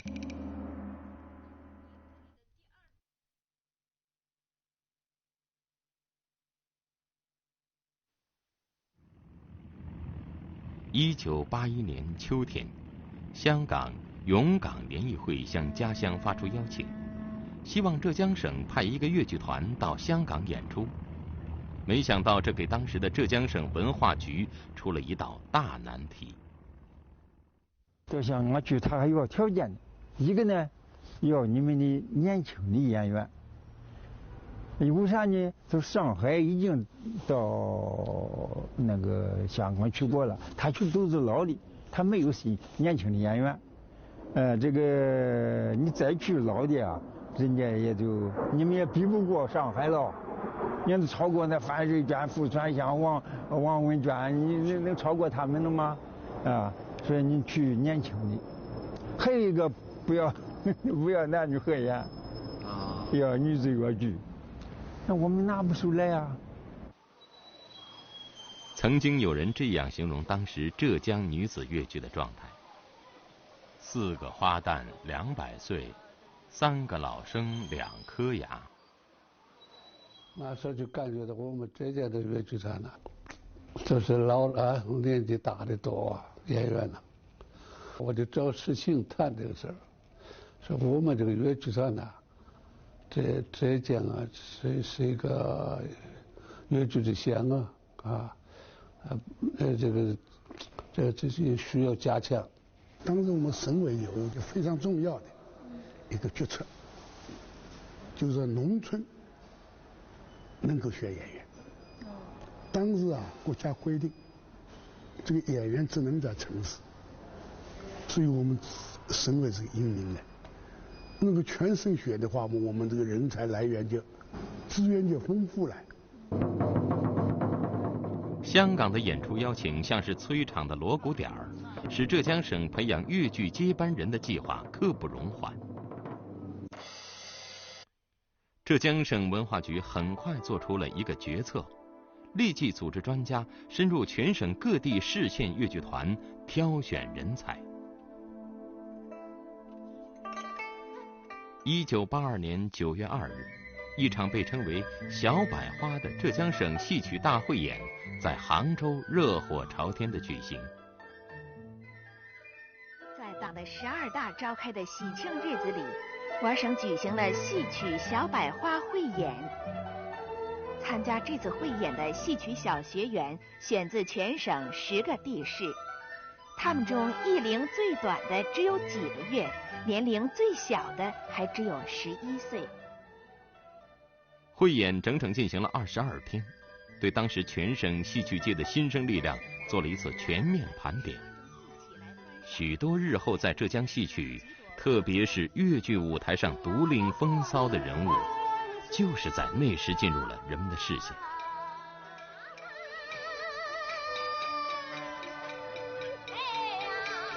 虽然他们的初次亮相还显得那样的青涩和稚嫩，但已经足以使浙江戏曲界精神为之一振。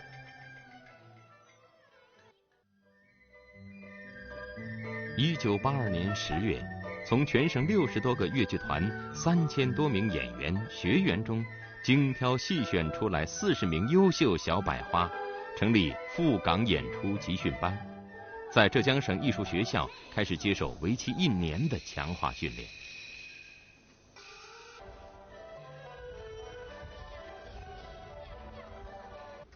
搿辰光才是搿组建工作是蛮吃力的，算是，因为这一些人也没有点位演了，唱没有2句会唱了，搿整个是白纸一张了，都要交的。像范瑞娟、袁学芬、傅春香、徐玉兰、王文娟，都到了杭州啊。那个时候我们专家来了，我们嘛总要向宾馆住宿，不住，就在排练厅啊，那个福全香用那个屏风啊，围一个角，搭一个铺，就在那儿睡觉。饭嘛就我们食堂里头送过去吃。哎呀，真感动人啊！除了越剧的名家，京剧、昆剧、婺剧、话剧界的名师也被请到了集训班。浙江昆剧团的著名表演艺术家汪世瑜更是停止演出1年，被专门派来担任形体老师。我的当时训练呢，他们就像魔鬼一样啊，因为为什么夏天训练，你们说出汗，这个还有人家想象得到，但是你在冬天的训练，你要出了汗，当时之间没有像今天这样子都是有空调，没有的，每天可以说都是要练到什么呢？练到浑身上下都是湿透。普下山里当时练断桥子很苦的，他一件白的汗衫了，练到最后变成黑的了。这个跪部啊，这个连膝盖，这个所有的裤子都全部破掉，破到膝盖里面都已经是结了疤了。一段时间他根本就不好穿裙子，穿了裙子以后就很难看。但是这个断桥后来一演出就鼓掌24次，一个小戏鼓24次。请各位小姐也。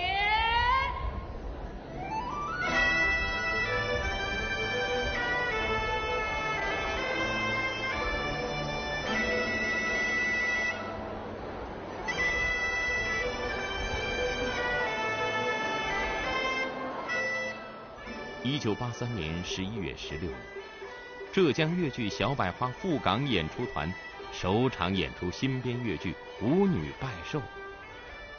香港星光戏院，满台新人，姹紫嫣红。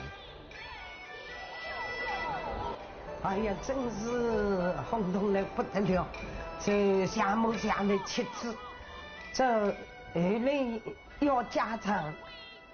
第一台演出以后，很多那个记者啊都跑到后面来拍照啊，那简直是香港的记者来了，一共就20几个单位，香港人看惯那种流派唱腔的祖师爷来唱的那些越剧，来看我们现在青年越剧演员来唱的越剧，给他们承认了，感觉到好像某一方面比越剧看老一辈的人还要过瘾呢，就是年轻漂亮，一个一个出来都是水灵灵的，啊，你就看着我们都看花眼了，啊。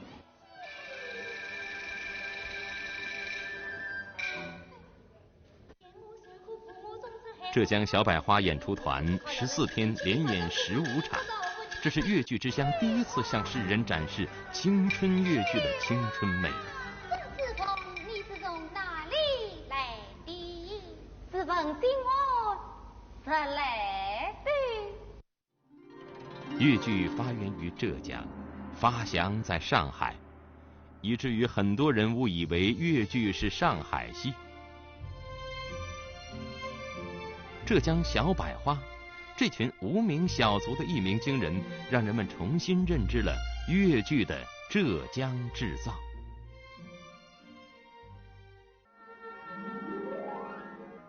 1984年9月，越剧《舞女拜寿》被长春电影制片厂搬上银幕，并获得当年的中国电影金鸡奖最佳戏曲片奖。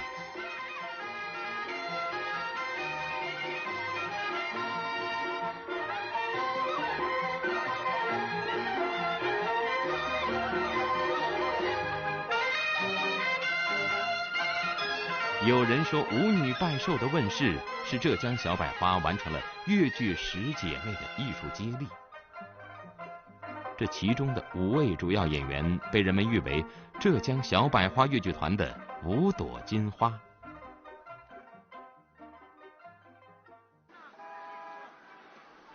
1984年的9月下旬，浙浙江小百花越剧团应文化部邀请，到北京参加庆祝中华人民共和国成立35周年献礼演出。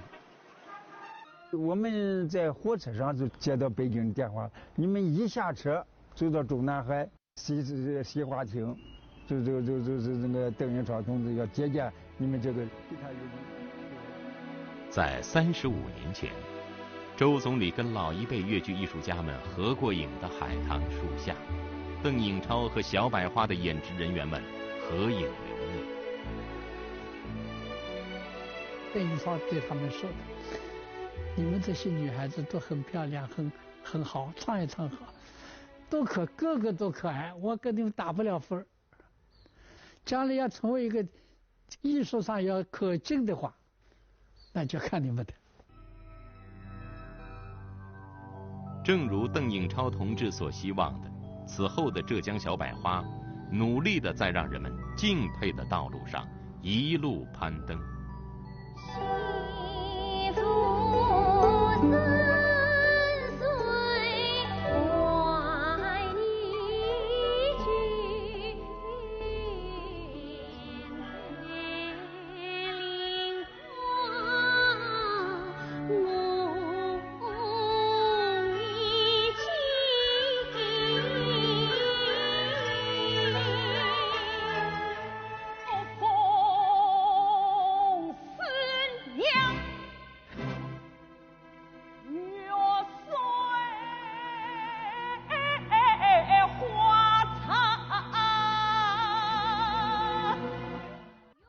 它的综合性很讲究，然后丝丝入扣。其实它的青春美也好，这个艺术美它有整体美。因为在演出的时候，我们都是我跟舞台监督都是在边上要督着你们，要在那边督牢的。我那种感觉就是一种很自豪的感觉。为什么？一到灯光啪一亮，这个音乐一响这个景啊、服装啊、演员华文若一体那种美感出现的时候，我这个时候就是说一个空间里面这些演员就在他们好像有法术一样，哗就会把全场镇住。我就这种感觉，我觉得这个时候小百花就是一个人。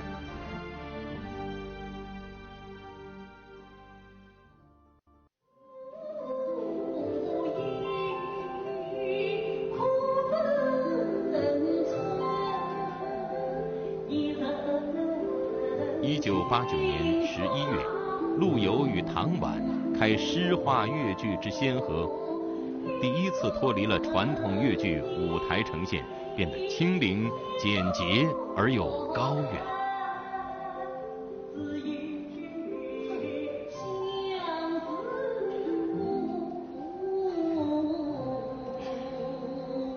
越剧它有它自己的年轻的不成熟的一面，同时这个年轻和不成熟正是它的优点，它可以在发展当中吸收各种艺术的好的涵养来丰富自己。有美人心，坚持不放。1991年，小百花人又以革新思维，把古典名著《西厢记》又一次改编搬上了舞台。他把一种和江南气质融为一体的浪漫写意的情感推到了极致，成为小百花艺术风格成熟的经典范本。无奈家人心不在东墙，一派女性。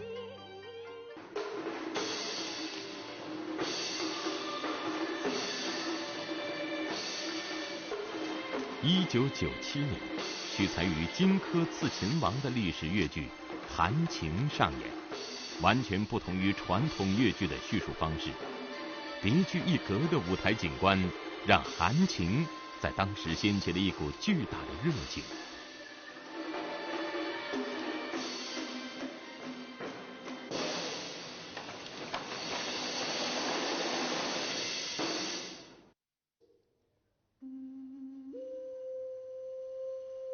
我有一个阶段，就是我很想做到，做到矫枉过正，做到就是让人们觉得你有点出格了，你有点超常规了，我愿意这样去做。我这样做，我知道这是我对艺术的一种认识，或者说我个性的一种体现。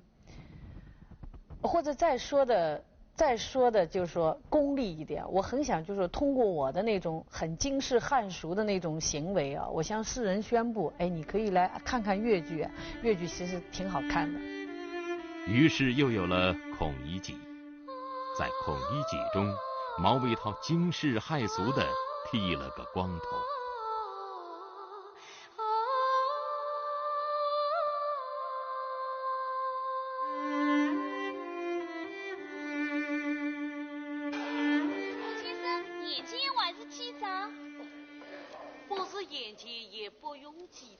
你还要扶我一些同伴。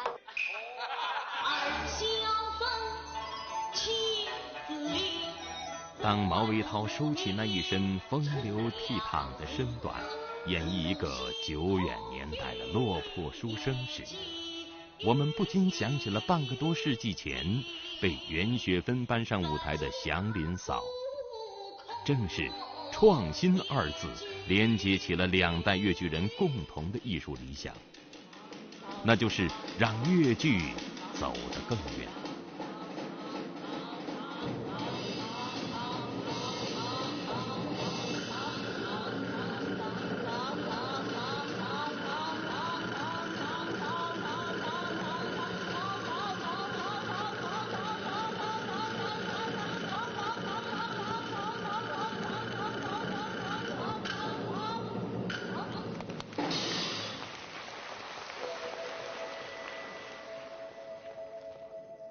1993年9月17日的《人民日报》就以“浙江小百花10年飘香”为题，盛赞小百花越剧团，并配以评论员文章：愿更多小百花芬芳吐艳。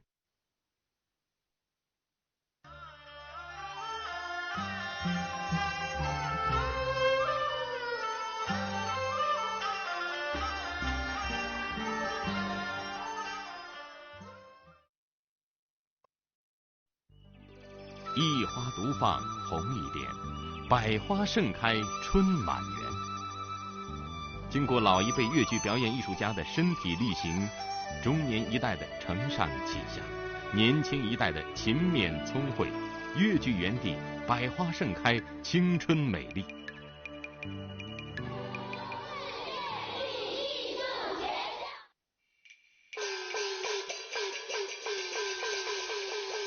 100年听起来很久远，而对于一个剧种，它还很年轻。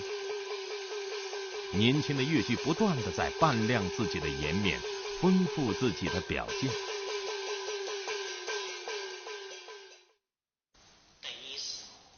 越剧王子赵志刚把一出实验越剧《镜像红楼》搬上了舞台，95分钟，始终只有赵志刚一个人表演。背景处3块大屏幕不断地闪现《红楼梦》演出画面，赵志刚从小学戏的场景，现实生活的情景。就是这样新鲜的越剧，大部分人，特别是一些老戏迷，都对赵志刚的表演叫好。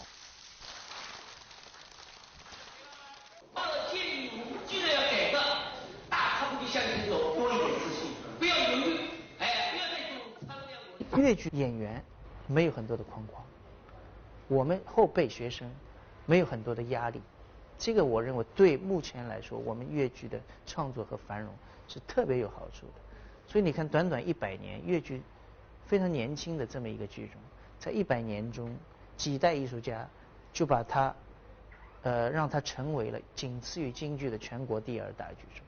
我认为这个跟越剧它本身具有的那种生命力是分不开的，也就是越剧艺术家们几代艺术家们的求新求变、创新精神。所以我认为我们这一代的演员，应该说可以是更开拓的一代。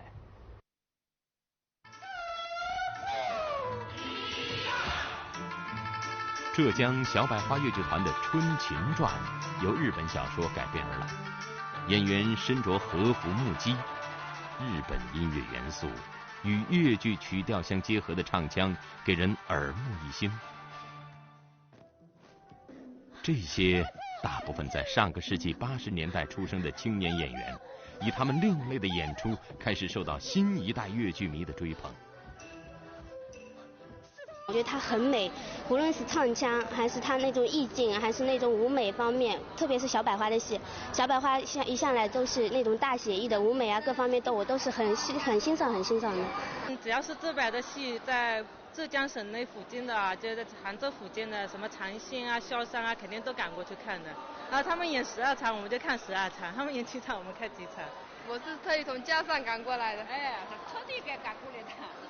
好辛苦啊，赶得好累啊。我从美国纽约一直追，我们是老尹派迷，我们10几岁就看尹老师，看到现在，所以尹派的人我们都很崇拜。真正意义上的越剧男女合演，我们难得一见。但是有这么一群可敬的人，他们甘于寂寞，他们不甘寂寞，在越剧男女合演这一领域里不断探索，在戏曲电视剧上获得了不断的收获后，2006年7月，他们又登上舞台，演出了《红色浪漫》。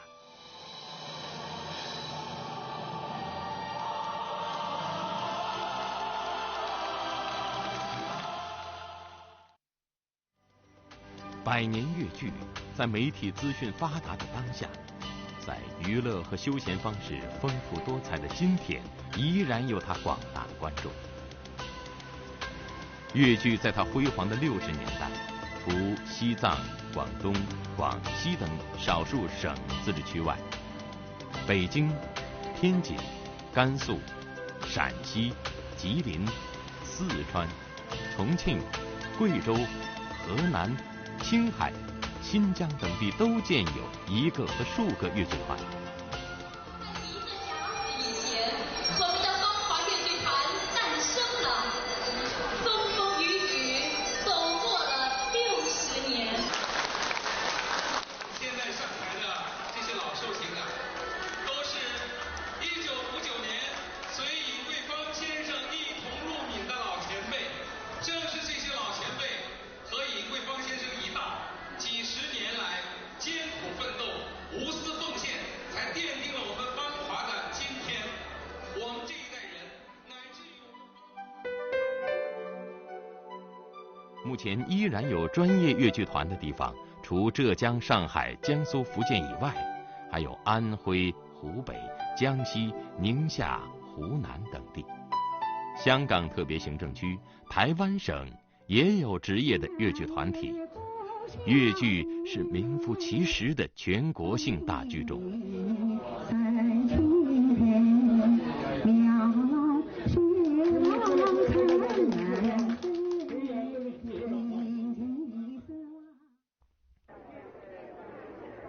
80年代中期后，剧团开始削减，但越剧的观众基础仍然强大。尤其可喜的是，年轻的越剧观众在不断的增长。以越剧发源地浙江的剧团数量来印证这个事实，浙江目前的专业越剧团仍然有近50个，他们的足迹遍及全国，甚至踏出国门。还有一个惊喜的数字，除了这近50个的专业团体，还有400多个浙江的民间越剧团。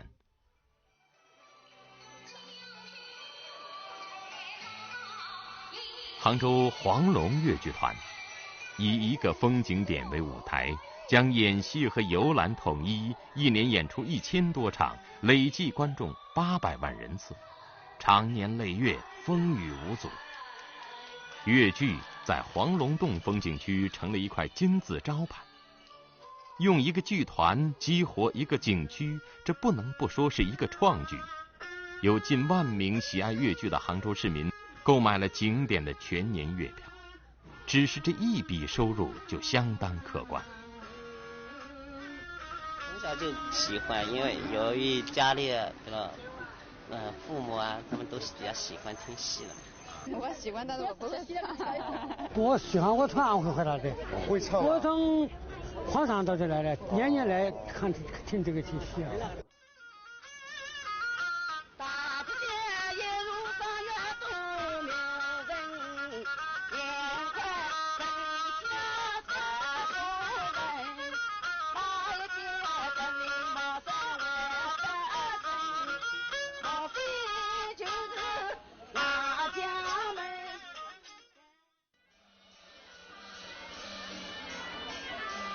我们大部分都在乡下，有些地方很偏僻的。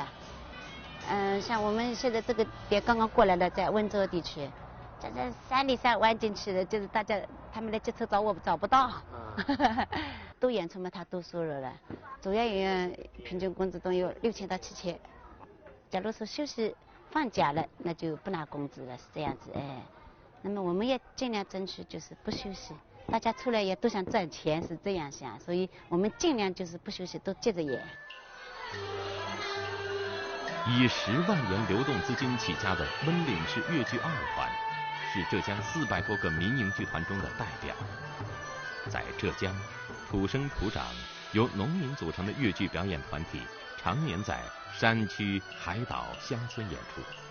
每个剧团的演出场次，一年少则200场，多则600场。如果以每场1000名观众，每个团每年演出350场计算，浙江民营剧团的观众每年有1.6亿人次之多。这个数字还没有将那些季节性的剧团包括在内。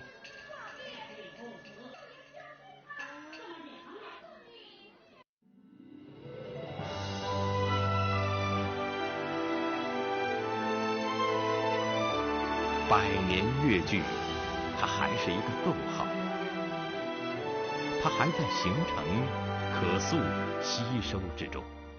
它青春，所以它美丽。越剧这种文化启发，在人民大众之中灿烂地开放。越剧艺术是中华文化的重要组成部分，更是浙江人民一笔宝贵的文化财富。4月，山中春雨最多情，低唱离歌入大城。台上洪流谁堪比？100年越剧正青春。